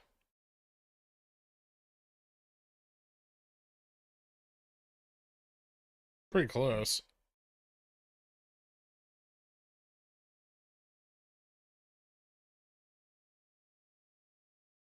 Could be a good entry.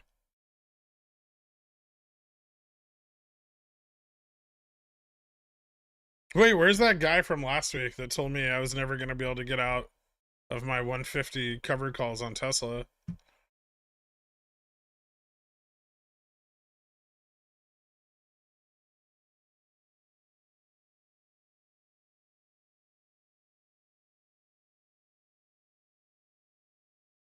No, it wasn't Victor.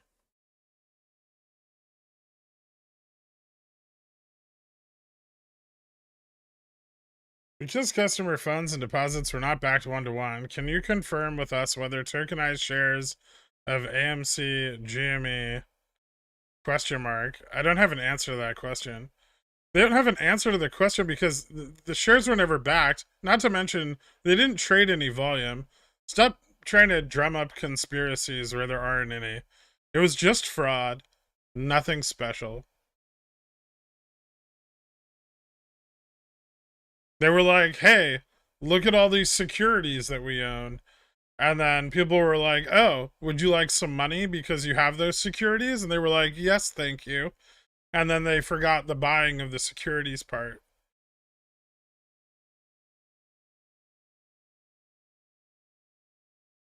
Thanks, Nicolaire.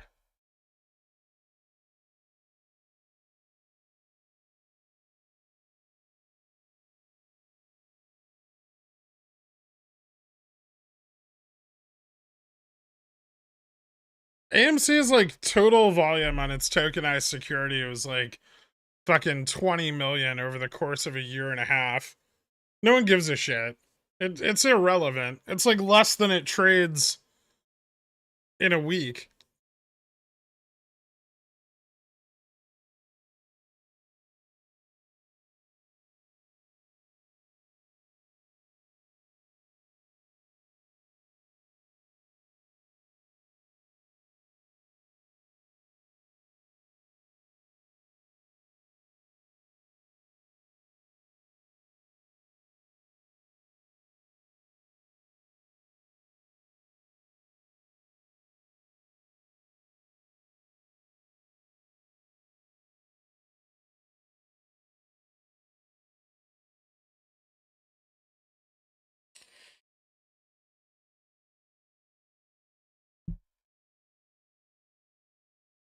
What's a security, pickle man?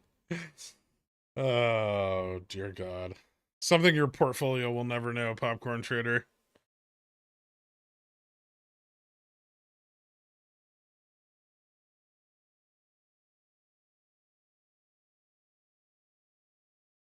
FTX is the Fire Festival of 2022. You know how much exposure I had to FTX? None.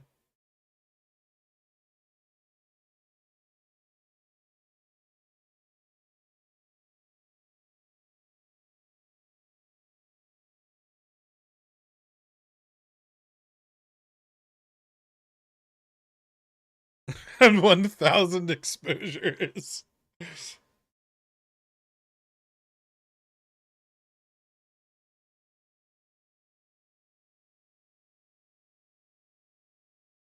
Do you believe or hold any crypto? Those are two very different questions. Do you believe in? But what do you want me to believe? I don't think crypto has any value.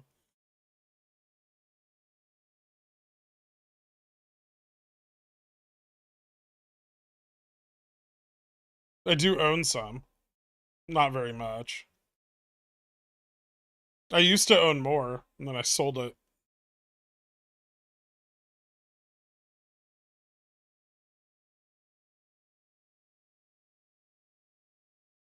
Interesting.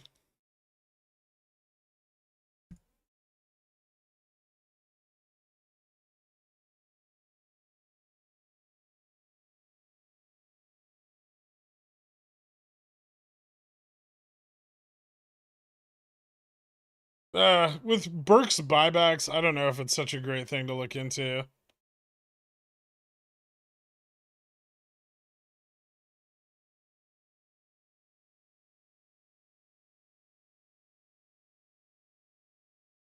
I don't believe in ghosts.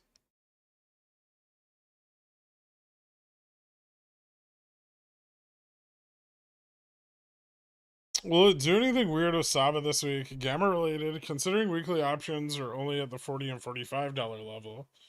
I don't know. I didn't buy any weeklies.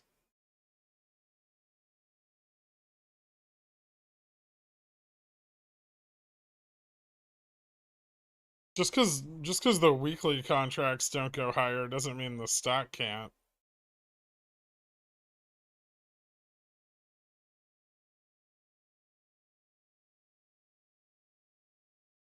I have a tiny bit of Cardano and Algorand.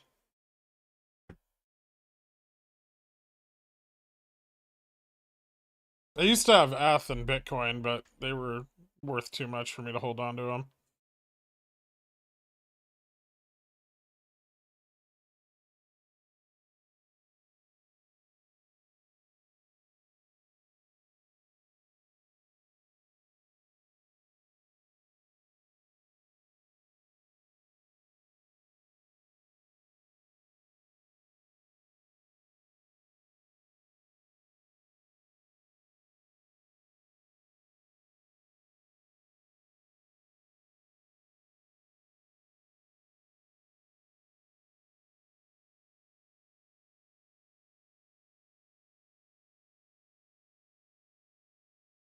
If you don't believe in ghosts, then what's in my blood making me make bad decisions?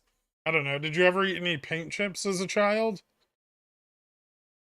Could be lead or possibly arsenic.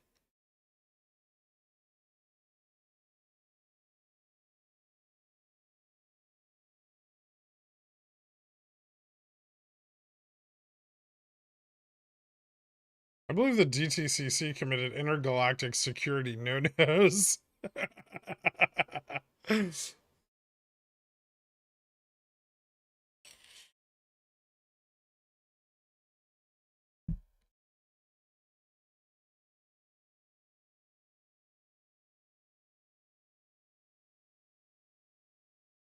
Missed the early entry on Sava. Do you think it could pull back to 38 again this week? I feel like entering now is just chasing.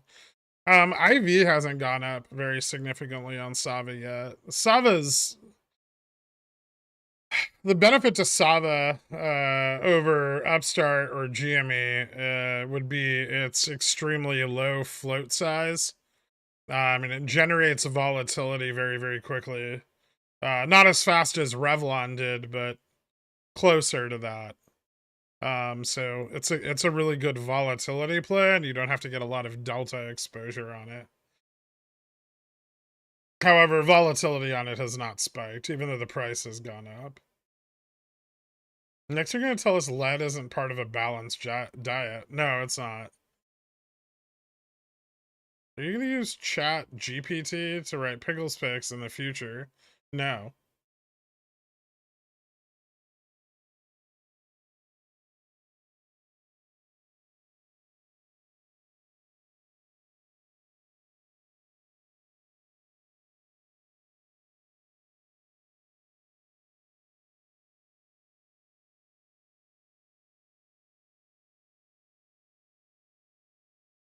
Well, remember on Revlon how IV would go from like 180% to 350%, like in a few candles?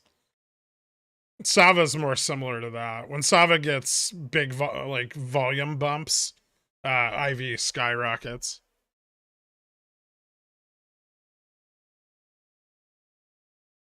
Do you think there's any potential to the idea of a blockchain ledger stock market?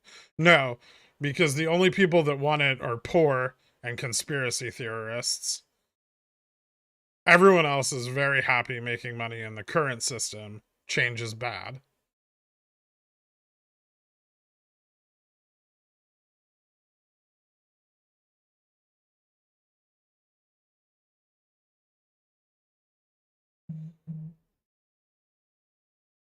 Well, you'd make even less in a blockchain market.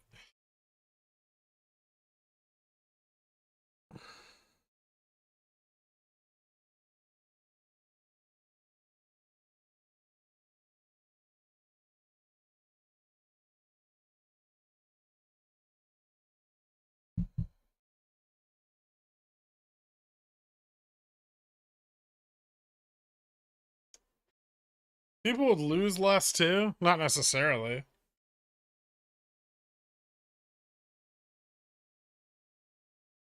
Blockchain markets seem like decentralized centralization.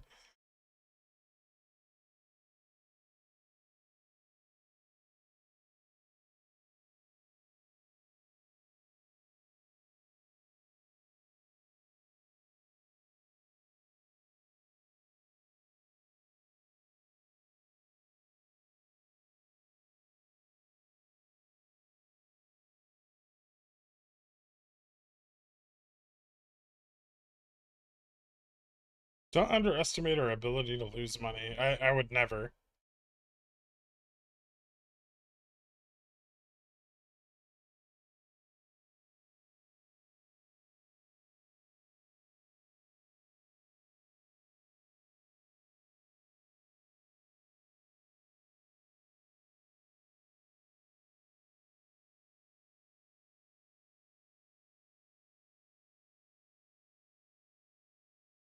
How red is your crypto port? I think it's down about like $1,500. $1,600, maybe? I don't have very much money in it. I sold Bitcoin near the top. And I sold my F, well, like within 15% of the top.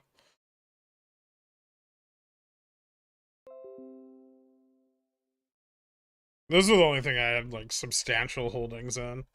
And I'd had those a long time.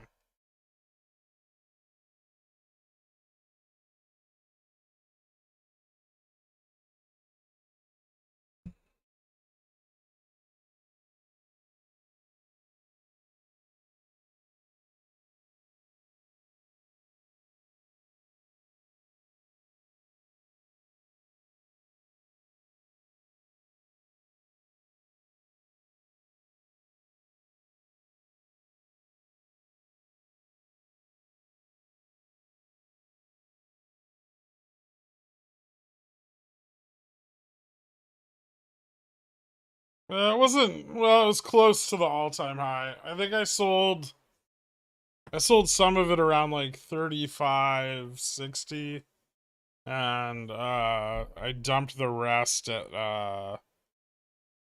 like just above 3,000.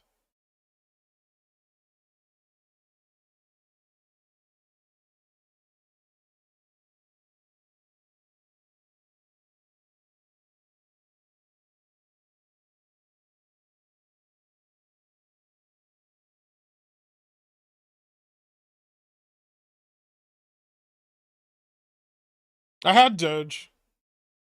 I sold it, unfortunately, after SNL, but at like 30 something cents, 30, 40 cents, right around there. I don't really remember. I made money on it, but I bought like $100 of it one night when I was like shit-faced drunk in Vegas. Been a year. Thanks for everything, Gurk. P.S. Have you ever considered having a person panned in the bottom left-hand corner, explaining to poor people what you mean, like a sign language person does for important speeches?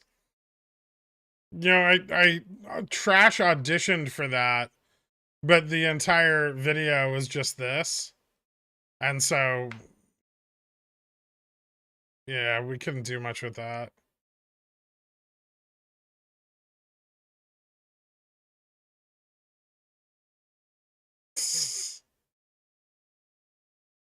There are no options, Dork.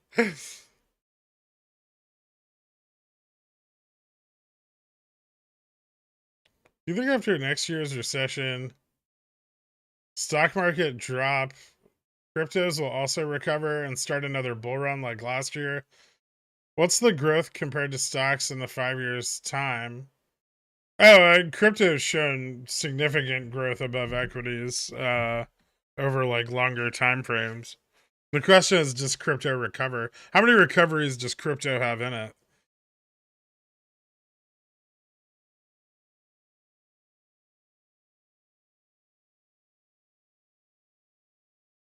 Liquidity charts look great, Rob, in your head. Super bullish.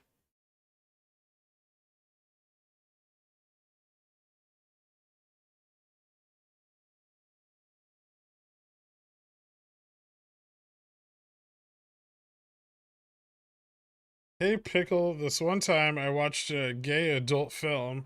The girls never came. That's sad.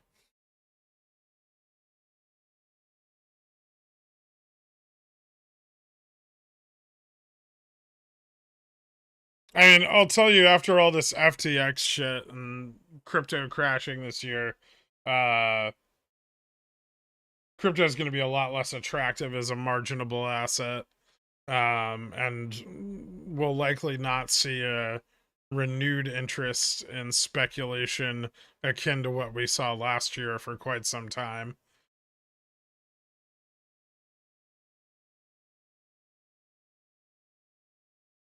It needs government regulation. Whether it needs it or not, it's going to get it.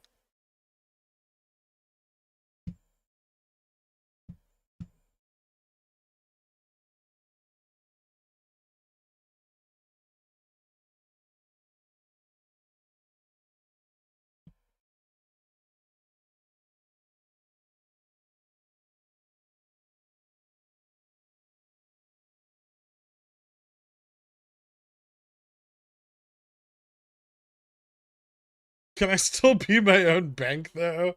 That fucking guy. Predictions for FOMC? Probably point 0.5. My prediction for it will weigh heavily on tomorrow's CPI data, as I'm sure will their decision. But yeah, I would say point 0.5 is most likely.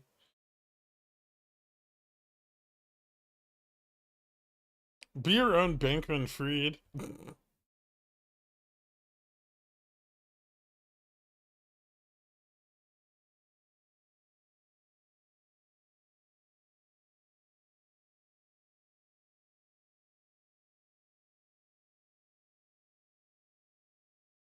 Didn't JPow say it would be point 0.5 no matter what? No, that's their target though.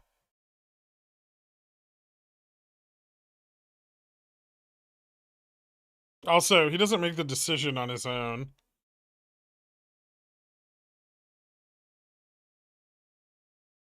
I've never played The Last of Us.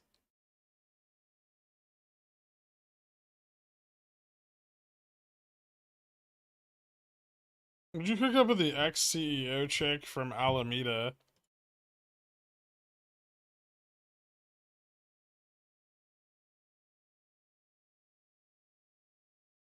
Who's that?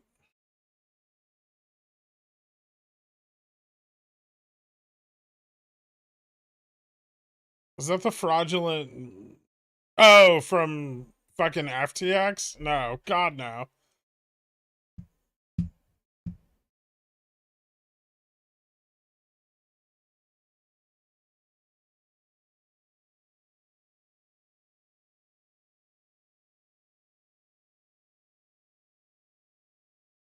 Would a good CPI print get you to trim back your long shorts? No? Probably not.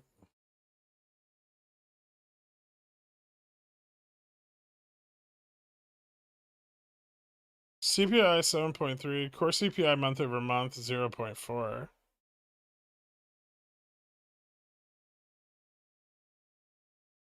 Core CPI month over month. So you're projecting a 4%, a 4-point increase?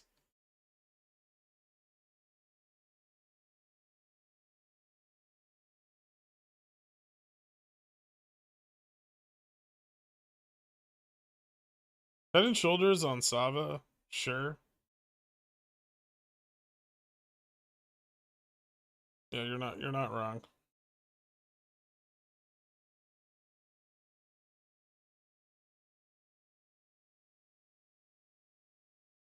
I mean, she's not personally worth billions.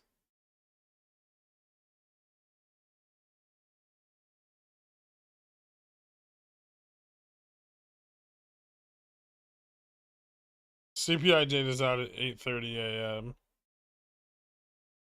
Any idea why Weber ripped 25% in the pre-market?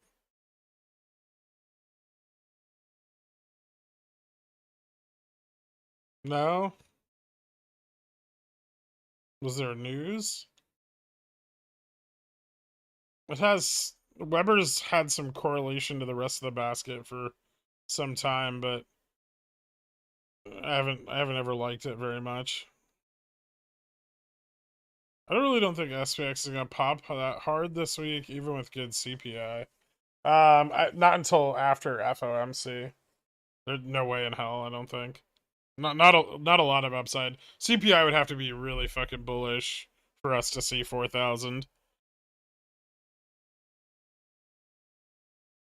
There's so much neutral positioning for end of week. Oh, they're going private? Oh, okay.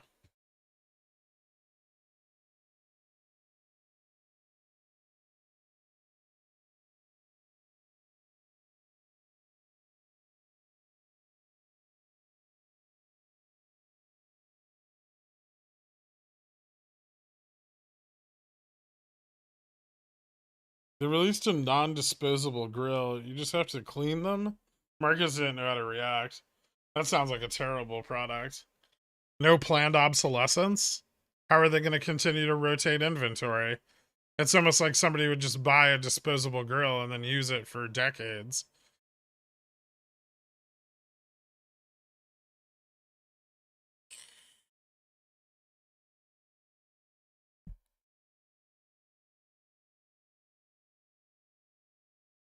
I used to mind Dogecoin when it was a joke. Dogecoin is still a joke.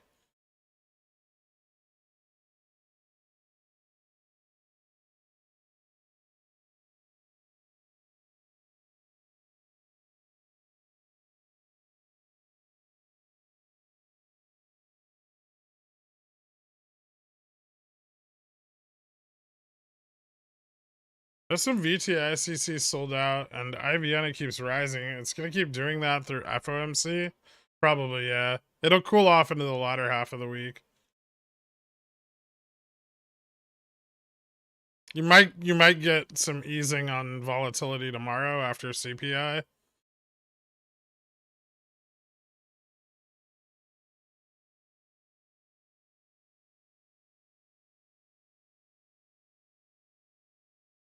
What do you see for the rest of the day with SPX?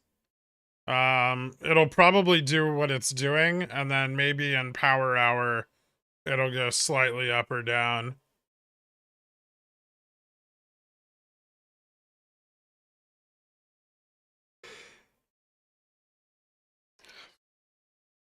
I'm looking to pick up more GME shares. Does positive cash flow raise your short-term price targets, or it makes sense to wait for a better price?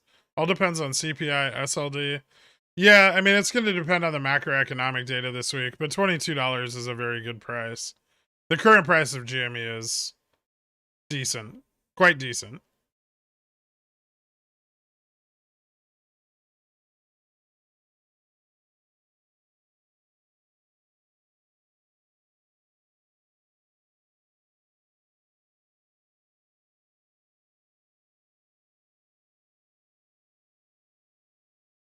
Is nobody else jacked that Fubo's up 10 cents? 2 cents? Oh, I am. Awesome. My 205s were 45 and now they're 7.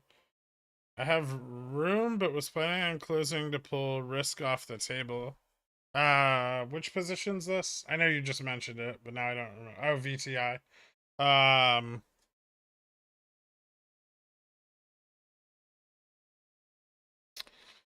205. Let me look at it. 1 second. Man, selling CCs into this week seems on an index like that seems super fucking risky. Man,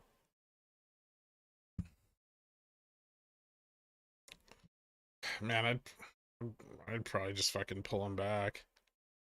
That's dangerous as hell.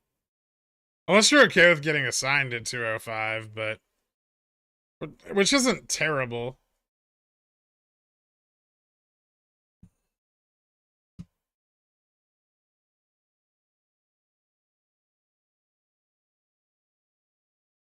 I don't know. There's still SLD, right, Gilgamesh?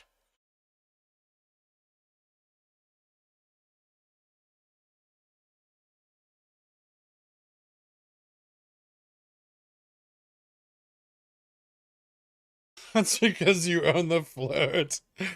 He's getting there. Do you have more? I think you have more Fubo than me now, don't you, Atomic? At least shares. So the best way to play for the rest of the week is to hold fairly longer dated calls and puts until the end of this week before selling any side in case it suddenly turns against you with such uncertain volatility. Yeah, kind of. I mean, I'm holding open my longer dated SPX put positions, and then buying some nearer dated straddles, and then if those print, I can lean long into them and continue to use those profits to average down my short positions for the long term.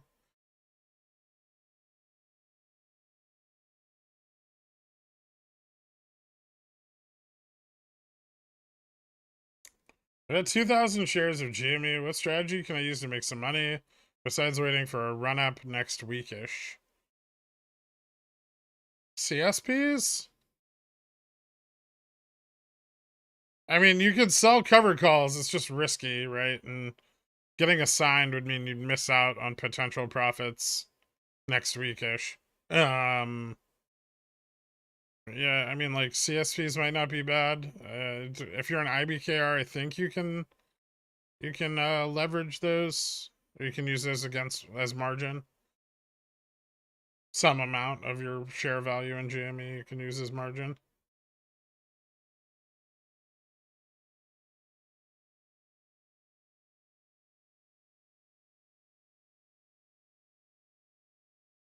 If bullish CPI and FOMC, then SLD is going to be quick, right? Probably, yeah.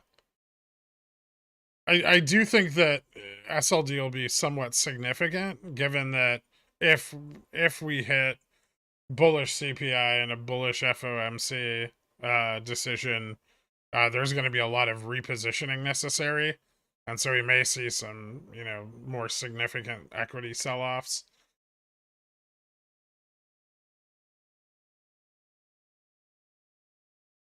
Which X are you straddling overnight? Given the IV bump on SPX. I mean, I'll just buy far enough out that I don't have to worry about it.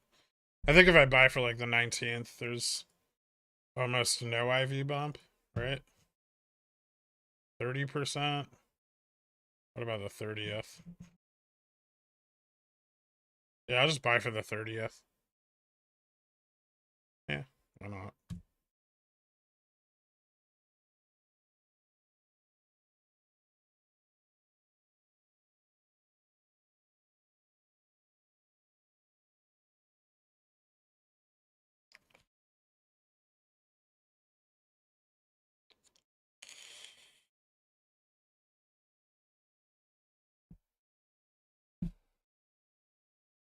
A margin on E-Trade will only use my GME shares for CSP collateral.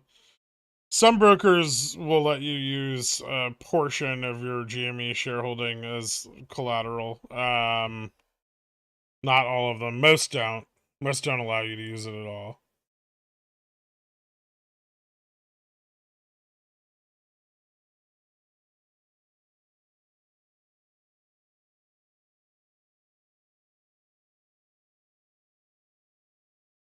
Ugh.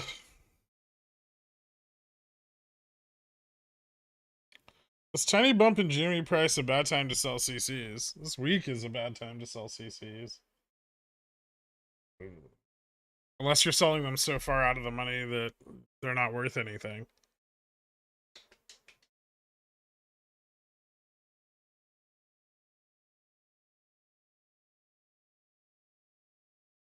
Are the shorts covering on Fubo? I doubt it. Why would they do that? No.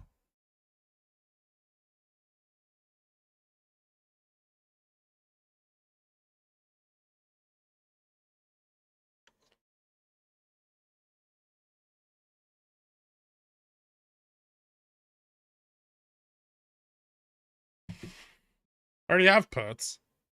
Why do I need more puts?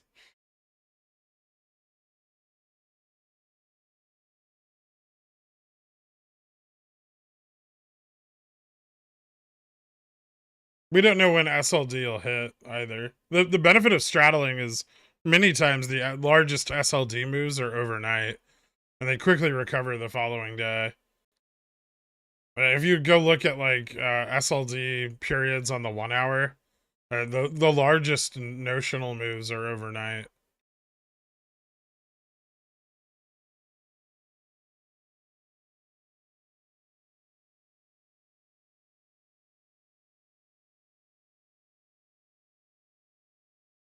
So like a lot of the time SLD will open low and then move up.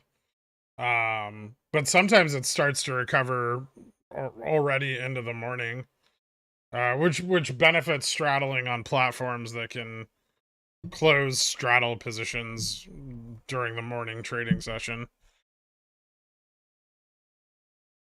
Even with the shitty spreads, you probably still make way more money trying to close in the pre-market. Checking in on Brig. How you feeling for economic data this week? You loaded up on SPX puts. I have some SPX puts. I wouldn't say I'm loaded up on them, but no, probably just straddling stuff.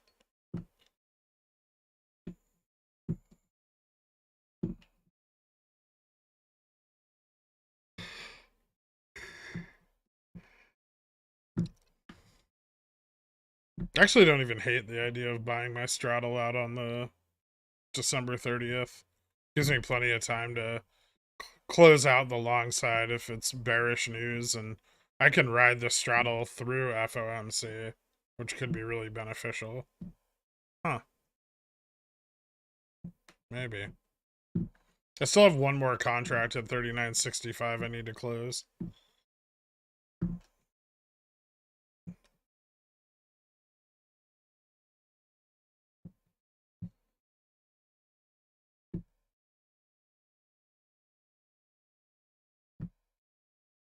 Yeah, that's kind of what I'm thinking, Big Dilly style. If we hit bullish economic data, then I can close the long side, average down the short side, and ride it into SLD. Or at least hold it through SLD with no significant loss.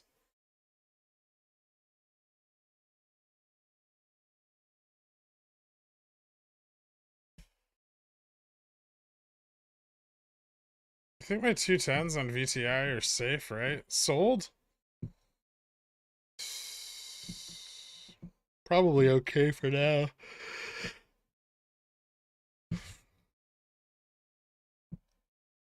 How long on them?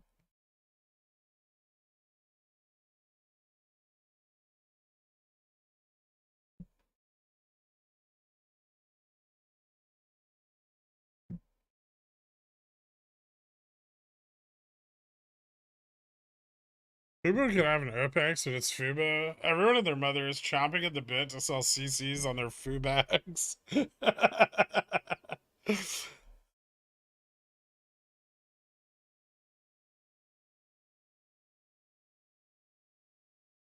Spires this week, they only have monthly options. Oh, okay. Probably okay. If we hit like really bullish news on CPI and FOMC, you may want to try to use SLD to like roll or close. But at 210, you're probably not super at risk. Like it's not that bad at 210. The guys at 205, that's a little riskier. Yeah, no problem, man.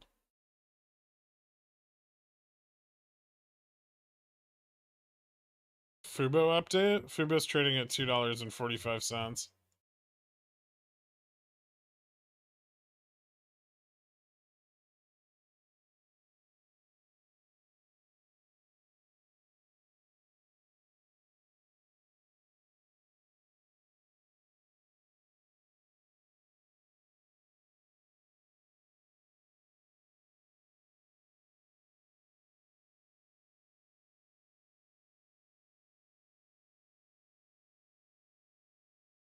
You looking at Bobby at these prices? No. I mean, I still look at it once in a while, but I don't like it.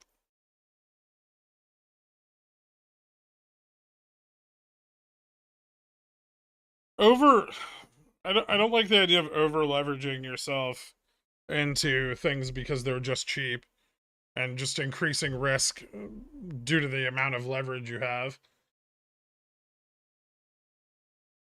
I'd rather not buy companies that are dying. At least then you have a good baseline, you know?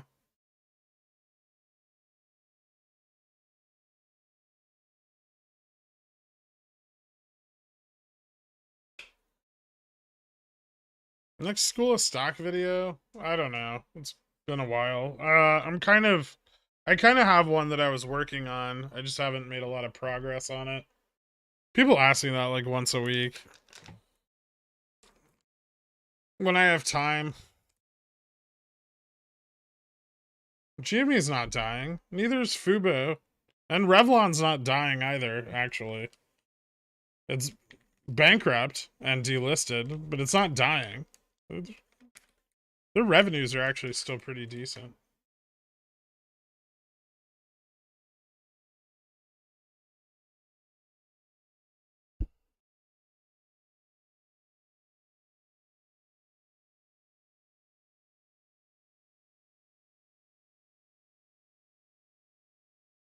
It's so refreshing. Now I smell like grapefruit.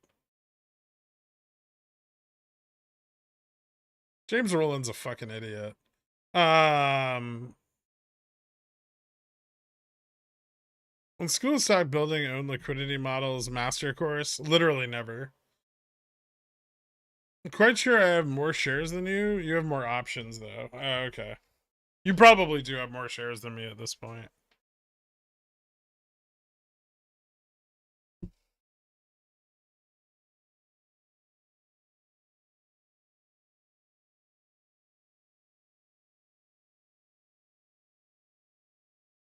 I'm scared for my spy calls. What strike did you buy? Yeah, Jamie calls are really cheap right now. I like them a lot.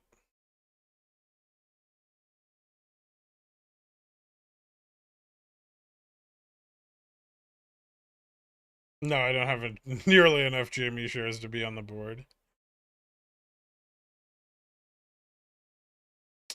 Well, I have more shares of Bobby than you. Good for you, man.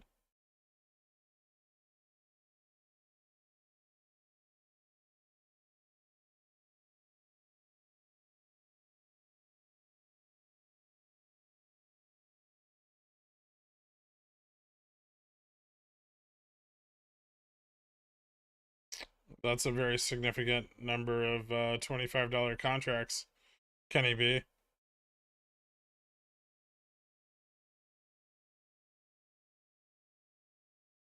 But do you want them? No, not at all. Sorry.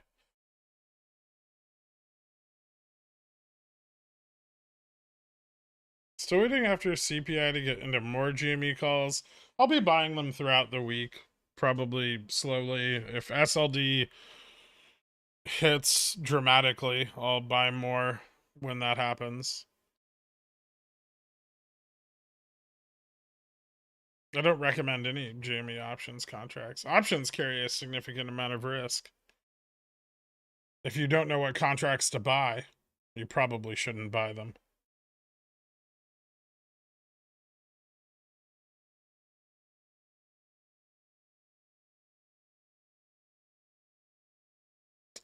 That's on in the money 30 GTE. Call debit spreads on non-vertical stocks, non-volatile stocks, such as the FANGs. Looks like you just have to sit and wait for them to auto exercise for profit. Yeah, I mean you tie up a lot of capital with potentially not a lot of yield. I'm not a huge fan of doing that. Some people do that as kind of like an income strategy. Um Rolling them out really sucks.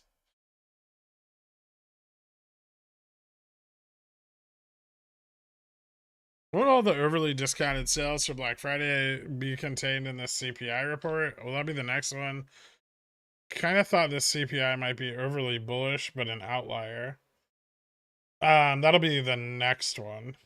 This coming report is for November, but I don't think it'll include Black Friday. I can't remember the reporting criteria. I don't think it covers the entire month. Maybe it does. I'd have to look. I forget what day they finalized the report on.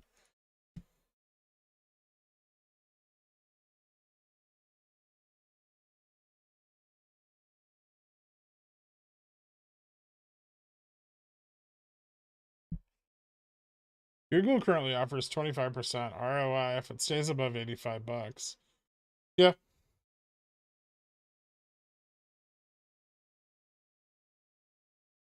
I can see that. What if it doesn't? That's I mean that's the risk right now. That's generally a better strategy in like a more stagnant, less volatile market, or like a weak bull market.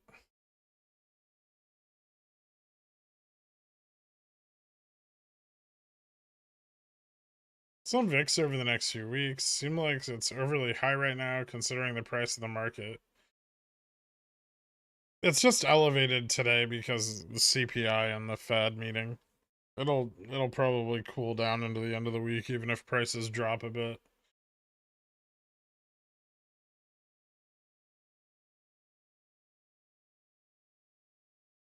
Do you have a negative cost basis for Jamie yet? No.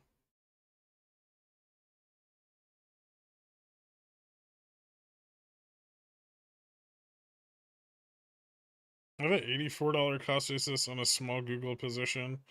Mine's at like 86 right now with covered calls. I'll probably buy some more in quarter 2 of next year. Bringing Dixie back, yeah. Them Fubo boys don't know how to act, yeah. Upstart is special, Vups behind your back, so turn around, I'll buy up the stack. Yeah, straddle on the ridge, that's it. Thanks, Picklebard.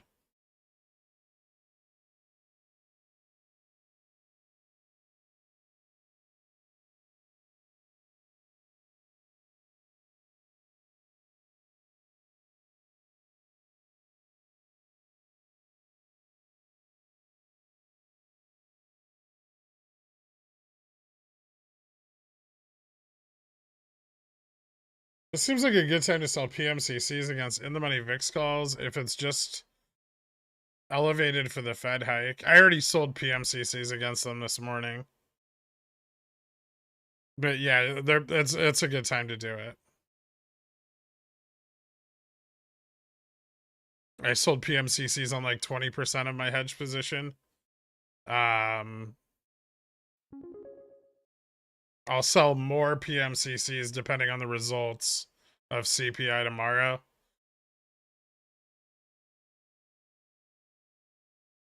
Part 2, Crikey babe, You see these shackles? Trash Dan is your slave, He buys up Bobby if he misbehaves, It's just that JFresh makes us feel this way, Take him to the Carl. Oh, Jesus. Sexy back? Really? I mean, I love it, but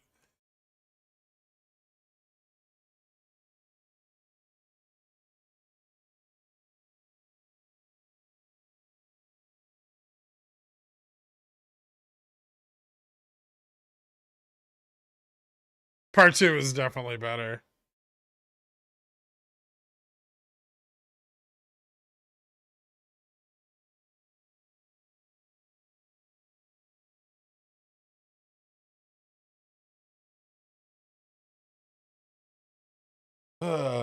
I'm gonna go get some more tea.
The spike in IV in the broader market find its way into specific equities. It can.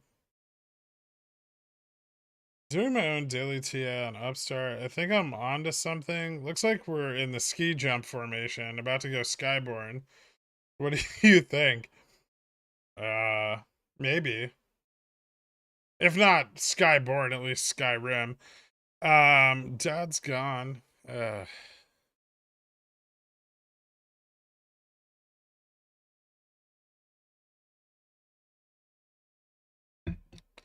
I'll be poor after the 15th. Go easy on us.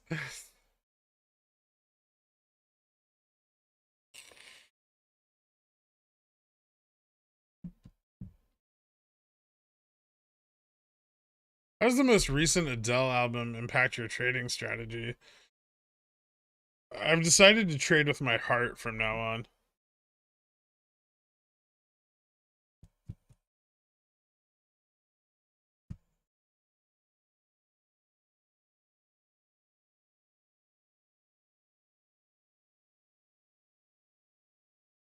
What tea are you drinking? I don't know what it's called. It's got Asian letters, symbols on it.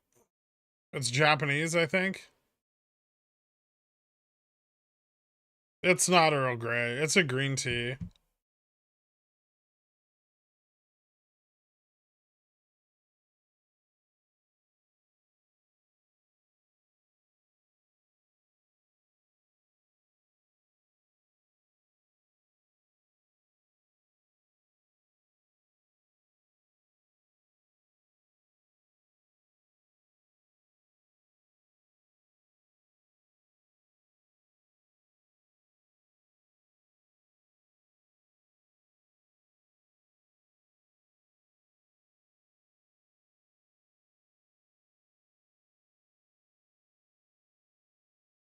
I bought it at H Mart. I have no idea what the fuck the name of the company is.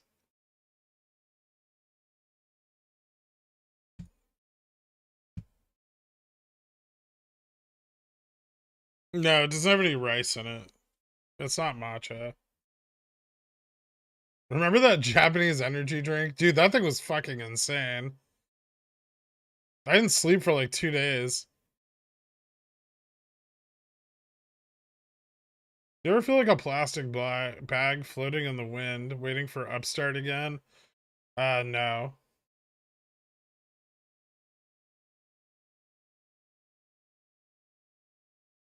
Can you please unite the quants and the dans and come up with your very own pickle financial technical pattern and have the dans come up with a funnier name, such as rounded bottom breakout? No. No. I don't like that idea at all.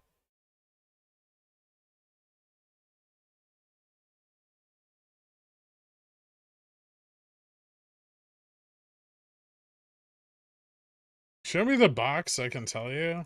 I can show you maybe I can find a picture of the bottle. I don't want to go back into my kitchen. Let me see.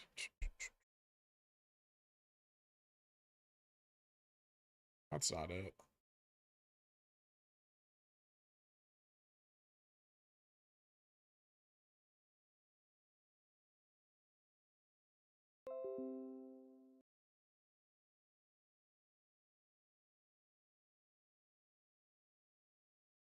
It looks like this.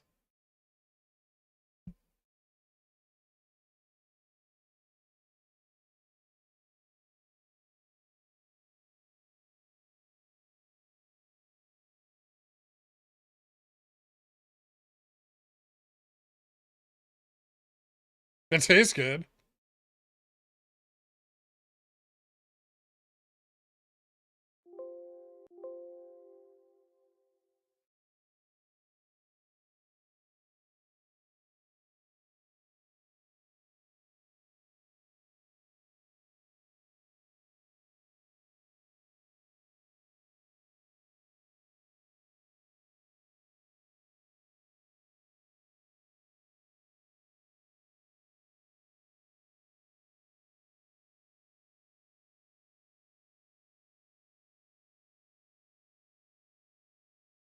Your portfolio is a Red Sea. Well, it's an options portfolio. Generally speaking, you sell things when they go up.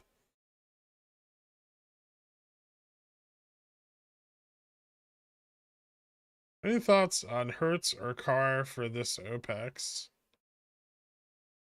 Not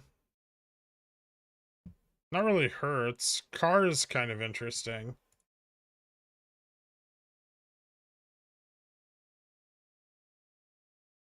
Yeah, I don't know about Hertz. Could be, maybe not. The problem with Car is the options chain's super illiquid.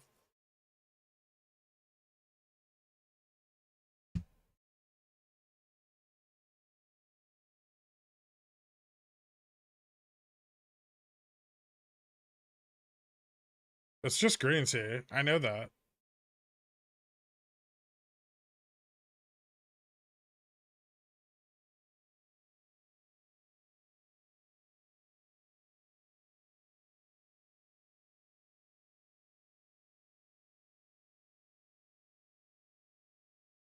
I have a problem. When SPX goes down, my portfolio goes down. When SPX goes up, my portfolio goes down. When the SPX is flat, my portfolio goes down. What do?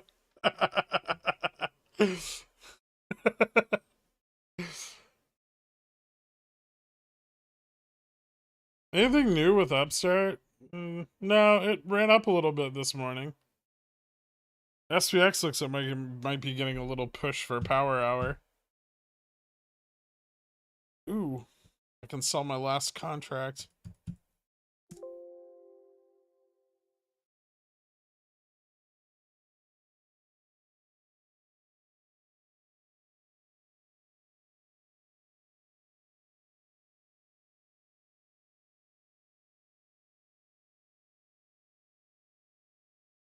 I'm starting to do its 5th Doji Star daily candle in a row.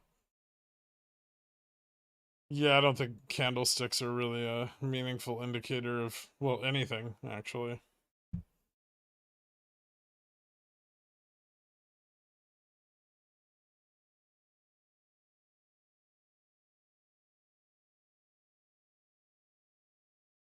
It would be weird if SPX flips.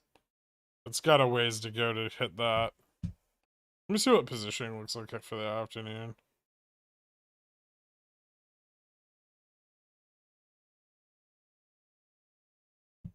I accidentally closed that.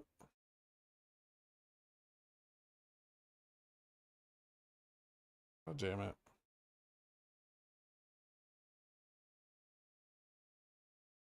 Um,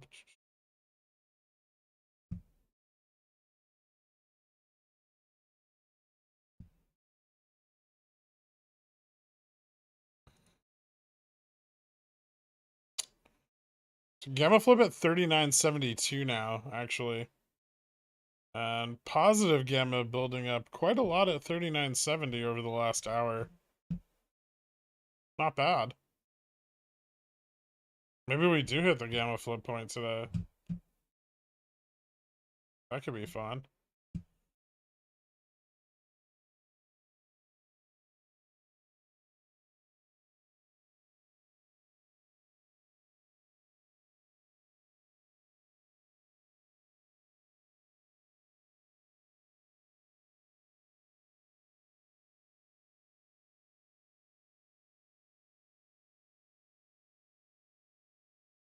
Drink a Japanese energy drink called Lipovitan. Felt like a hummingbird for the whole day. I had to throw out the rest, too scared to drink them. Some of those things are insane.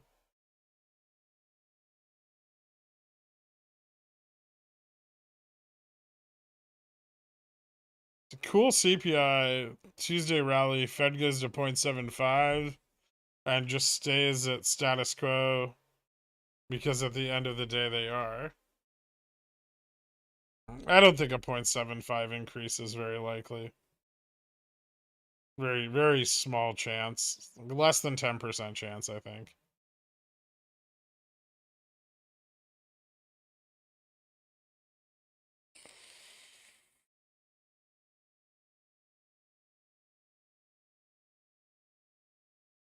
Makes you scared for tomorrow that SPX is so green. Thoughts? I don't think it's all that green. It's up 88 points on the day after being down, like, what was it, 150 on Friday?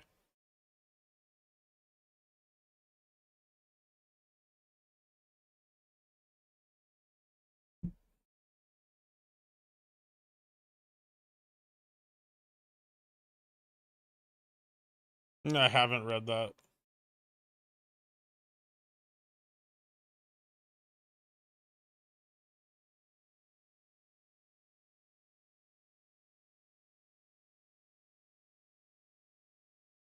Dude from Torchlight, John Berta, just spoke to Charles Payne about MMTLP. Said it was crime. Well, get fucked. That's what happens when insiders try to manipulate markets they don't understand. Found that T, if the translation is correct or not. Okay, what's it called?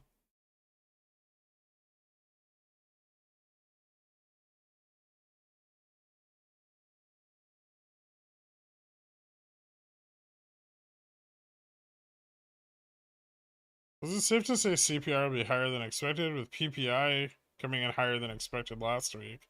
PPI came in relatively flat last week, and no, I don't think one is causative for the other. 6-foot SLD sell-off if CPI and Fed decision are bullish. We could still see one, yeah. We may see one in advance of the Fed meeting as well.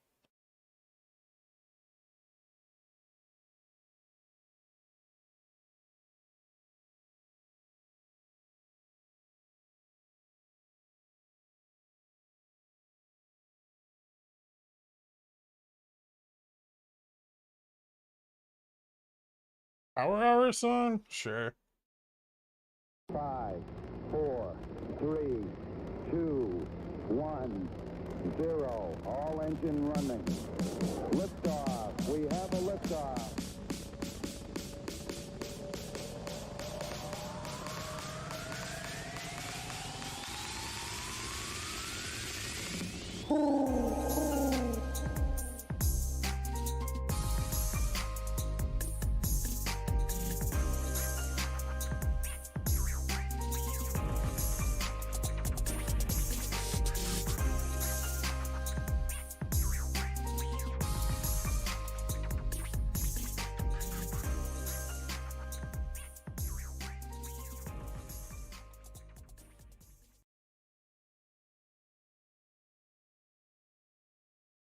What? If shorts don't close MMTLP, how you think GameStop going have a MOASS wake up?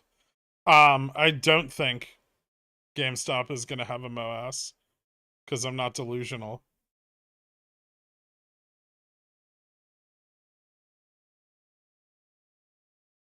Also, can you show me the shorts? Are they in the room with you?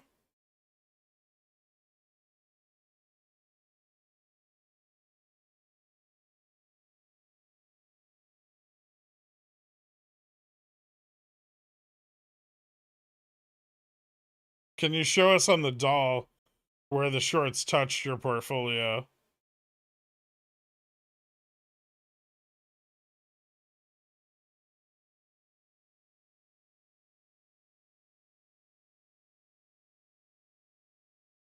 We both thought MOASS was possible for a really long time. We're a little delusional too. I think there was a point at which it was possible. Or, well, at least a higher chance. I'm not a shill. I have GameStop. Okay. So does Ken Griffin. He owns like 1.5 million shares. Is Ken Griffin not a shill? According to Superstock, he DRS'd 15 million of them. That sounds like he's the least shilly person on Superstock, because he has the biggest purple circle. Gonna be real hard to paint Ken Griffin as the bad guy if he's DRSing shares. Supreme Ape Griffin. What do you mean, what tricks they use? The trick like no one read the fucking agreement between MMTLP and MMAT?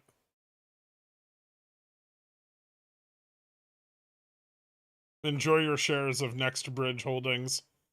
I'm sure the shorts will.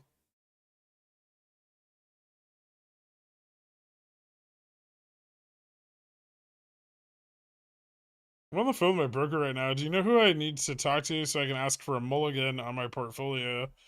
I think if you... Suntory green tea, lemon Takucha 350.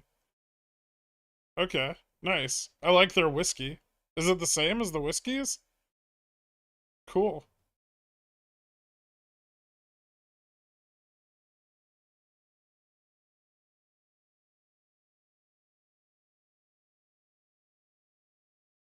Required literacy, the best trick ever.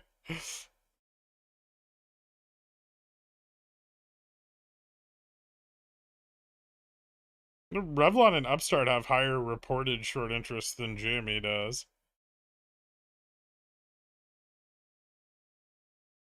So yeah, I can use that logic. Here's the deal. And everyone who thinks otherwise just doesn't understand how short reporting works. GME had a lot of synthetic short positions on it when it went on Reg Show back in January of 2021. Those positions were reported as long shorts, which caused the short interest to spike up to 140% because it was synthetically short, significantly more than its shares outstanding, right? Then those were cleared, as they are cleared almost every quarter on GameStop, and then the reported short interest dropped. Now, when things go on Reg Show, they don't report synthetic shorts anymore. That's all that's happened.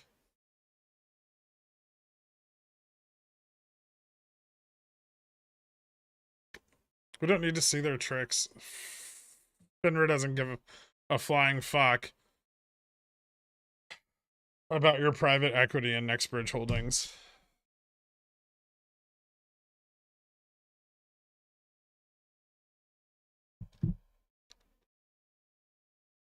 MMTLP sound like hooked on phonics? No, not same.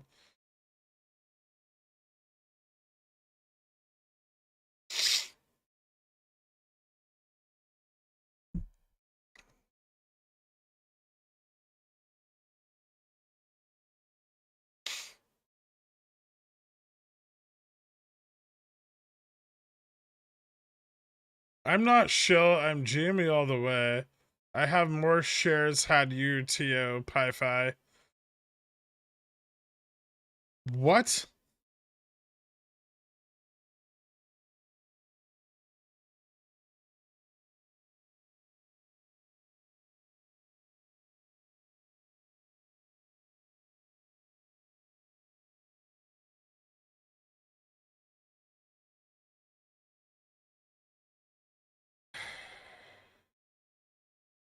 That's a lot of fucking shares.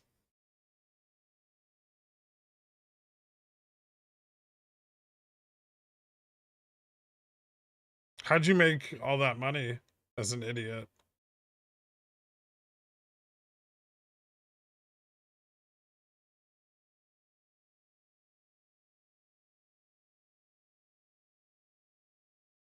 Those 5 shares are real, and you technically have 0 real shares. That's true.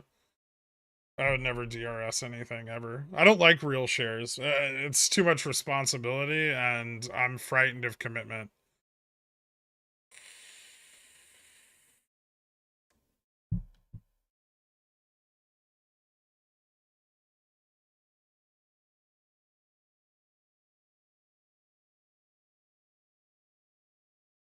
Gherk left breadcrumbs and attracted SS pigeons. That's what you get for leaving the window open, Gherk.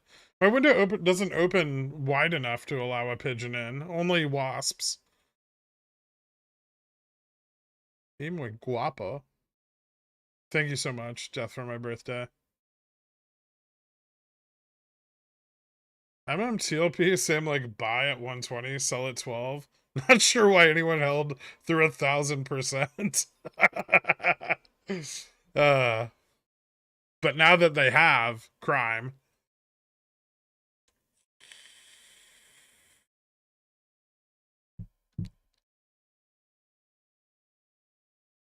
Because a bunch of people wanted to use them as exit liquidity and spun up rumors to keep them holding while they sold all their shares.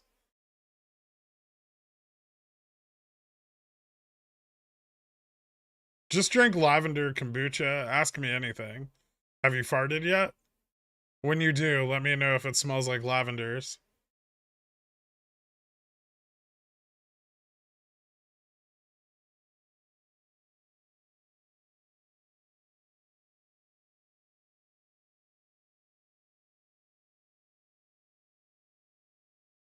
I live in Mexico, tell you that much. I was in prison for drug trafficking. That sucks.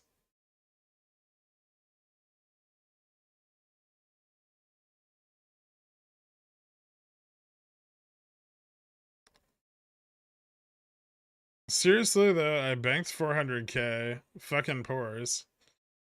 Congratulations, Mike Sell CCs. How's the CC selling game been treating you, by the way?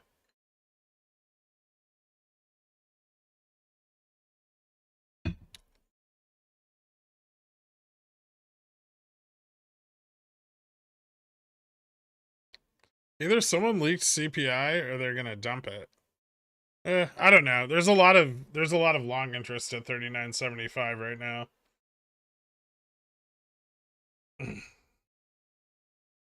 Picked up quite a bit over the last hour. So someone's pulling it up, but is it just so they can reposition? Honestly, without the sell-off Friday, this would have been the range we would have been trading in. So there was already a fairly significant amount of positioning here going into this week, right? Real thick. Hold on.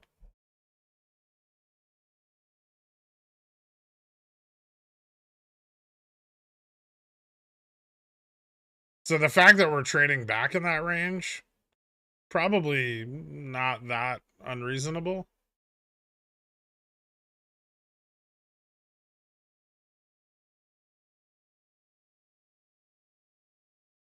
CSPs for now, same.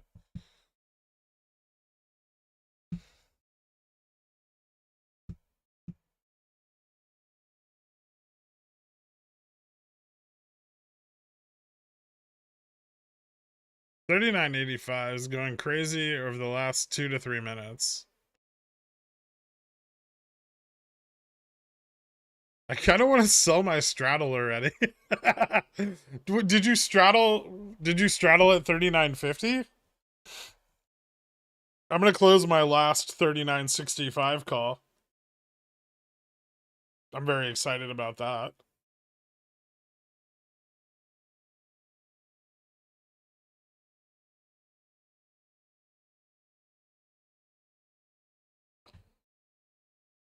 My biggest question is who quits trafficking drugs to buy shitty stocks, like shitty penny stocks? Were you really, really bad at drug trafficking?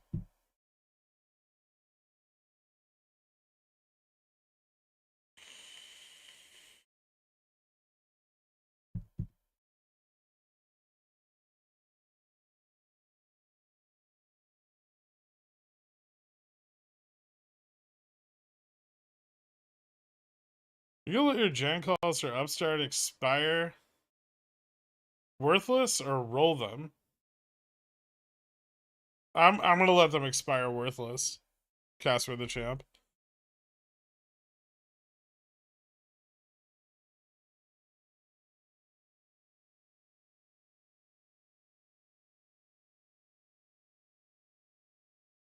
One of us.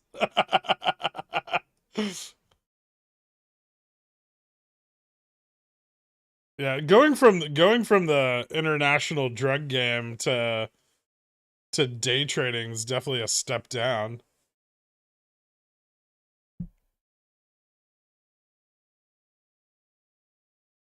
How come when SPX moves hard, Upstart and GME kind of stay stagnant? Is this a sign of shorting?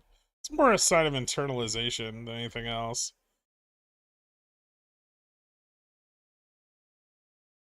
Listen, they're not going to let the gamma flip points cross on either of these stocks until they're ready for them to cross.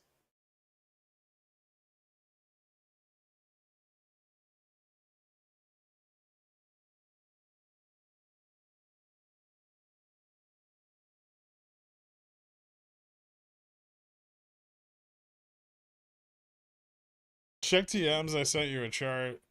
Is it bullish? Nice. You've actually pinpointed exactly where we are on the VW chart. I should share this with people. Wait, hold on. That's a terrible image.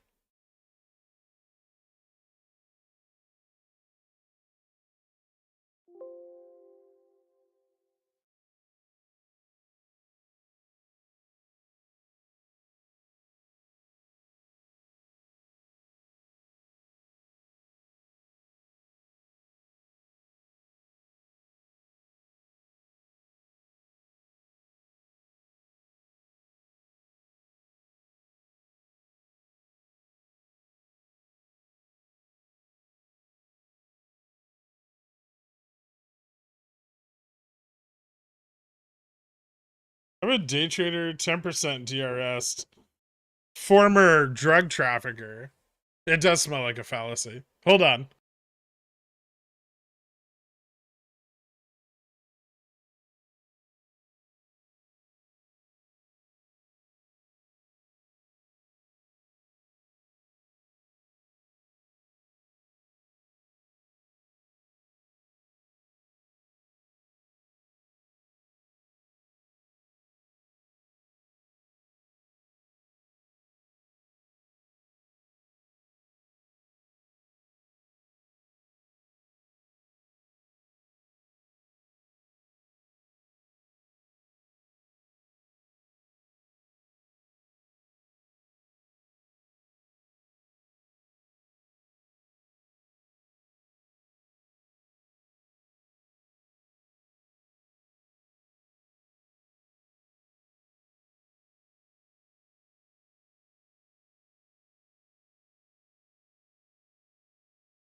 No, the best time to sell MMAT was at $12. Not now. Now it's worthless.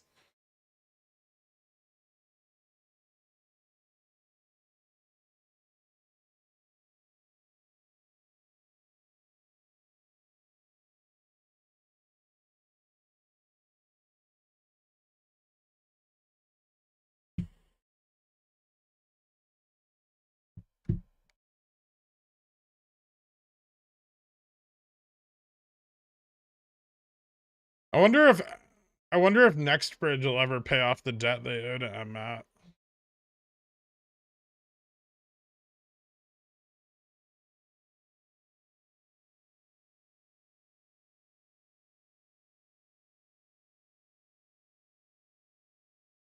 Latin American keyboards come with the caps lock permanently locked.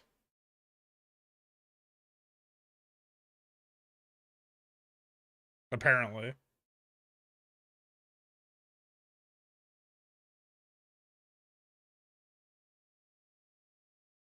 My job fails me. I do think about drug trafficking as an option. If I get caught, they give me heavy years. I just go the Epstein route.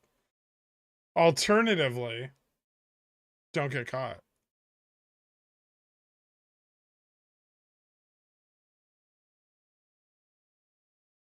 Tell people on the internet that you're a drug trafficker.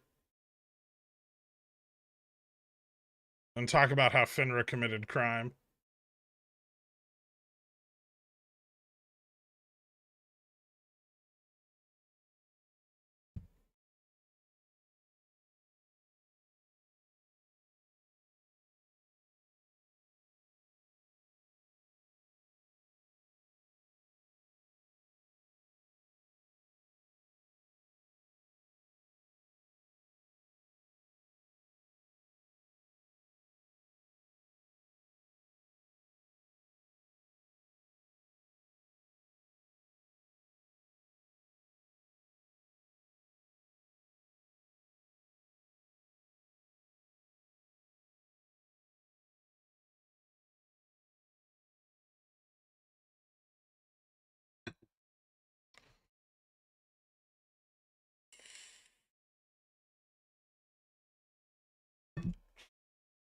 You weren't clear. Why don't you use your drug trafficker connections to get in touch with people at FINRA? And be like, why do you do me like this?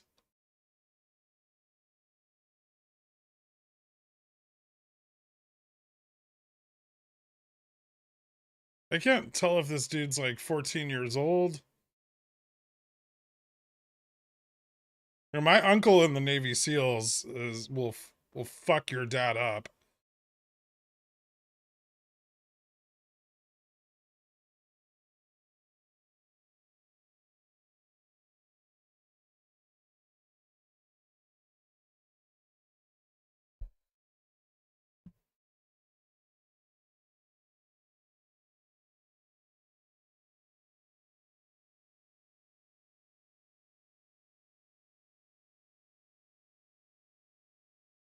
What's your cost basis on CRISPR? I'm not sure off the top of my head.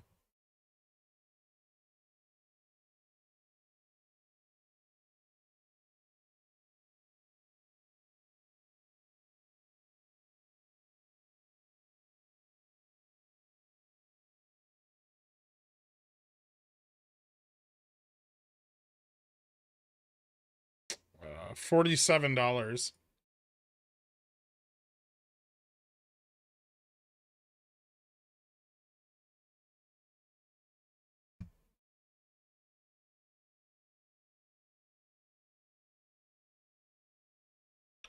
Is your uncle single? No, he's got like 14 wives. They live in Canada, but I saw pictures of them.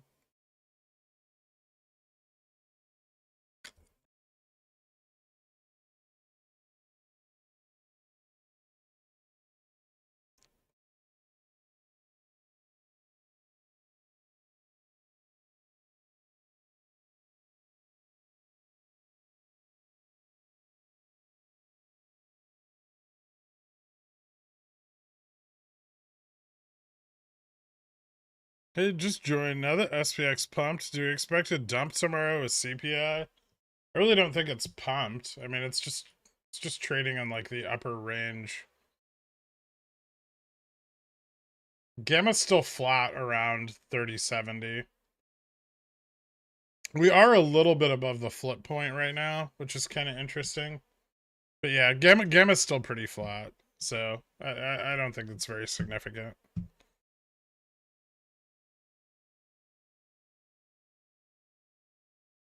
Made back some of the drop from Friday. Mostly.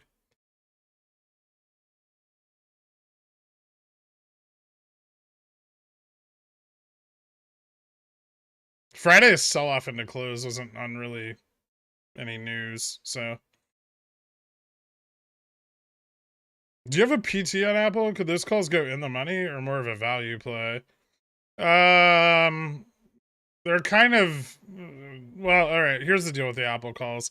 If CPI hits, I'll average them down. If FOMC looks good, I'll average them down a little bit more. I don't think they'll go in the money, but they could go up in value.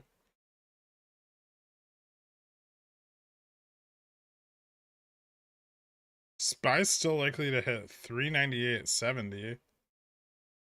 Maybe? This is interesting. Ooh.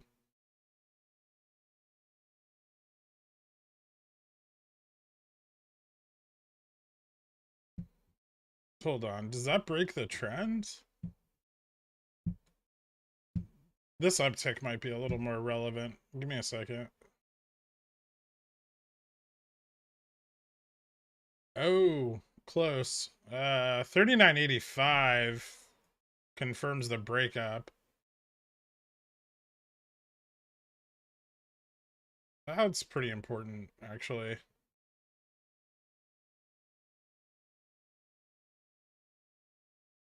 What are Fuchs looking like? Fucking ES at 40.15 already. Yeah, I mean, I think this still has a little room to go.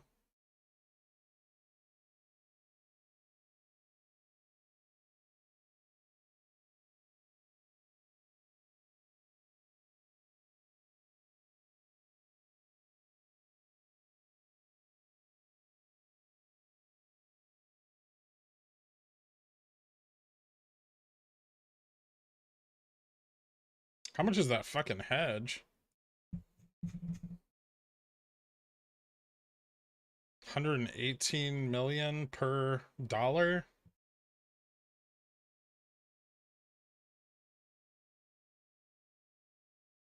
This looks like some puts closing. Maybe put repositioning. Bullish. Yeah, future ripping.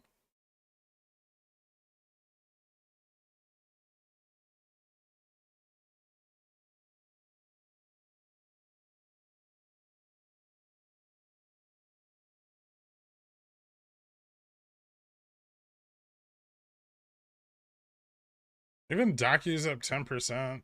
Docu's been killing it. Upstart going to the moon? No, but it'd be really cool if it retests gamma neutral.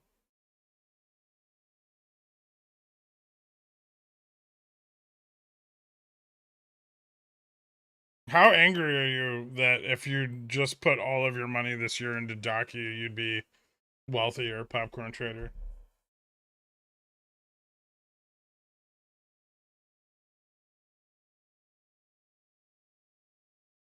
What do you hate more about Docu? That it keeps running? Or their super convenient digital signatory platform? I'd rather be a poor.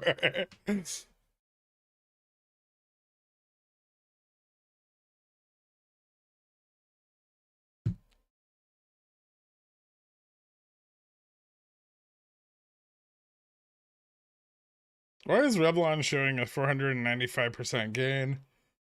And trading 212 with no other app. I don't know.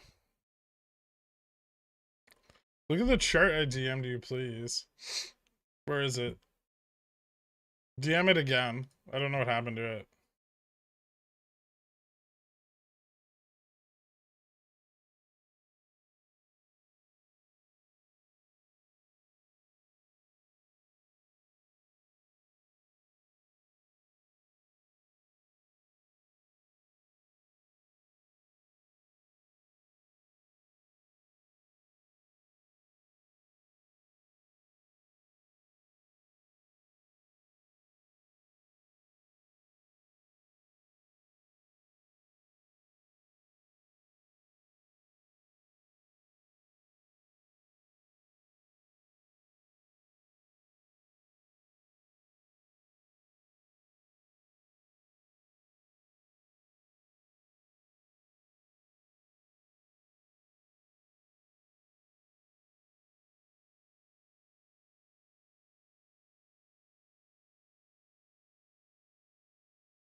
Oh, okay. Sorry, I think I saw this on Friday, but then I lost it.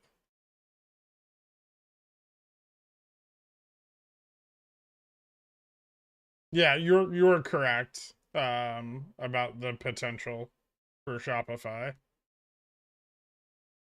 Well, at least based off a Wyckoff analysis. It should realize trading in the $50 to $60 range. I think the options sentiment agrees.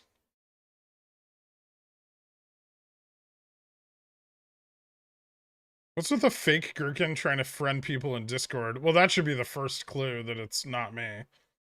I don't want to be friends with anybody on Discord. I definitely don't care about your opinion on the market.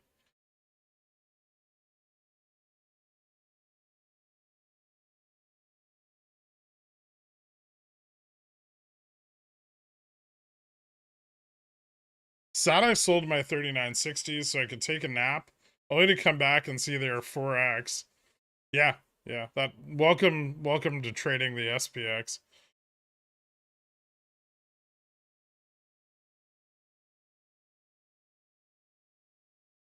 You're bullish on shop long term. I mean, I don't really. I have January calls. I don't really have anything very far out.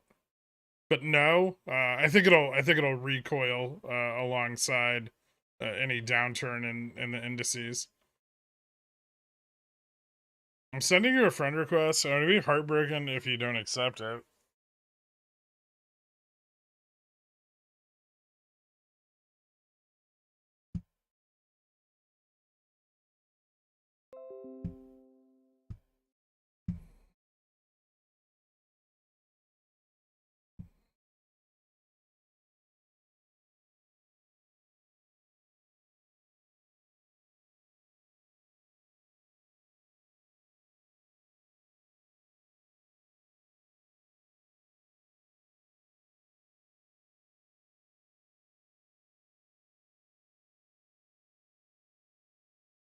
So many people want to be friends.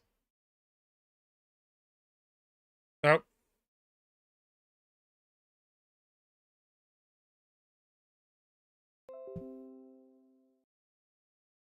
this is actually really awkward.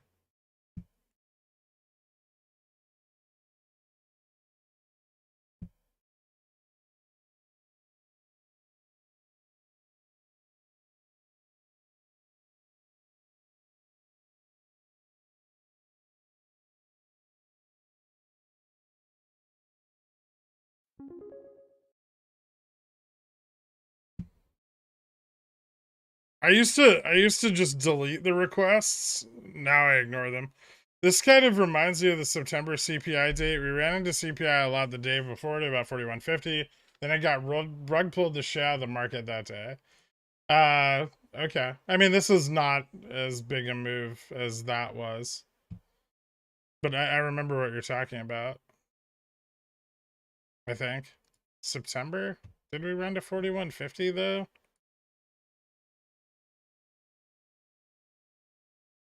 Maybe it was a little less than that, right?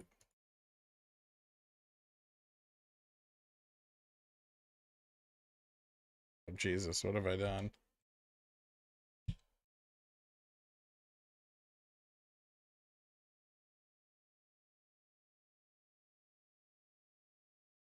$4,100, maybe?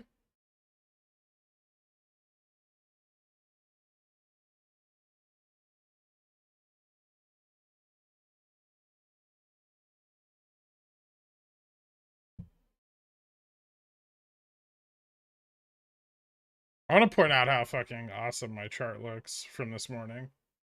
Look at that shit.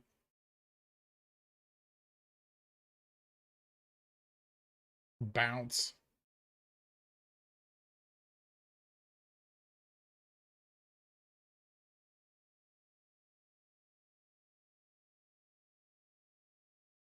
You're unreadable. You're gonna DRS your friend request? Maybe. Then I'll have it forever. Schrodinger's friend. I already accepted the friend request, trash.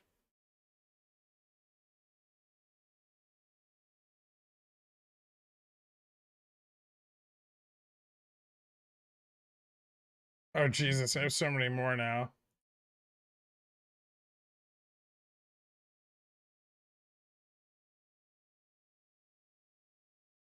Me and Trash are friends, guys. Did JFresh friend request me too?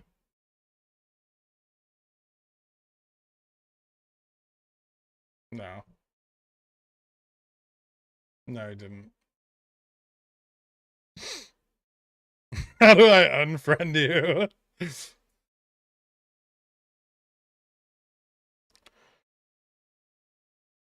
It's too late, Trash. We're gonna be friends forever now. Fake Gurk accepted my friend request, but they also asked for my bank details.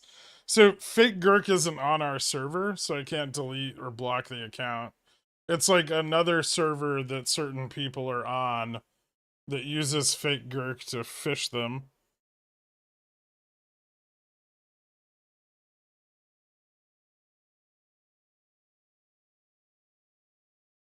SPX 4K end of day? Maybe. Probably not, but maybe.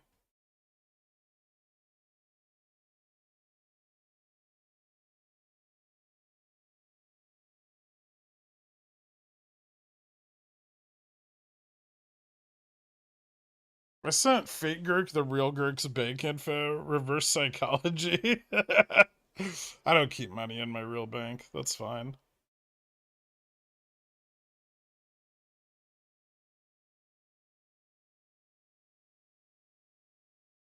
Doesn't hit me up on the Discord mean like send me a friend request? No, it means message me. Send me a message.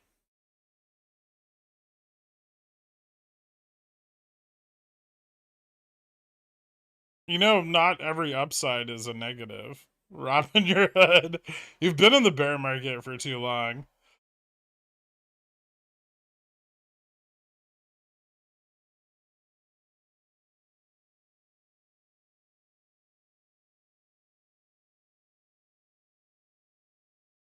$8:30 a.m., right?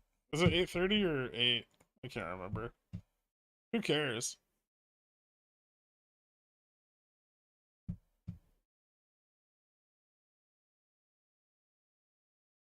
$8:30. Yeah. You're gonna try to straddle it in the pre-market? That's not gonna work out to your advantage.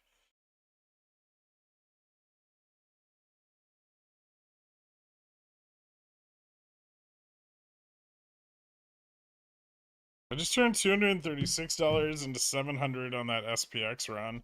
Nice, man.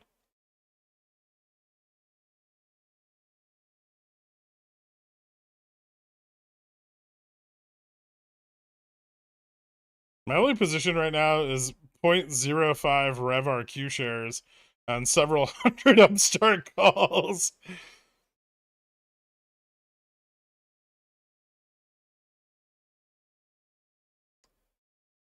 I'll straddle overnight once price action settles down.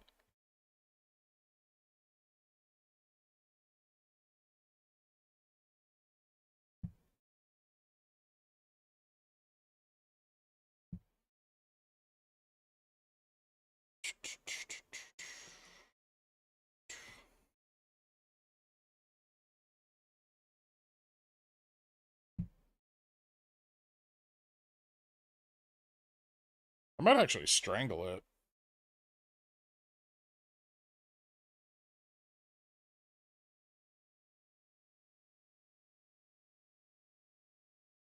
$39.90, $39.70 seems really good right now.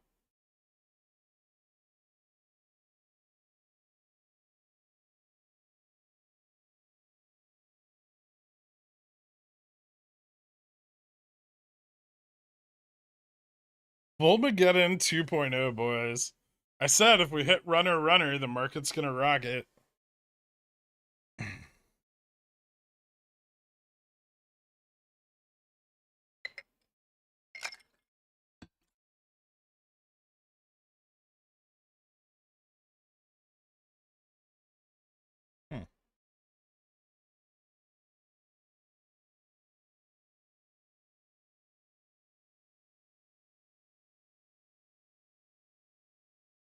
What about Amazon?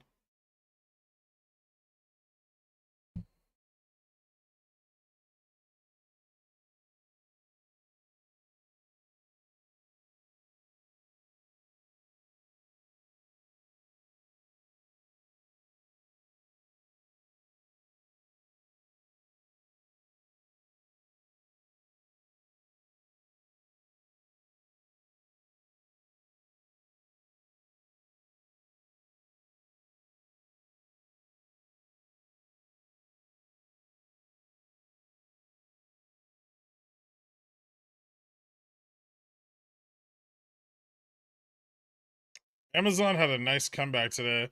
I sold a bunch of $90 CSPs on it, so I hope that continues. 305, a bad Fubo price. I don't think so.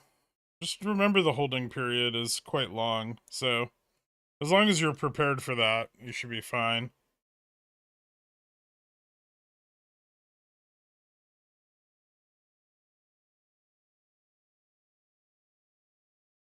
There's lots of opportunity to DCA right now if you want to, but you don't have to.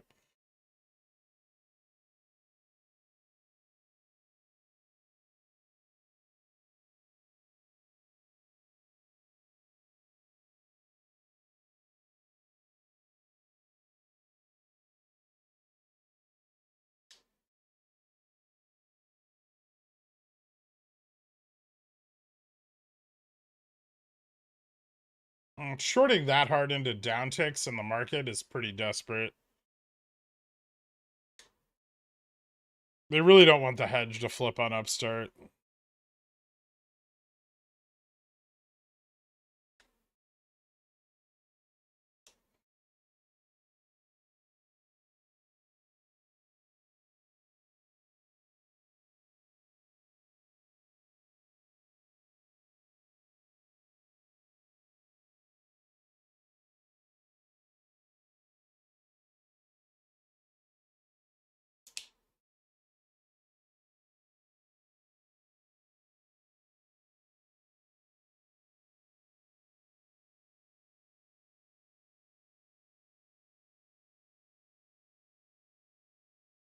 Yeah, it works for now.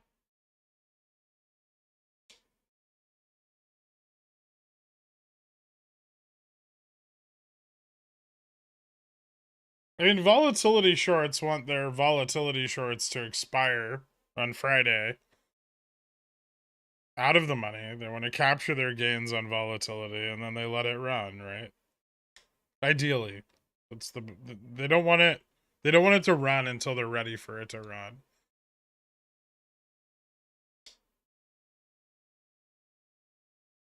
DCA stand for Dongs Can't Accomplish, right? No, that's Carl's support group.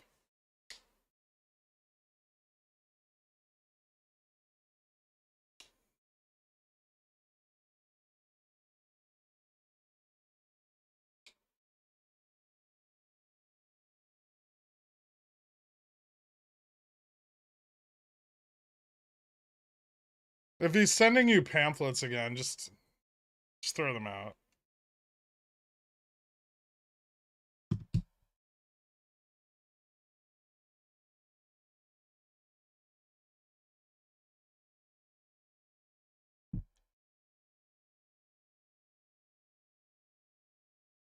Yeah, Upstart's off Reg Show. It's been off Reg Show for a few days now.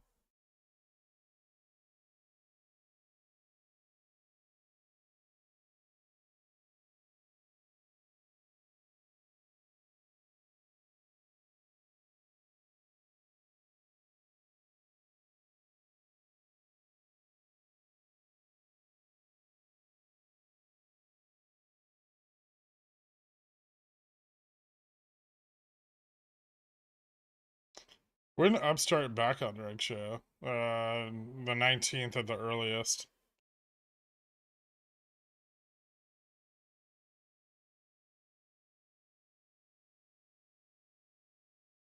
I think.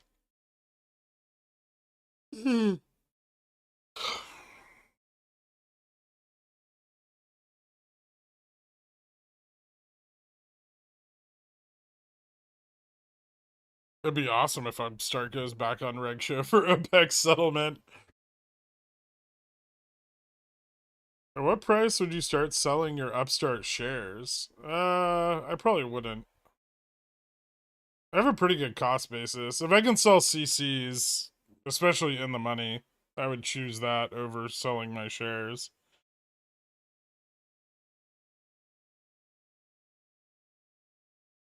Jimmy, Upstart, AMC, Bobby, same basket. It's not a basket. They're all just volatility shorts. Big, attractive volatility shorts.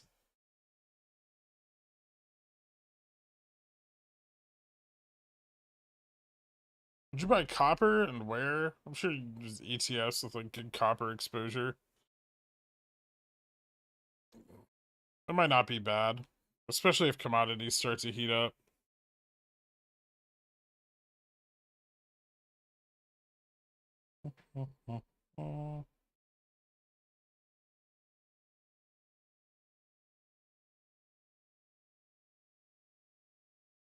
Home Depot sells copper, just like bricks of it, or in pipe form.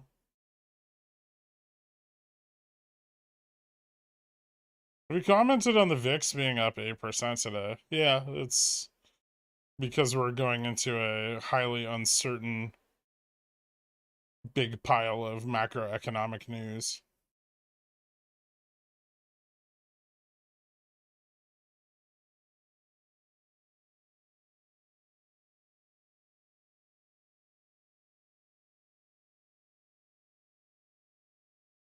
Have you commented on my port being up 1% today? No, but congratulations. How much theta do you like for overnight straddles? Actually, I'm buying for SPX tonight. I'm buying 1230 contracts because I don't want to pay for the bump in IV.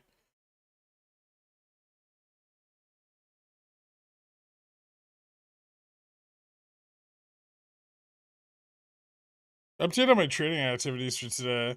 $5,549 total trades and 0 to 30 DT options contracts. 61 total filled orders. Down 1550 on the day. That's a lot of work for 15 to lose $15. I'm impressed.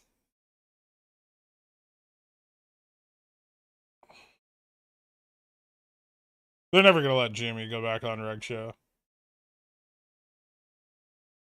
Check DMs. What do you got? Is it super cool? Oh God, I hate that place.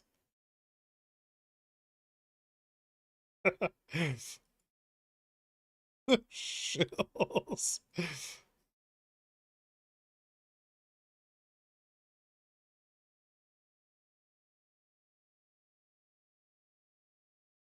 No one's getting friend requests. Everyone stop asking me for friend requests. Open interest, 202.18K. On what? What the fuck is this? Oh.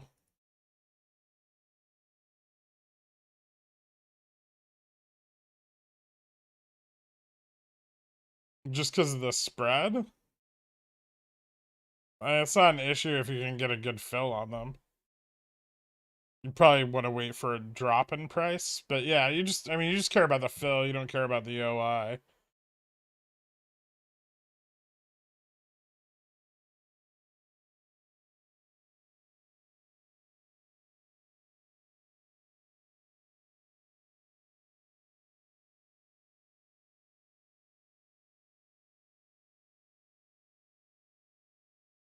Any upstart borrow rate info? I think the prime rate's about the same. They're trying to fight to get GME's rate lower.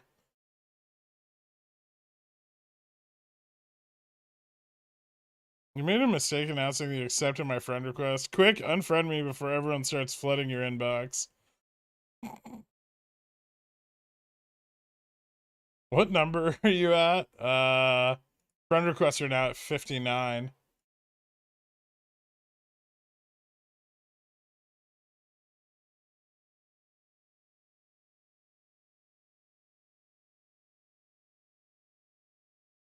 A scale of 1 to boofed. How boofed is Upstart today? A little bit. I mean, it's still up like 1.5%, which is good. I'd like to see us open tomorrow, closer to gamma neutral. That would be ideal. VIX is almost up 10%, and my VIX calls are down. I don't know. Are you super far out of the fucking money?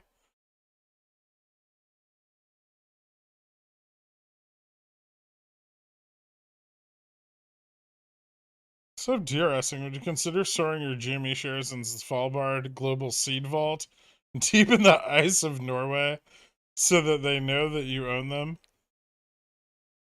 No.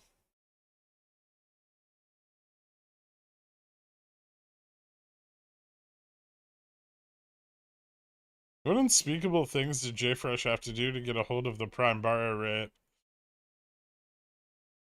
We don't talk about it. But he enjoyed them, so.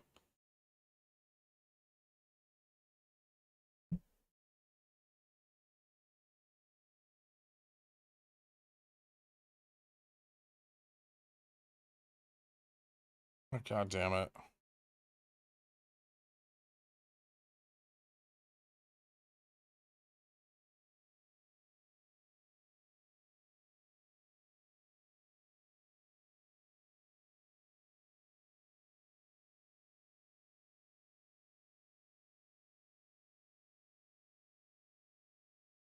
People don't like math, JFresh. I thought as an educator you knew this.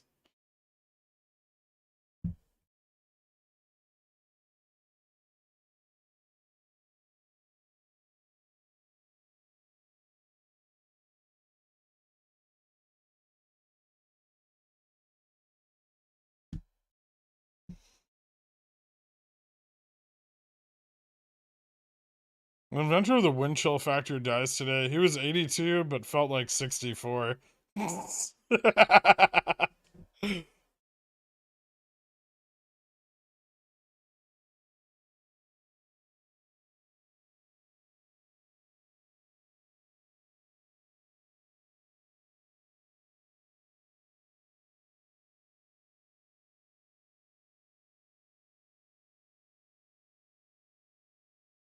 Is there a service that provides how many times a stock has been on and off Reg Show?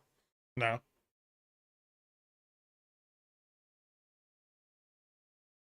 You can get the historic data, download it. You can do it, up squart.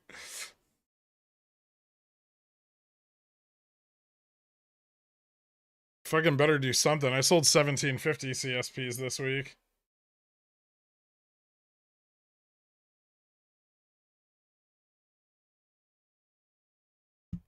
One more update. Back in the green now. Upstart for the win.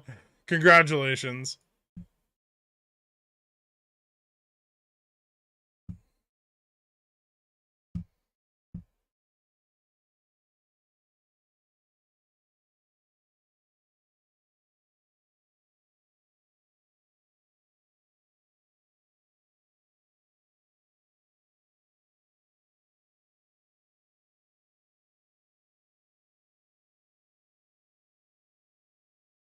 After 60 plus trades, he only needed one more to get back in the black.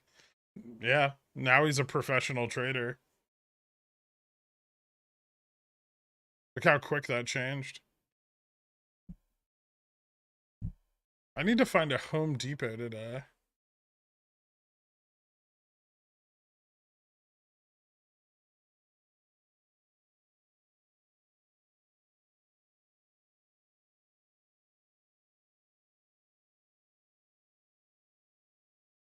Do you know of any other heavily manipulated stocks that cycle on and off reg show? Yes.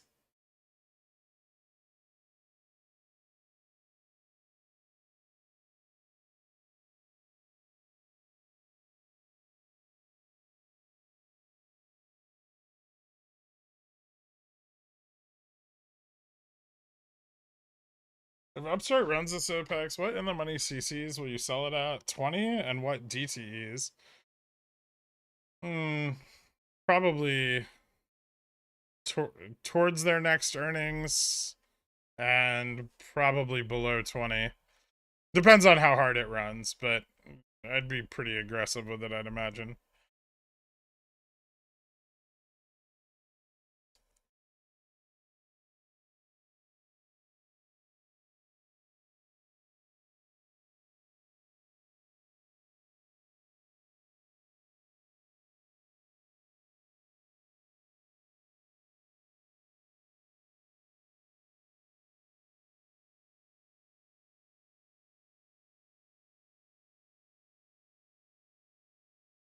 Boring's better than down.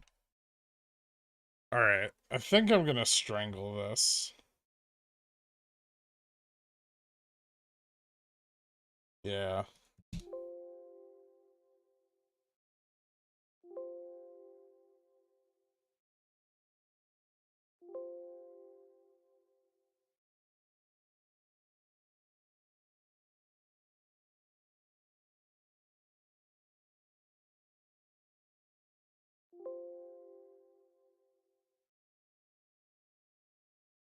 Strangle you later, trash. Relax.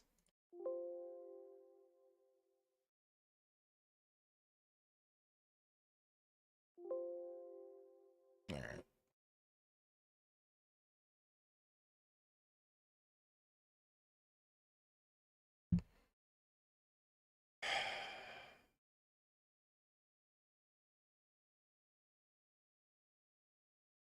Have any of the other heavily manipulated stocks cycled on and off reg show with the same timescale frequency as we were seeing with Upstart? No, that's why we're talking about Upstart and not 15 other stocks.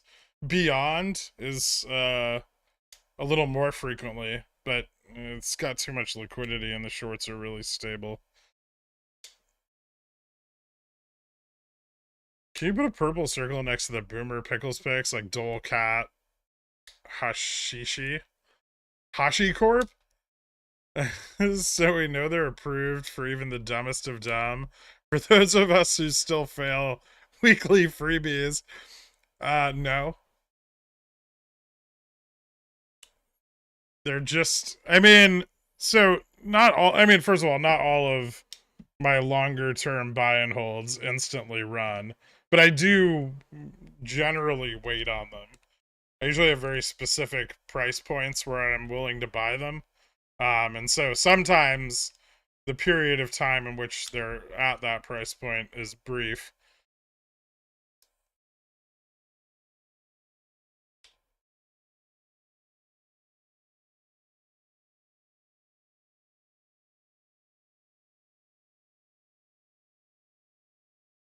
That sounds like bullshit, Roberto.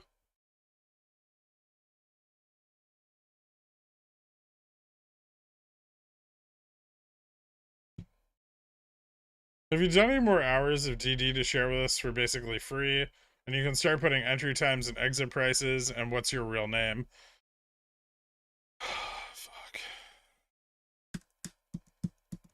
Oh god, Netflix looks so good right now. Hold on.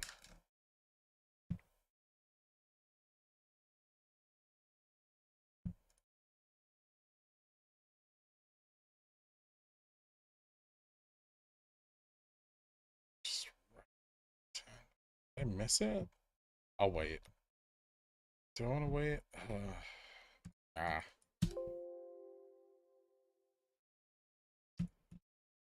I don't go by Bastion, and my name is not Sebastian. Although if it was Sebastian, I would go by Bastion. Or Sebi. Interesting.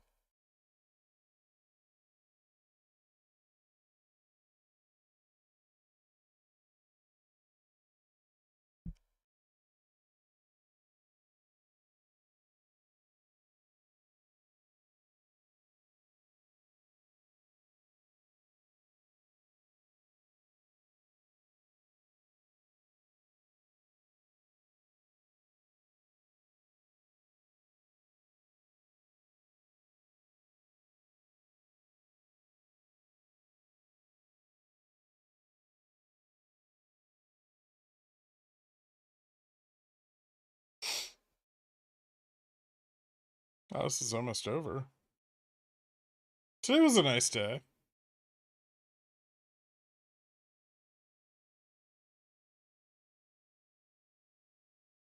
Are you sad the market's gonna close in 3 minutes? No. I've done the things today that I wanted to do, I think. All of them. It's Giancarlo? It's not.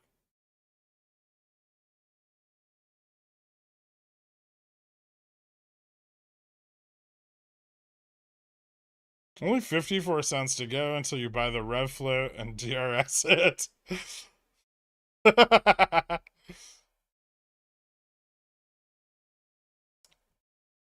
you sad that I'm going to die someday? No, it happens to everyone, Brett. Actually, if you died, I probably wouldn't even know, right? Unless you somehow told me. You strangled at 39.90, 39.70. Yeah, for a 12.30 expiration.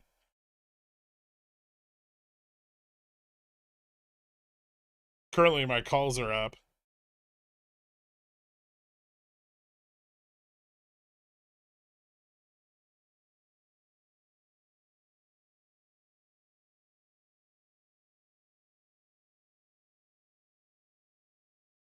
Has anyone guessed your real name right and you still said no? I don't think so. Jacobo. That's a pretty good name.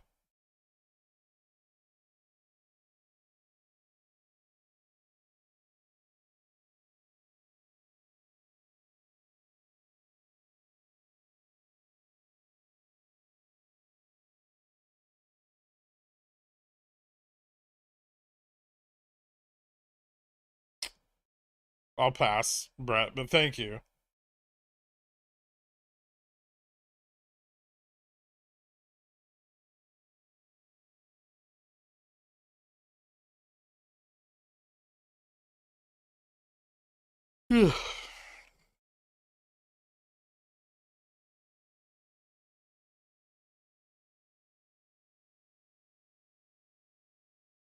Giuseppe Gazpacho.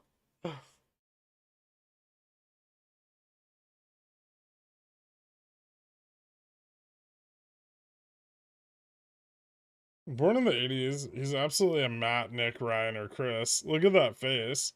I'm none of those things.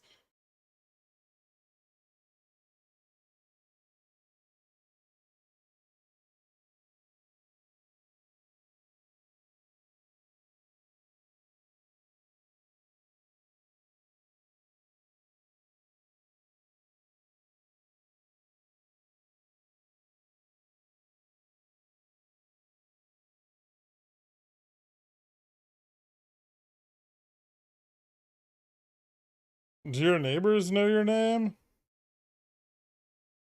I don't think so.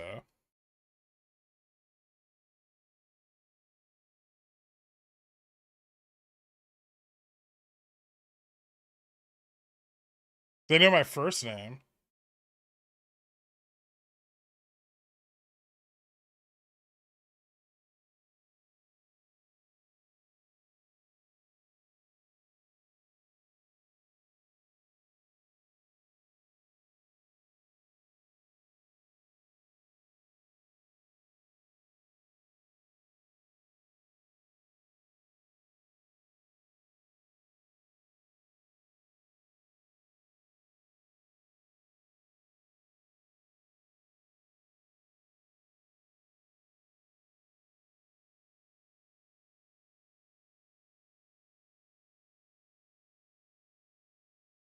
Ding ding.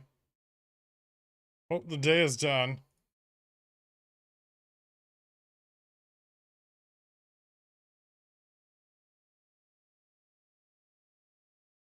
It looks like, I mean, it looks like we moved up a decent amount for SPX. Really feel like the short positioning is disadvantaged here on a continued rise in the morning, or if futures continue to rally overnight. Given that most of the short positioning on the SPX is sub 3970, I feel like that would be a problem, right? I guess we'll see. I don't like skewing to the upside. It could mean that, you know, they're expecting a bearish outcome to the CPI print. But you know, GME staying a little more stable today, Upstart as well. I think that's a good sign going into this week that we're not seeing continued significant shorting. Flat is better. Yeah, not much. We'll see what CPI is. I mean, that's really what we're waiting on this week. Unfortunately, I'm completely unexposed tomorrow. I'm hoping they short the shit out of Upstart and GME so I can buy more Jans. But I wanted to wish you all unbelievable gains and tendies from the heavens. Thank you so much, Celtic Mako. I guess maybe that's a good thing.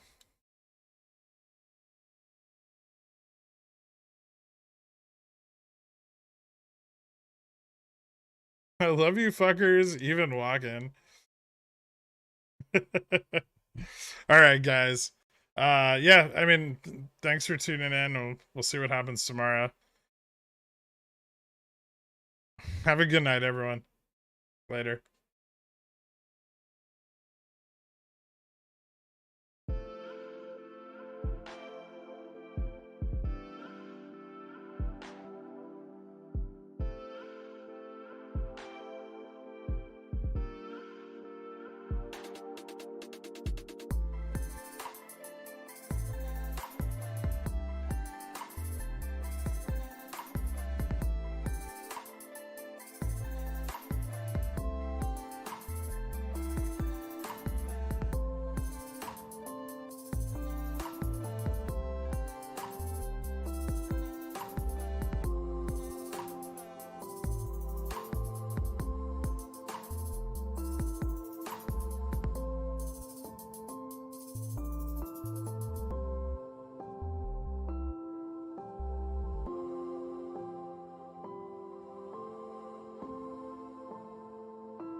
Kinney's Mayonnaise is a proud sponsor of Pickle Financial, so when you get a hankering for some creamy, delicious mayo after a long night of snorting, sweating, and pacing, grab some Kinney's.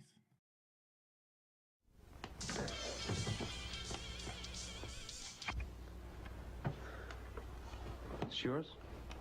No, Your mother said she found it in your closet. I don't know. One of the guys must have... Must have what? Look, Dad, it's Where not... did you get it? Dad, Answer me. Who taught you how to do this stuff? You, all right? I learned it by watching you. Parents who buy weeklies have children who buy weeklies. We're not a cult, yo. Just some pickle themed fuckers, not a cult, no. Like them AMC suckers, not a cult, bro.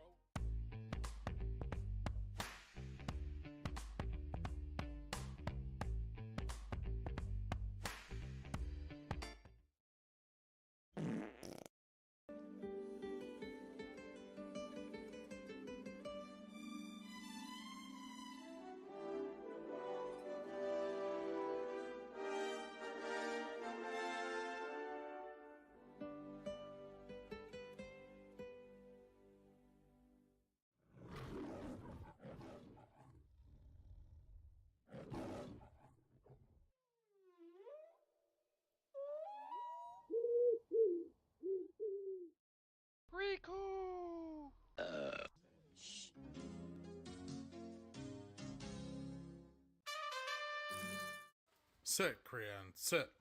Good dog.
Hydrate! Hydrate!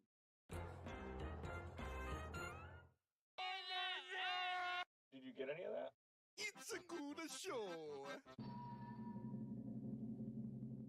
Not an advisor. Frigulon.